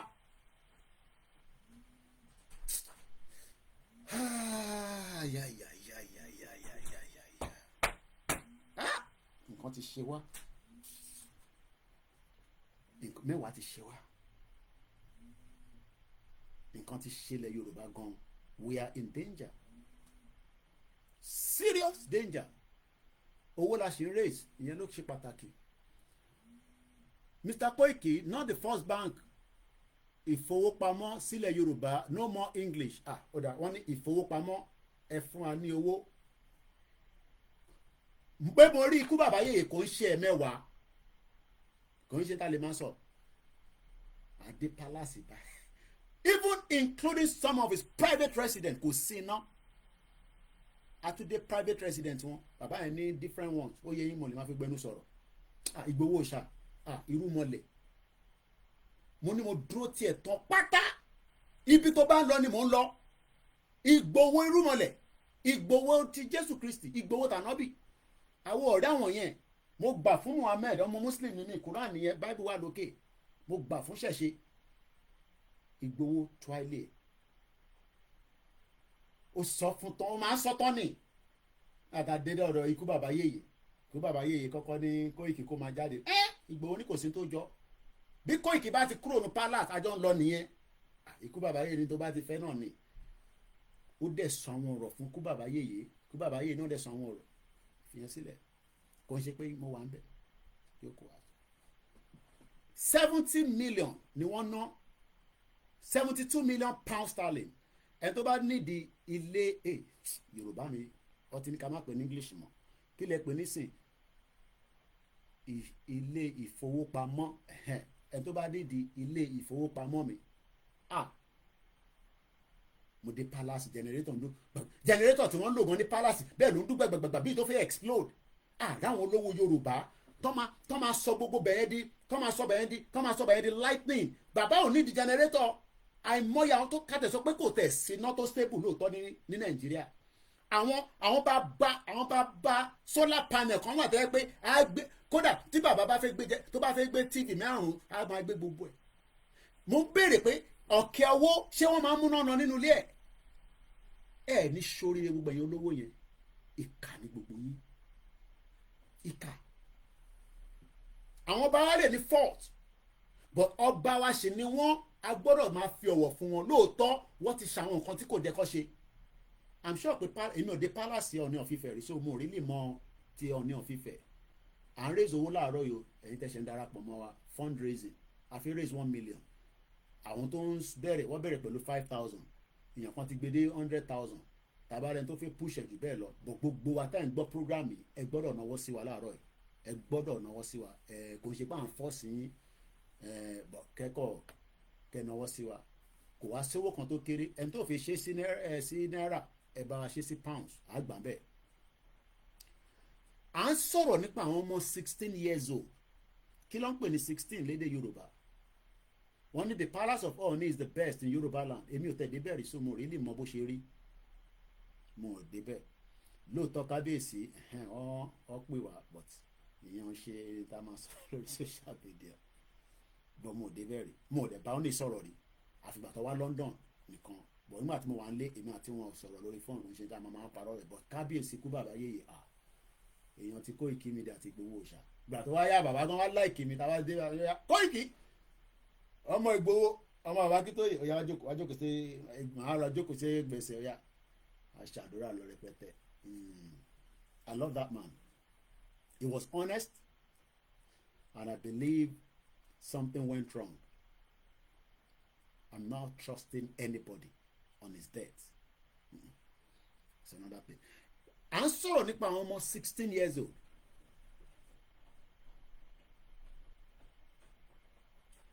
Ẹ̀rìndínlógún, wọ́n ní àwọn ọmọ ẹ̀rìndínlógún, kí ló dé tí wọ́n níṣẹ́? Tony Aegis, àwọn tó ní even a wind valve supply light to the palace. Wind yẹn ni èyí tí máa fi wọ̀nyí níta tó máa ń rólù bí fáànì báyìí. Tó bá gbé mẹ́ta sí palace ọba, wind turbine, wind dẹ̀ pọ̀ ní lọ́dọ̀ tiwa at least. Ọba ọ̀tẹ̀ ní láti máa lo náà government, a máa generate iná fún gbogbo palace. Palace wa dé tán múná lọ, tó bá ń kan torchlight. Ẹ̀rí pé nǹkan ti ṣẹlẹ̀ Yorùbá. Àwọn kan ò ní lè sọ fún yín because wọ́n pé pamọ́, èmi lè sọ fún yín categorically kò ń ṣe pé mo wà níbẹ̀ ni wọ́n múná lọ tó ń ṣe méjì wọ́n lọ tán generator nígbà tí aláàfin tàná wà níbẹ̀ ni mò ń sọ o ikú bàbá yèyè wọ́n ní mẹ́rìndínlógún ṣé mẹ́rìndínlógún ni àbí ẹ̀rìndínlógún èwo ló correct the real number ní mẹ́rìndínlógún bàbá mi Adébánjọ ní ẹ̀rìndínlógún èwo ló correct ṣé méjèèjì náà ló correct kò mẹ́ ìkan all okay wọ́n ní gbogbo ẹ̀ náà ló correct ẹ ṣé gan Mr. Ọláyínká mo máa ṣí phone line but mo ní láti switch phone tí mo fi ń ṣe program bẹ́ẹ̀ so bí a kì í máa prep ilé wá sí bíbá ká lè go live láti bíbá wọ́n ní gbogbo ẹ̀ náà ló correct Koiki àti àti mẹ́ àwọn ọmọ mẹ́rìndínlógún kí ló dé tí wọ́n níṣẹ́ lọ́wọ́ èèyàn kan ní Koiki wọ́n tún dé àwọn àgbàlagbà gan ò tí ì níṣẹ́ no ẹ̀yin àgbàlagbà ò ní láti níṣẹ́ àwọn ọ̀dọ́ wa kí ló dé tí wọ́n níṣẹ́ lọ́wọ́ ẹ ṣé gan ni brother mi Yẹmí Fátókí àwọn ti Lagos Island àwọn tó gbọ́ Yorùbá dáadáa nìyẹn wọ́n ní gbogbo ẹ̀ náà ló correct Koiki ẹ̀rìndínlógún mẹ́rìndínlógún kí ló dé tí wọ́n níṣẹ́ kí ló fà á kí ló dé tí àwọn ọmọ mẹ́ àti ẹ̀rìndínlógún kí ló dé tí wọ́n níṣẹ́ ẹ bá mi kọ́mẹ̀ntẹ̀ àwọn kan ti comment nígbà ìbí ọ̀tẹ̀ ti béèrè account number because mo ò rí kankan mọ́ níbẹ̀ yẹn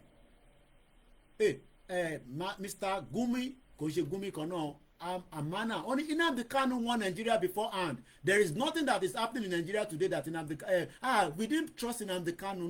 No Versi. We thought Nnamdi Kanu hates Yoruba people. We didn't listen to him until Igboho came out.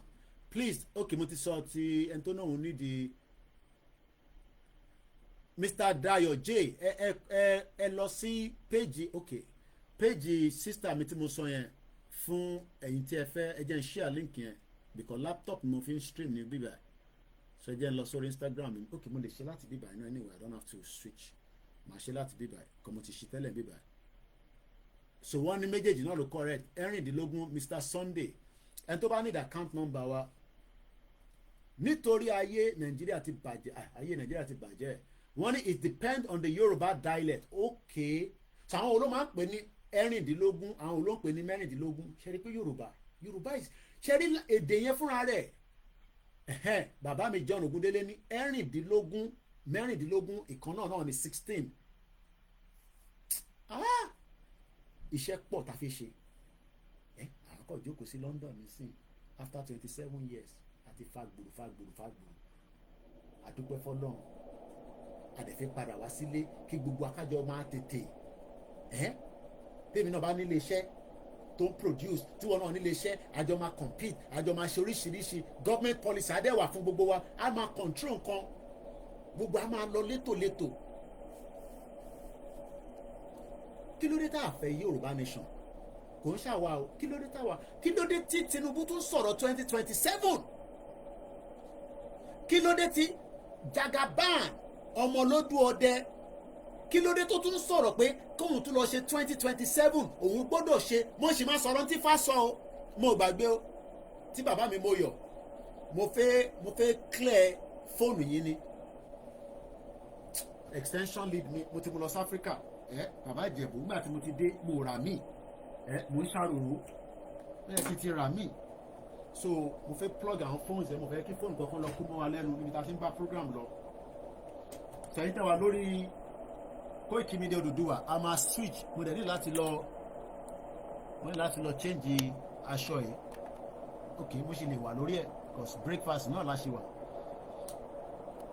so mo kí àyẹ̀yàn wa lẹ́ẹ̀kan sí fóònù ìgan ní láti charge because battery ti ń lọlẹ̀ mo dẹ̀ sí ní Nàìjíríà so mo ní láti adjust eléyìí sẹ́yìn tẹ́wà níbẹ̀ yẹn bí a kì í lọ gbé laptop tọmọ mi wá lókè kí wọ́n á fi yẹn ṣe but ibo ni máa charge sí that's the problem eléyìí ní sì kò dẹ̀ fún mi ní ààyè kí n gbé screen mi wá kí ló ṣẹlẹ̀ iṣẹ́ wa yóò yí sí Ọlọ́run àfikọ́ náà kó ṣàánú wa mò ń bọ̀ washing machine ò ní pẹ́ parí ẹ má wọrí because ọ̀dọ̀ àpá àwọn kan fẹ́ pé àwọn tó dẹ̀ fẹ́ fún wa lówó lè fẹ́ pé so wọ́n ní méjèèjì náà ló correct àti ẹ̀rìndínlógún àti mẹ́rìndínlógún wọ́n ní méjèèjì ló correct. àwọn ọmọ mẹ́rìndínlógún nílùú òyìnbó bẹ́ẹ̀ ni Jagaban olójú ọ̀dẹ̀ sometimes mo máa ń wọ́ndà pé ṣé Tinubu tó sọ pé ó ṣe Lagos State náà nìyẹn kí ló dé tí kò lè kápá àwọn north náà fẹ́ jẹ́ kó kápá wọn ìkà ní gbogbo wọn. mo kẹ́yìn yan wa ọ̀tẹ̀ ń gbọ́ mi ní gbogbo ibi tẹ́ ti ń gbọ́ mi Ọlọ́run ní jẹ́ kí àjọṣe wa kó bàjẹ́ a máa délẹ̀ lérí kò ń ṣe pé tẹnu Ọlọ́run ló rìnrìn àjò yẹn kò ń ṣe Kóìkì Ìgbòho kọ́ Ọlọ́run ló ń rìn. mo kí Mr. Ọlájídé Ajíkòbí mo sì ń bọ̀ sẹ́ mo fẹ́ sáré set up bíbà ẹ̀ kò tí bá tún ní kí n lọ gbé laptop mi wá. Hey, brother mi Olúbùnmi ní Nigeria is the biggest and the largest geographical entity with the fast high rising crime in the world. Families, this is Punch newspaper leleyo. Families of colleagues of the 16 hunters who were killed in Iromi, Edo State by a mob have warned that they will revenge their deaths. Wọ́n náà máa revenge. Mr. Ọláyínká ní Kóìkì ìbò ló ti gbọ́ pé Tinubu ṣe kankan ní Lagos State ìtọ́ sọ nìyẹn wọ́n náà ló transform Lagos State wọ́n ló ti mú Lagos State wá ti wà pa gan everywhere wà pa gan yàtọ̀ sí ọmọ wèrè Fúlàní tó ń yàgbẹ́ lójú títì lánàá ẹ má bínú ẹ̀ tẹ́ bá ń jẹun tí very dark man ìgbẹ́ kóńdó ni ó ń yà sójú orí bridge mo ti sọ kọjá èyí tẹ́ bá ilé tí ń sọ fún mi pé Kóìkì this phone is gonna go off mo ní láti tètè fòun náà sínú charger. No. ìlú yẹn agbọ́dọ̀ fọ agbọ́dọ̀ kúrò ní Nàìjíríà ẹ má bínú àìpẹ́ wà ń lé owó dátà yín ti lọ sókè gan but sí nǹkan táwa máa ṣe sí o ṣé kí n change ìfìlà mi ìfìlà oríṣiríṣi wọn ní ilé tí mo dé látàárọ̀ yìí ẹ̀ka dé mi ẹ̀ka dé ti sójà ìbádẹ́ ti dé ti sójà báyìí ó dà fún àwọn spirit kan máa ń tẹ̀lé mi mo ń bọ̀ mo fi ṣáàjì fóònù yẹn ti ń sọ fún mi pé ọkẹ́ òun lélẹ̀ ṣàgbọ́dọ̀ tètè ṣáàjì if not gbogbo ẹ̀ máa ṣe kí ni ó máa di pọ̀pọ̀ ṣàjẹ́ kí n ra ìgbé wá báyìí. mo kẹ́yìn tẹ́ ń gbọ́ wa ṣé sátọ̀dẹ̀ yìí lọ dáadáa à ń raise owó láàárọ̀ yìí Ọlọ́run á jẹ́ kí ẹ̀yin náà lè bá mi dá sí o gbogbo ẹ̀yin tí ẹ nífẹ̀ẹ́ wa ó ti dúró bẹ́ẹ̀ yẹn àwọn chájà yìí mo tẹ̀sí lọ ra àwọn chájà so àwọn tíì mi nílé wọ́n ní gbogbo chájà táwọn ọmọ Ìgbò ń ta fake ni àwọn èèyàn ti ń pè Kóìkì gbé kọ́ọ̀lù wa náà kí ló ń ṣe ẹ̀ so mo fẹ́ ọ̀dà ẹ̀yin tẹ́ wà ní orí bíbà ẹ má bínú a máa switch off à ń padà bọ̀ ẹ má bínú bàbá mi John Ogundele a wà lórí the other platform for now ẹ má bínú sà tí ó ṣeé ṣe pé àwọn tó fi fún wa lówó àbáwọn tó ní kankan tó fi bá wa sọ pé Kóìkì yóò dẹ̀ gbé kọ́ọ̀lù ẹja sáré lọ́wọ́ ẹni tó ń pè wá ta ló ń pè ó yá ẹja gbé kọ́ọ̀lù yẹn hello caller hello ta ló ń sọ̀rọ̀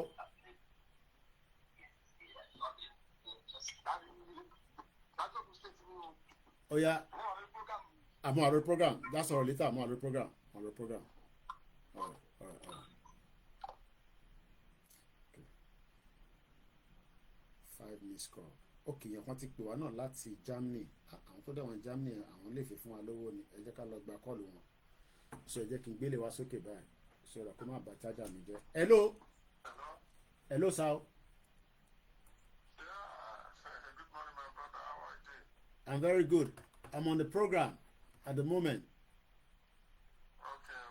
How are you? Sorry, I can't hear you. Go ahead. How is the family? Well, family are doing very well if the husband is doing well. Okay. So I have, my situation, so about the Abadan we did. I'm on the program now. Maybe you have to call me later. I'm on the live show now. If you can give me time, that would be nice. So that I won't disturb you. Okay, maybe after the program I'll see if I can call you back. What time? Because I don't have internet with me now. I do come out. If you can give me time, so that I'll What time will you be available? I'm available every time. I'm doing nothing, my good brother. I'm doing nothing. Anytime when you give me, I'll be available for you. Okay, what I'll do, I might just send a message and tell you to call me, or I'll call you in the next 10-15 minutes, so that way you'll be prepared, okay? 10-15 minutes. Not now. I mean, when I'm going to send you the message, but not now. I'm still on a live program right now. I mean, I'll still be some few hours before I finish. Sure, but you have to take. If I can't. go out from where I am now, I will not have internet again. That's why I'm asking you, what time will you be out to have internet again? What time are you right now? We are 20. Listen, you have to give me the time you'll be free. I'm doing nothing. You give me your own time, so All right. come out and get it. All right. Call me tomorrow. Tomorrow at 6 o'clock in the evening. 6 o'clock in the evening. Okay, Yeah. that is fine. Yeah. 6 o'clock in the evening, UK time. What time are you now? Huh? What time is the time where you are right now? What time is the time? I'm here in Germany with you. I said what time? What time? Is it same time now? Because are we on the same time? What time are you? That's what I'm saying. We're 20 to 11 now. Are you using the same time with us now? Yeah. That's what I'm asking. So that means when I say 6 o'clock, it will be 6 o'clock German. Are you still in UK? Where am I going to be? I'm in the UK now. Okay. That's why I'm asking now. Yeah. Okay, no problem. So it will be 6 o'clock German time. 6 o'clock German time. Yeah. Yeah. All right I'll then. be free. Okay then. All right, brother. All right. Okay, my brother. We go God good. bless you. Oríṣiríṣi èèyàn ló ní pọ́blẹ́mù wọn á rò pé gbọ́n tó wà lábúrò ló wà òkè o ìbọyẹ tó wà lábúrò tó ń struggle oríṣiríṣi láti bá pàdé nínú ìrìn àjò yìí kọ́lọ̀ kó ṣàánú. All right, let's come back to the program torí àsìkò wa ẹ tó bá fẹ́ pè ní sin the line is open officially now mo ní láti start program yẹn padà torí àwọn tó máa miss out ní the other end.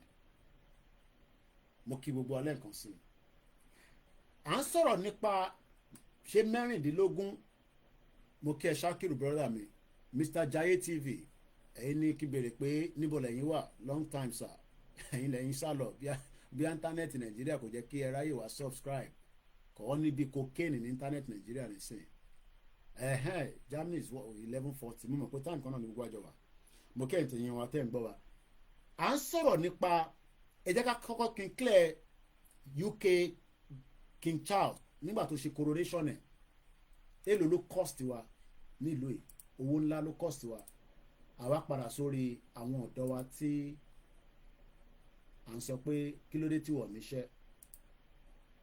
King Charles coronation cost the taxpayer £72 million sterling. £72 million sterling. The coronation cost taxpayers £72 million. Government figures have revealed. Just over 50 million was spent by the Department of Culture, Media and Sport. Did you get that message? The Department of Culture, Media and Sport. The State Sport Commission or Culture ní Ọ̀yọ́ State èló ni wọ́n fẹ́ ná fún coronation ní ọba wa tuntun Aláàfin, the new Aláàfin. Ẹ lọ wo gbogbo choreography ẹ rí pé it is not something that we should be proud of. Excuse me. Fóònù ìgbà àtẹlifíṣẹ́ program because ó ti wíkì wọn ní láti charge it. Excuse me. Wọ́n ní department kan wà ní UK wọ́n ń pè ní Culture, Media and Sport. Lọ́jọ́ iwájú tẹ́ bá rántí pé bàbá Kítóyè náà sọ something like that tí bá lọ wo document bàbá Kítóyè yẹn mo fi sáré pull it out guideline. I'm sure we have something around that as well tí bàbá Kítóyè náà sọ fún wa tàbá ní ká lọ wò nísìn. Mo bọ̀.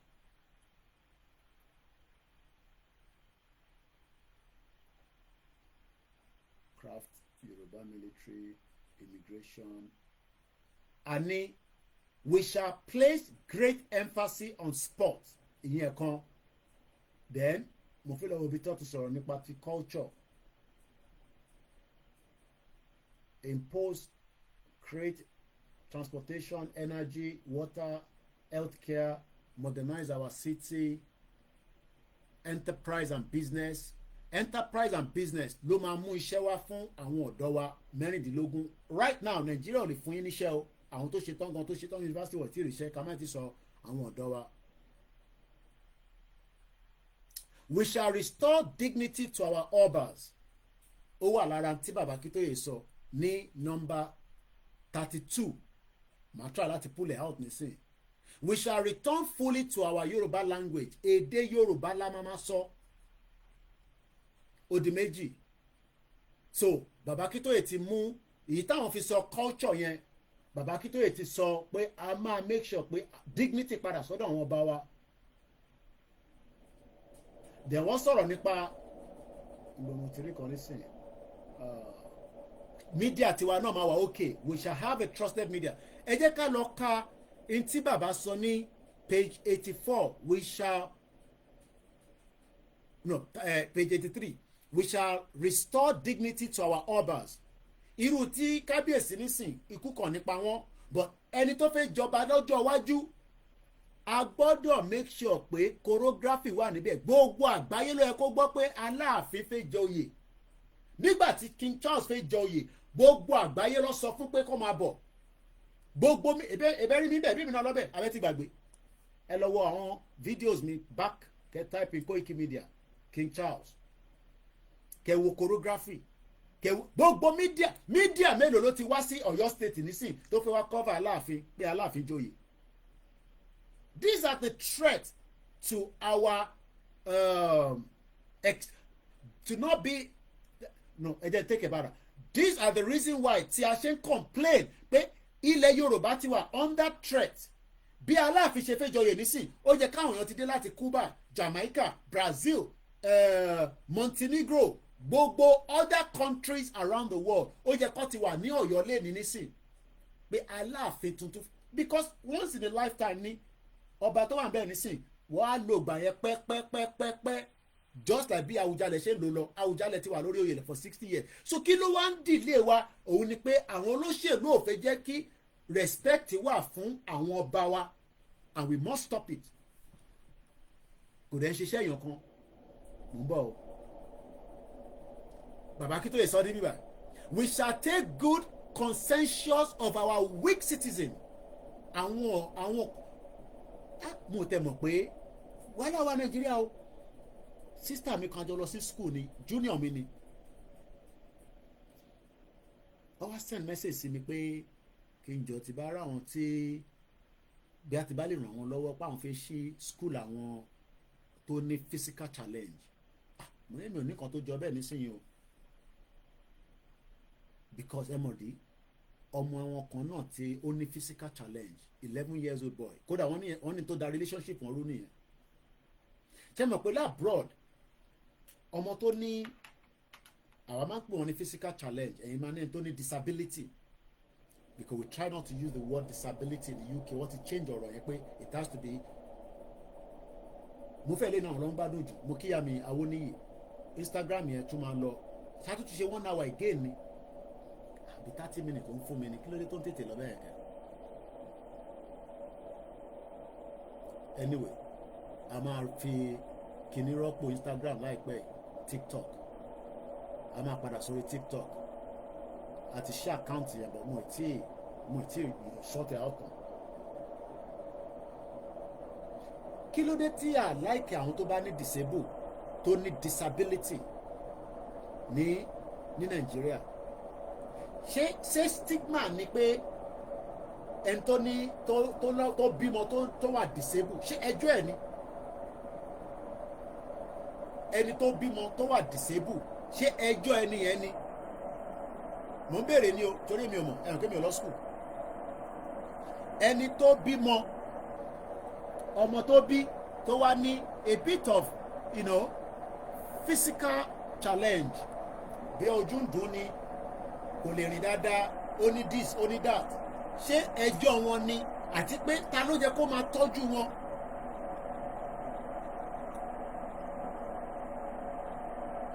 Nigeria has to go. kò sí ọ̀nà àbáyọ kankan mọ́.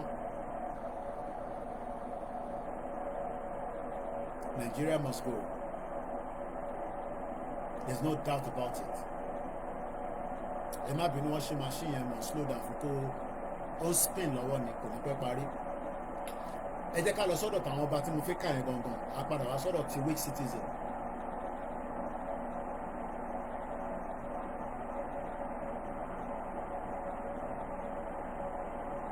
That's it. We shall restore dignity to our obas. We shall restore dignity. Fáwọn ọba wa, a máa restore dignity. Fáwọn ọba aládé.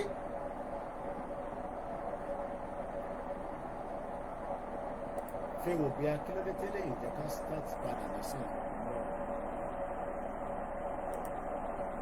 Mo kí gbogbo wa lẹ́ẹ̀kan sí Yoruba nation, no going back. Yoruba nation for life. Adélẹ̀ lérí. Àṣeyọrí la máa ṣe. Bí a kì í tẹ̀ máa start mixlr yẹn díẹ̀díẹ̀ àmì kẹ̀kẹ́ náà. Mo kẹ́yìn tẹ́ wà lórí mixlr. Aláwọ̀ bàbá má bínú, mo ti ń rí kọ́mẹ̀ntì yín. Ògúnmọ́lá, ẹ má bínú kó pẹ́ kí tó kí yín. Aláwọ̀ bàbá ní Nigeria end completely because 80% of Nigerians now understand that government is really playing with their life. I'm just laughing if they start to complain to me because they laughed at me before when I was explaining Yoruba nation to them. Wọ́n nígbà táwọn ṣàlàyé Yoruba nation fáwọn èèyàn wọ́n fi wọ́n rẹ́rìn nísìn àwọn làwọn fi wọ́n rẹ́rìn. Mo kí gbogbo ọmọ Yorùbá nílé lóko lẹ́ẹ̀kan sí pé àṣeyọrí la máa ṣe àní ṣe àṣetì. Ó kù díẹ̀ àjọ máa délẹ̀ lérí ni. Ọ̀nà àbáyọ kan tó kù òun náà ni pé kí gbogbo ọmọ Yorùbá ká demand pé kí Tinubu ìyẹn the current president go divide Nigeria. That is the future. Kò sí future kankan mọ́ fún wa pé a fẹ́ build need láti náà fẹ́ build the Nigeria. Nigeria has no more place in Yoruba land. This is the time that we must now demand a final push. Mo kí gbogbo èyí tẹ́ gbọ́ mi ní gbogbo bí tẹ́tí ń gbọ́ wa. A máa switch sí software so that màá lè fa àwọn kankan máa wọ̀n wá. So ẹ kàn fún mi ní few seconds while we are prepping for that. Ẹni tó ń pè wá àní lè gbé call because mo mọ that might not be possible now. Let's do it this way. Jẹ́ kí n switch by. Ẹ kí n lè lè because mi ẹ̀ máa tètè yá. Okay. Yoruba nation is the solution and it is the only option on the table. We need to now exit Nigeria.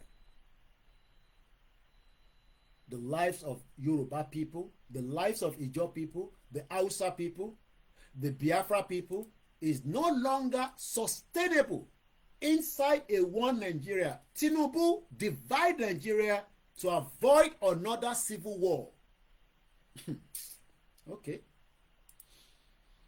Nobody pray for war, but Nigeria is sitting on a keg of gunpowder and it could be dangerous for every one of us. I'm trying to see if I can bring us back into our software where we can continue the program. Self-determination kì í ṣe crime. Koiki, keep bombarding the airwaves, bringing the obvious to liberate his people. Osita or Biafra. No retreat, no surrender. Don't release Nnamdi Kanu. The Biafra has no other choice than to react, however they feel to react. And don't blame them. Tinubu, do not push the Biafra to do what they don't want to do. Allow Biafra to go. Release Nnamdi Kanu. And there's no point holding Simon Ekpa. They are not criminals. The main criminal is inside Nigeria, and Nigeria needs to go. I am just prepping up quickly if we can bring the conversation into the software. So mo fẹ́ migrate wa wá sínú software, just like I got an email from Skype that they are now moving into Team. Pé mo ní láti migrate gbogbo kìíní mi. I think Skype might be going off. I don't know. It seems that Skype is coming to its end of duration. My name is OLAYOMI KOIKI, and you're listening to your finest broadcast on a Saturday, and we are still raising funds for this channel. Every quarter, that's what we do. So this is the first one we are doing this year, just to help this organization. Every account number, Kafuyin. Yoruba Nation, Lafayette TV from Hong Kong. Tinubu divide Nigeria before it is too late. It is the only option now for Asiwaju. We love him, but he's dealing with the people that wants to take his life. And I don't think Tinubu knows that his life is really under a serious threat from the Fulanis. Prophet Ilekun Ayo sọ pé, Koiki, I do agree with you.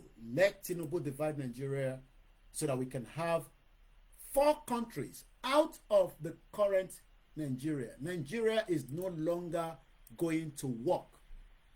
There is no amount of your plea that the Biafra will stop agitating for one country. You cannot stop the Yoruba people. The Ijaw people cannot be stopped, and neither can you stop the Hausa. The question then is, why should we remain as one block when there is room for us to divide it peacefully? Tinubu could do it. Jonathan could not finish it. It would be in the interest of President Tinubu. He would remain a shining beacon for many people if he does so. Ìdùnnú ló máa jẹ́ fún Tinubu tó bá divide Nàìjíríà nísìnyí. Kódà ọ̀pọ̀lọpọ̀ àdúrà máa wá fún. Kódà àwọn kan tẹ̀ sọ pé gbogbo tó bá ti ṣe, because gbogbo ala ti ṣẹ̀, kò sẹ́ni tó ṣẹ̀ rí. Ọlọ́run àforíjì. The bloodbath in Nigeria means that Nigeria can no longer hold. Whether you like it or not, Nigeria is coming to its final phase. It will divide. People will go their separate ways. The Yoruba will exit Nigeria, and we will do so with the power of the will of the Yoruba people. Let's stop him. It is too late. We are not interested in the restructure Nigeria because it is no longer workable. Very restructure Nigeria anymore. We don't want Nigeria to be restructured. We want to go all the way out. I want to have a Yoruba economy, a Yoruba passport. I want Yoruba to work with other countries around the globe. Nigeria is a failure for Yoruba people, and we do not want to rescue Nigeria anymore. Our fathers, our mothers, they've tried to rescue Nigeria. This generation do not want to rescue Nigeria. We want Nigeria to be divided. Mo kí bàbá mi Mukaila Saliu Ojúmọ́re. Ẹni tó ti dáwó sínú nǹkan tá à ń sọ. You have not just today till end of the month, but it is important that you also contribute towards this organization. Fundraising is going on right now, and we pray that Ọlọ́run á fún yín ṣe. People are paying 5,000 minimum, but somebody has paid 100,000. It's a diaspora, so you can tell. Ẹ̀yin tẹ́ wà ń lé náà ẹ gbọ́dọ̀ dá sí, no matter how small. This is helping this organization to progress. If you don't have 5,000, give whatever you have. You are also contributing towards. They are using Yoruba Nation to fund their lifestyle. Yes, at least I am out every day. You can see me talking about Yoruba Nation. Just like your pastor is coming out to talk about Jesus to you. Just like people are going to talk about Islam and tradition. I am talking about self-determination. You are funding them. I see it. And fund the Pastor Jerry. And fund the Prophet Ojo Taiwo. I love him so much. I have an exclusive picture with him. I will not show that yet. Exclusive. I have it. Exclusive. Inú yín máa dùn. Mo kí bàbá mi dáadáa. And fund the Pastor Bakari. And dáwó sí gbogbo àwọn platforms yẹn. So there is nothing wrong. Tẹ́ bá dáwó sí bíbá iná. Ó wà ethical under the law. It is not compulsory. so kí ọkọ bá ní Yoruba Nation no, this is for Koikimedia. It's not for Yoruba Nation. It's an organization. I have to keep explaining because we have too many dumb people that do not understand it. We are almost getting there. We will be bringing the broadcast into a different level, which is bringing it straight into what we call the software, where you can see the screen, and we will shut down this one because this one is going to 3 hours. We are starting another one. Èmi ò níbi kankan tèmi lọ. Táwọn ọmọ ọdún abádé mo níbi tí wọ́n lọ. I'm just joking. So we are under the first hour, and that way èmi náà kọ́ lọ refresh.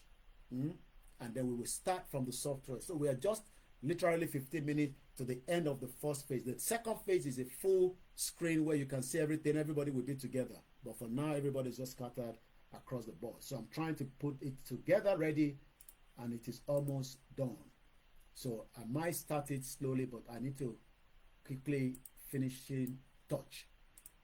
Moniste President Bola Tinubu, we love you so much. Use this your first tenure to divide Nigeria and stop talking about going for 2027.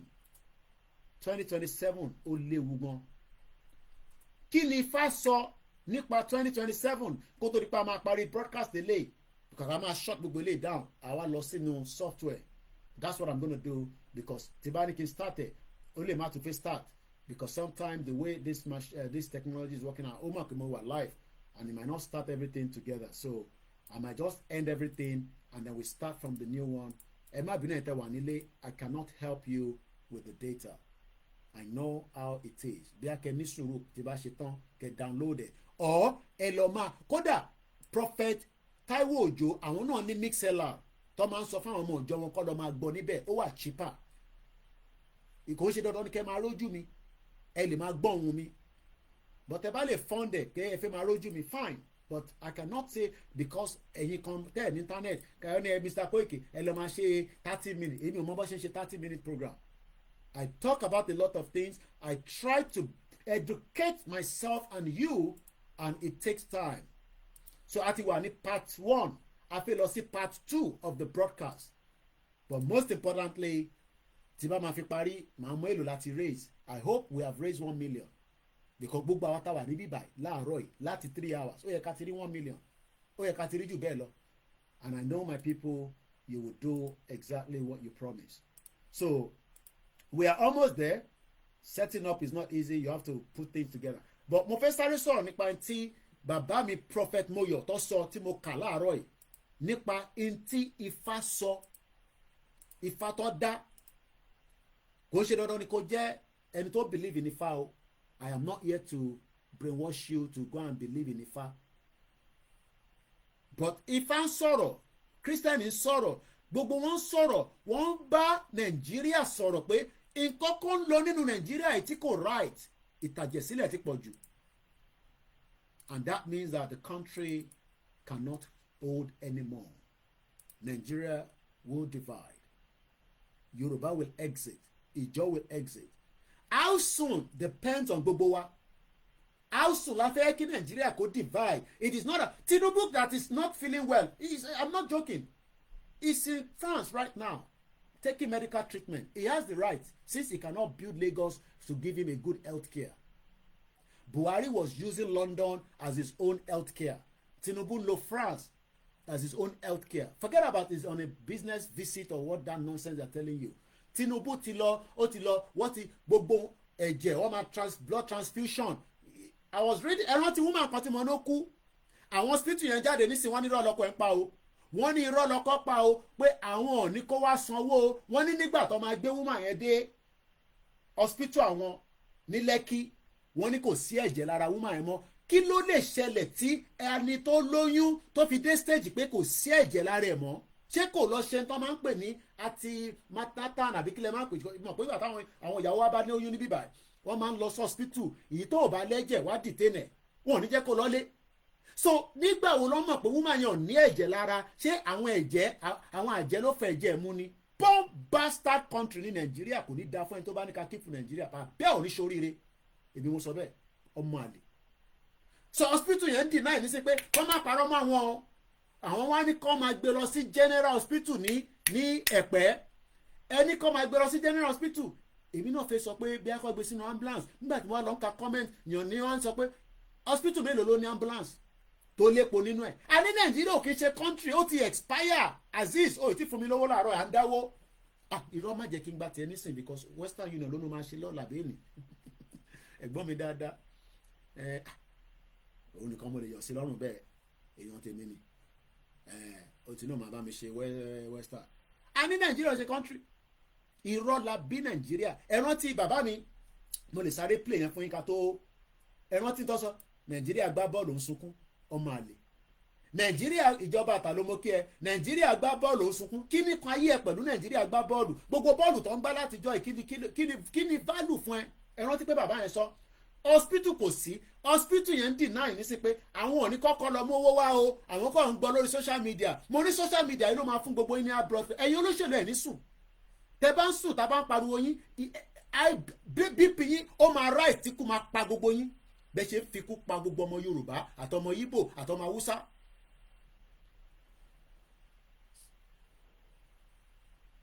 mo níṣẹ́ àsìkò yìí mo kí bàbá mi alágbo ibà Martin wọn náà àwọn kí mi àwọn àgbo kan wà tíyàn bá lò kò ń ṣe àgbo jigijigi o àgbo jigijigi àwọn àgbo kan wà tó bá mú àríyá náà wá tọ̀ Ìbàdàn a ní nǹkan nílẹ̀ Yorùbá tá lè fi develop gbogbo ayé wa àwa ń sùn à ń jí ìwọ wa ń takò Yorùbá ọmọ àlè olórí burúkú ẹ̀gbọ́n tí bàbá yìí sọ ìmáàmù Ọ̀fà Nàìjíríà gbá bọ́ọ̀lù ń sunkún kí ní kàn pẹ̀lú pé Nàìjíríà gbá bọ́ọ̀lù ń sunkún ìjọ ti ń gbá láti Rashidi Yekini kú nísìn àrùn ti fámílì ẹ̀ mọ́ Ọ̀párájì orí stadium ló kú sí ní Sùúrùlérè àrùn ti fámílì ẹ̀ mọ́ ta ló tún kú ẹ máa fi sí comment section àní Nàìjíríà ti expire má parẹ́ torí Nàìjíríà àyàmìwọ́ Nàìjíríà àwa àtàjẹ́wọ́ Nàìjíríà tá a bá ń gbé passport Nàìjíríà mo gbé passport Nàìjíríà dé Turkey ní yíyẹ kan wọ́n lọ fi magnifier I am not making this up ó dà pé àwọn ọmọ Nàìjíríà ti gbá wọn ní gbogbo bẹ̀yẹn gan wọ́n lọ gbé magnifier wọ́n wá fi even though kò ń ṣe Nàìjíríà mo ti ń travel bọ̀ mo ń gba UK kọjá ní UK ni mo gbà mo ń lọ sínú bẹ̀ ní o wọ́n wá lọ gbé magnifier wọ́n wá fi wò báyìí wọ́n wò báyìí ó wá ṣẹ̀dá padà fún mi ṣé mo lè complain no ṣé mo lè complain tó bá jẹ́ pé passport gidi ló gbé dání bí Azeez nísìn American passport ló wà lọ nígbà tó dé mi ló mú fún ó ní Koiki gbà bá ń tọ́jú ẹ̀ sínú yàrá èmi náà ya mú fún ìyàwó mi kó má lọ sọnù mọ́ mi lọ́wọ́ American p ló wà lọ́wọ́ ẹ̀ ọmọ Amẹ́ríkà ni a ní ká ṣiṣẹ́ ká lọ kúrò ní Nàìjíríà ká gba country ẹ̀rí kí Tinubu tó wá lọ fún 20 ẹ fẹ́ pa Tinubu ni ẹ̀yin mọ APC MC Olúọmọ ẹ fẹ́ pa Tinubu ni ṣe fẹ́ pa bàbá yìí ni ẹ fi bàbá yìí lọ́rùn lẹ ní kó divide Nàìjíríà ẹ má pa Tinubu fáwọn ọmọ ẹ̀ náà èmi ò gbàdúrà kú fún àìmọye àwọn tó ń pè mí pé tó bá máa kú kó kú dànù àkútúkú ẹ̀ lọ́rùn èmi ò gbàdúrà kú fún kò tí ì dé stage yẹn but ẹni kó divide Nàìjíríà ẹ má fi kú pa Tinubu èyí tó ṣe ní ọdún mẹ́rin ti tó hospital one deny èmi wà ló ń ka comment section àwọn kan wá ní why don't you use your ambulance to take him to Ẹ̀pẹ́ general hospital ìyẹn kan wá comment lábẹ́ kínní yẹn pé ṣé àwọn ní ambulance ṣé wọ́n sọ fún ẹ̀pẹ́ hospital yẹn ní ambulance ìyá ti jà wọ́n yàn ẹjẹ́ agbọ́n tí bàbá yìí sọ àti fẹ́ parí program máa ká tí bàbá prophet Moyo àwa close eléyìí èmi náà sáré please abẹ́ ẹ̀dẹ́ ẹ̀dá mi sára ẹ̀hẹ́ ya okay okay okay okay ṣé irun rẹ ló ń gbà yẹn ni gbogbo kọ́ọ̀pù tó gbà ìwọ ló fi mú mi rí.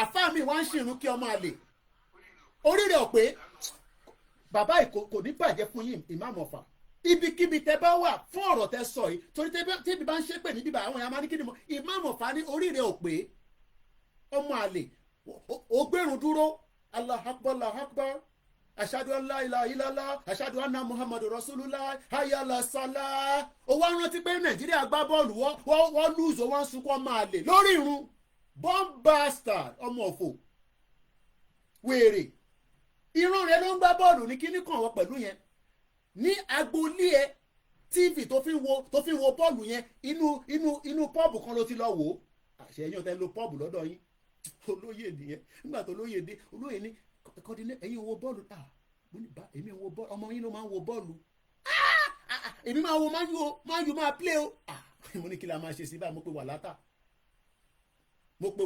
mo ń bọ̀ lọ́dọ̀ yín mo rí mẹ́sẹ̀gì yín o second hand page wọ́n ní APC ní ó ti di cancer sí gbogbo wa lára báyìí Tinubu ti wá dàbí Muhammad Gaddafi àbí mò ń bọ̀ olóyè bá ní àwọn máa wo bọ́ọ̀lù Super Sunday mo ní kí la máa wá ṣe sí báyìí bàbá tó náà fẹ́ wo bọ́ọ̀lù olóyè bá ní àbí ká lọ sí pub pé mo pe wà látà ọmọ mi dẹ̀ ní kinní kan tó máa fi wo football ó náà wò rí mo ní ó má ṣe yẹn fún mi àsìkò tó lóye wá yìí àsìkò yìí kò ń ṣe ìgbà tó máa náà wò rí àṣeyàn tẹ̀lé ra 1 day pass kò fi wo football gbàtẹ́bì kì í wò ọmọ mi wá ní dad why you worry yourself bàbá yìí ó wà technology ni mo ní kí ló mean ó ní you can buy 1 day mo ní ní bá rà ní bá polóyè pé olóyè Sunday yẹn ajọ́ máa wò nílé ni mo ní exclusive olóyè ṣe ń gbàtọ̀ scott olóyè mo ti release àwọn video ẹ mọ̀ pé media máa tọ́jú àwọn kan pamọ́ ni exclusive ti bá release ẹ̀ ní sí gbogbo wọn lọ́ máa já kẹ̀mọ́ mi àwọn máa fi gbowó gbogbo àwọn platform yẹn lọ́ máa fi gbowó mo mọ̀ yín but a gbọ́dọ̀ release ẹ̀ bẹ́ẹ̀ kó wà in public domain àìmọye exclusive tèmi àti olóyè àti scott bá olóyè gbé bàbá yìí like bọ́ọ̀lù tó yìí ó like bọ́ọ̀lù gan olóyè gbowó ṣá inú ilé mi báyìí ni bá connect ẹ lolóyè bá jókòó ní Super Sunday ẹ jẹ́ wọn náà gbá bọ́ọ̀lù wọ Nàìjíríà lùzọ wá ń sunkún lórí irun ọmọ àlè ìwọ tó yẹ kó làdáni tó yẹ kó kírun ó wá rántí pé Nàìjíríà lùzọ wá ń sunkún kò wá rántí pé ó yẹ kó òun ké suratu fatia ìyàn á máa ké fatia kó tó ké kúlú àlá òlé lórí nígbà tó bá gbé òun dúró lónìí kúlú Allahu had Allahu samad lábìyàn dédé wà láhàmì yúlad wà láhàmì lọ́ba àwọn èèyàn bá rí pé àfà ẹ̀ẹ́kẹ́ fatia ó ní ẹ má bínú ló bá ṣe bẹ̀rẹ̀ fatia ọmọ àlè òun ni máàmù yìí ń sọ bomb bastard kí ní kàn wọ pẹ̀lú Nàìjíríà win wọ́n lose gbogbo ìtọ́ àìmọye àwọn tó ti fi Nàìjíríà sá lọ ẹni tó ń jẹ̀ṣẹ̀ tó bá ti gbé dá Amẹ́ríkà báyìí pẹ̀lú pálítọ́gbà lọ́wọ́ ẹ̀ ó ti ya dànù ikú Rashidi Yekini kí la ṣe fún látijọ́ tó ti kú a ní Nàìjíríà ń ṣe country ẹja agbọ́n tá a fa ìsọ ṣe fẹ́ rójú àfa mo lè fojú ẹ̀wọ̀n yìí ìmáàmù ọ̀fà ló ń pè wọ́n ó yá. wọ́n lọ Nàìjíríà lọ sunkún ẹgbẹ́ Nàìjíríà tó fẹ́ ní education tó fẹ́ ní health infrastructure. ó fẹ́ nínú health ó fẹ́ nínú gbogbo nǹkan.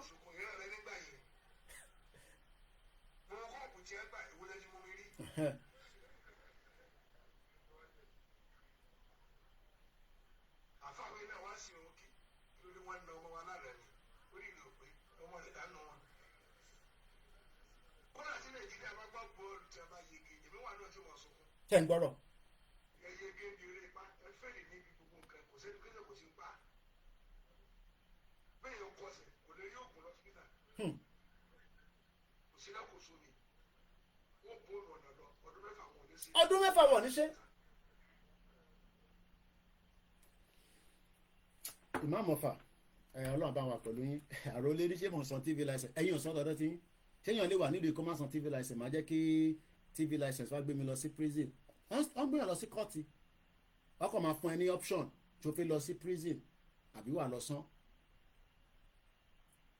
ẹ jẹ́ ká wá torí ètò yẹn kù 4 minutes lórí tẹ́lẹ̀ àwa wọnú sírí software ẹ mọ̀ pé software yẹn gbogbo nǹkan wa máa show ní background ẹ máa rí gbogbo ẹ tẹ́ ń bèrè account number yẹn so ẹ jẹ́ ká lọ kan tí bàbá mi Moyọ̀ kọ́tà bá ti ṣe 3 hours yìí tán a máa close ẹ̀ èyí náà sáré lọ tọ̀ ìwọ títọ̀ ń gbọ̀n ẹ̀ tẹ́ fẹ́ sáré jáde ẹ̀ plug ẹ̀ sínú mọ́tò yín alágbo náà ń kí gbogbo wa àwọn ọmọ Yorùbá nation a máa délẹ̀ lérí kò sẹ́ni tó máa dá dúró ẹ sọ fún Tinubu pé àkóbá ló fẹ́ ṣe fún 2027 kó divide Nàìjíríà àbá anybody ṣe mọ́nu wọn kó máa padà bọ̀ lé gbogbo àwọn sínétọ̀ olè yẹn ẹ máa padà bọ̀ ẹ̀yin olè sínétọ̀ olè amósùn olè Gbẹ̀ngà Daniel olè Ajíbólè olè Jàgùdà báláwo bansani bomb bastard ẹ̀yin olè ká máa ṣe consistency project ẹ̀rí dínà ìyẹn mú gbogbo owó consistency project ó ra mọ́tò ó ti invest síta tẹ́ bá mọ etí dínà ń gbà níta ní every month ó lè ṣe anything tó bá wù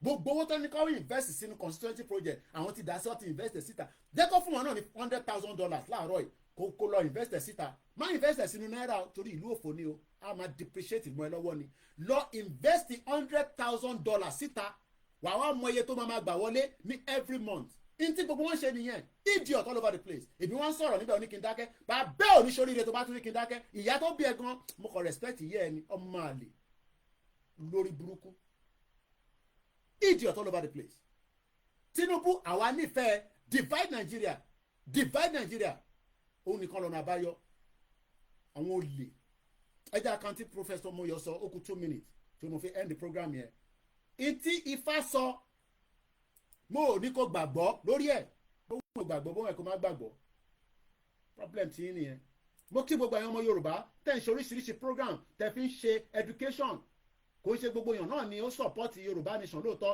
àwọn kan bá ṣẹ́ lọ mo tẹ̀rí kan ó ní Koiki ó máa jà fún Mohbad orí ò pé ó ti jà fún Tolúlọpẹ́ ló ti lé tó kú tí màá máa jà fún Mohbad kọ́ Mohbad ni mò ń bọ̀ wá jà fún Mohbad Tolúlọpẹ́ tó kú bá mi ṣe tí wọ́n strip naked tí wọ́n jù sórí bíríjì lẹ́kọ̀ọ́ ẹ ti jà fún ẹ̀yàn máa lè ṣé Mohbad nìkan lọ́mọ Yorùbá idiot all over the place mò ń bọ̀ wá jà fún Mohbad kọ́ Mobudu ni tábà gba Yorùbá nation ikú tó pa Mohbad àmújáde but for now ikú tó pa Abíọ́lá àìtí mọ̀ ọmọ àlè ikú tó pa Délégiwá mo ìtí mọ̀ màá wá ikú tó pa Mohbad gbogbo orí kẹ má lọ dúra papọ̀ kájọ jáde tó lóye bá ti ní ká jáde àti olóyè àti bàbá wa gbowó bàbá Kítóyè idiot all over the place ẹgbọ́n tí bàbá yìí sọ láàárọ̀ yìí Prophet Moyo ẹ lè má mẹ́rin tó ń jẹ́ bẹ́ẹ̀ ojú wọn lélẹ̀ ó wá sílé after 40 years ọlọ́run ló ní wọ̀ pa sí Nàìjíríà bàbá yẹn náà wọ́n wálé mọ́ ó ní tá bá ti gba Yorùbá nation wá wálé after 40 years 1980 something lọ ní bàbá yìí ti kúrò Nàìjíríà ọlọ́run ló ní wọ̀ pa sí border èèyàn lórí burúkú ọmọ dédé tẹ́níkà keep Nàìjíríà ẹgbọ́n tí bàbá yìí sọ pẹ̀lú ọ̀rọ̀ wọ́n ní 14 hours ago Nigeria in 2027 a glimpse mo fi sáré kà ní kíákíá mo ti pé 3 hours. What does Ifa say about political election in Nigeria in 2027 and the general state of the country? Question mark. First, let me recount why I decided to consult Ifa for an answer before revealing what if. Okay, I can record the Bible. I think I should record this place. Ẹ̀jẹ̀ ń pa fóònù mi kí yẹn ọkọ̀ máa tún lọ pé ẹ̀ kí n rìkọ́dì ibi tí mo fẹ́ sọ yìí mo kí gbogbo alẹ́ nǹkan sí à ń ṣe fundraising náà 3 hours màá mọ ìta ti raise nígbà tá a bá parí program yìí tí bá máa fi bẹ̀rẹ̀ the second one.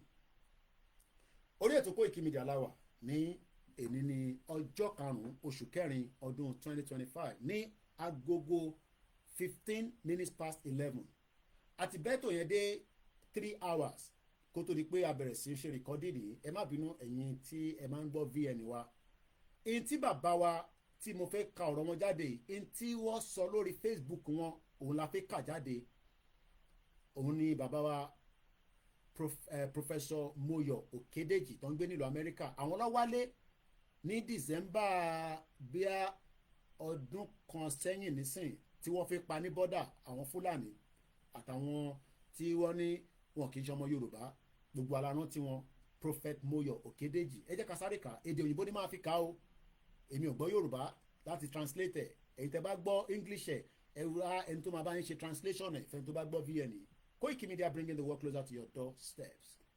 Nigeria in 2027 a glimpse. What does Ifa say about political elections in Nigeria in 2027 and the general state of the country? First, let me recount why I decided to consult Ifa for an answer.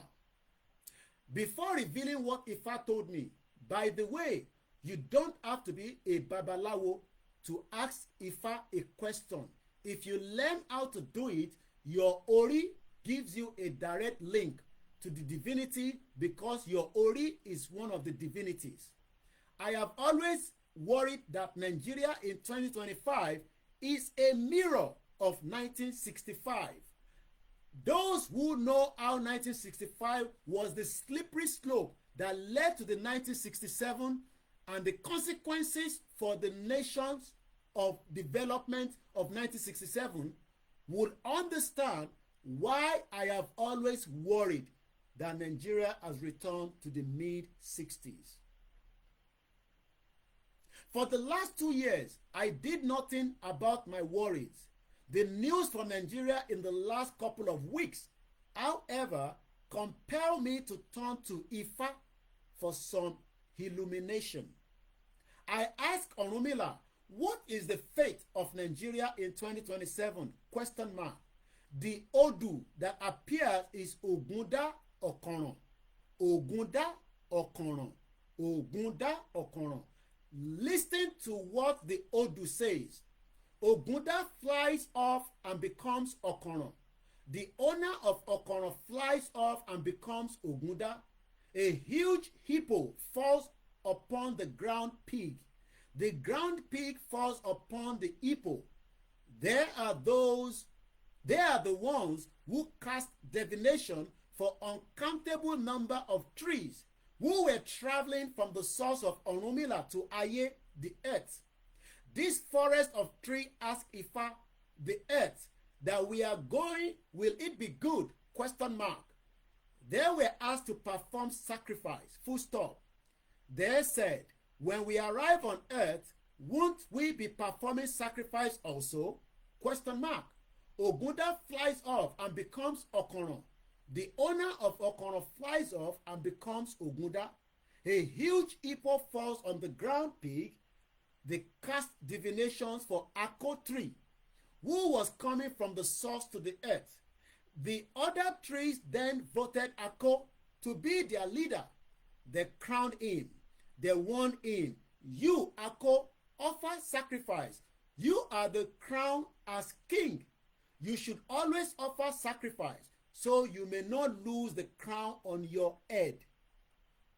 But the Ako tree decided not to offer any sacrifice. Later, the forest of trees arrived on earth. They conspired and rebuked Ako. They decided that on the 17th day, they would uncrown Ako. They said, didn't we warn you? Question mark. As long as Ako remains crowned, none could touch its back with a knife. Whoever does that will be in a tremendous trouble, even up till today. The forest of trees conspired against Ako. Ako said, Ogunda flies off and becomes Okoron. The owner of Okoron flies off and becomes Ogunda. A huge hippo falls upon the ground pig. The ground pig falls upon the hippo. They are the one who cast divination for uncountable number of trees who were traveling from the source of the earth. They were asked to perform sacrifice. They refused and did not comply. Ako, the one keeping the rear, wore the crown, the forest of trees. You are all conspired and destroy Ako crown.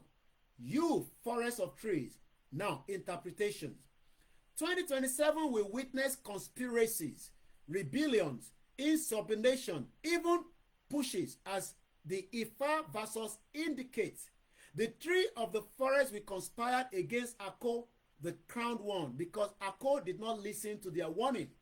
They will succeed in destroying Ako's crown.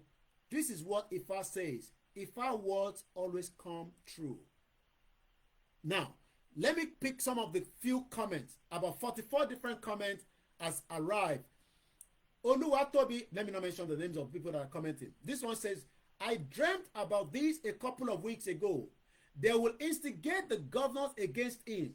The fray will be so huge that the man in question will be scared. He will scale through if he can plan ahead, because there will be a big fight between number 1 and number 2. I comment as well. Koikimedia said, well done, sir. This next person said, thanks for sharing this. Agba oni tondile lorile. The next person said, excellent job, professor. Based on this divination, it seems that the failure of Ako to carry out the prescribed sacrifice resulted in his detriment. However, the saying in Yoruba that goes towards bí oni ti rí ọlá kò rí bẹ́ẹ̀ o ní ohùn mi babaláwo dá ifá ọ̀rọ̀run. I hope this saying could save us from the bad situation or not applicable. Eléyìí ni I do not know how to consult Ifá, nor do I understand how to mine his knowledge. As a Yoruba, I admire his rhetoric of knowledge, philosophy, divination. I wish I have the time to look more into Ifa, although I am a practicing Christian.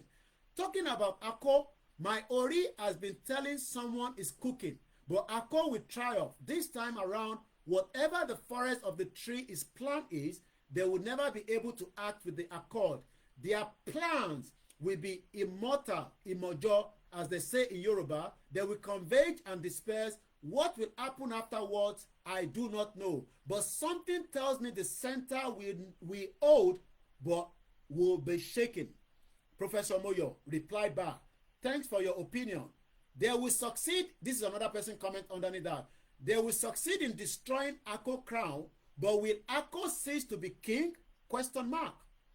I'll take two more. This is a great insight. Based on your conclusion, I will take it that Ifa said that Ibi was the outcome and that Ebo is necessary to change the Ibi to Ire.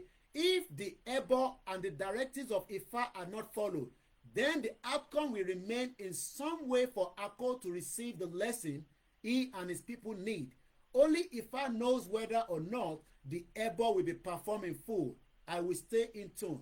Let me take the last one. The conclusion of Ifa words has always come true. Makes it more scary. 2027, still long event, can evolve with time. Things can surely change. Too early to conclude. I don't know how you feel about this, but this is what Ifa says from the message coming from our very intelligent professor of history, Professor Moyo Okedeji, that is currently based in Texas, in America. Koikimedia, bringing the world closer to your doorstep. Tani Ako, Tani wọ́n bá sọ̀rọ̀, èmi á fi yẹn sílẹ̀, fẹ́yìn náà kẹ́ máa ṣe kíni, kẹ́ máa double around it. Mo ní by the international platform, tó bá miss the program mi, wàá máa miss so much. Mo kí Professor Moyo Okedeji, mo kí our Grace Olúṣetán. So let me end it here. Mo kí bàbá mi Timi Dayo Dennis Obitogun, mo kí gbogbo ọmọ Yorùbá káàkiri. So we're gonna end the broadcast at the junction here, and then we start the next one probably in the next few minutes. But for now, mo kí gbogbo alẹ́ nǹkan sí o. Yorùbá nation, no going back, no retreat, no surrender. This is Koikimedia, bringing the world closer to your doorstep. Bye for now.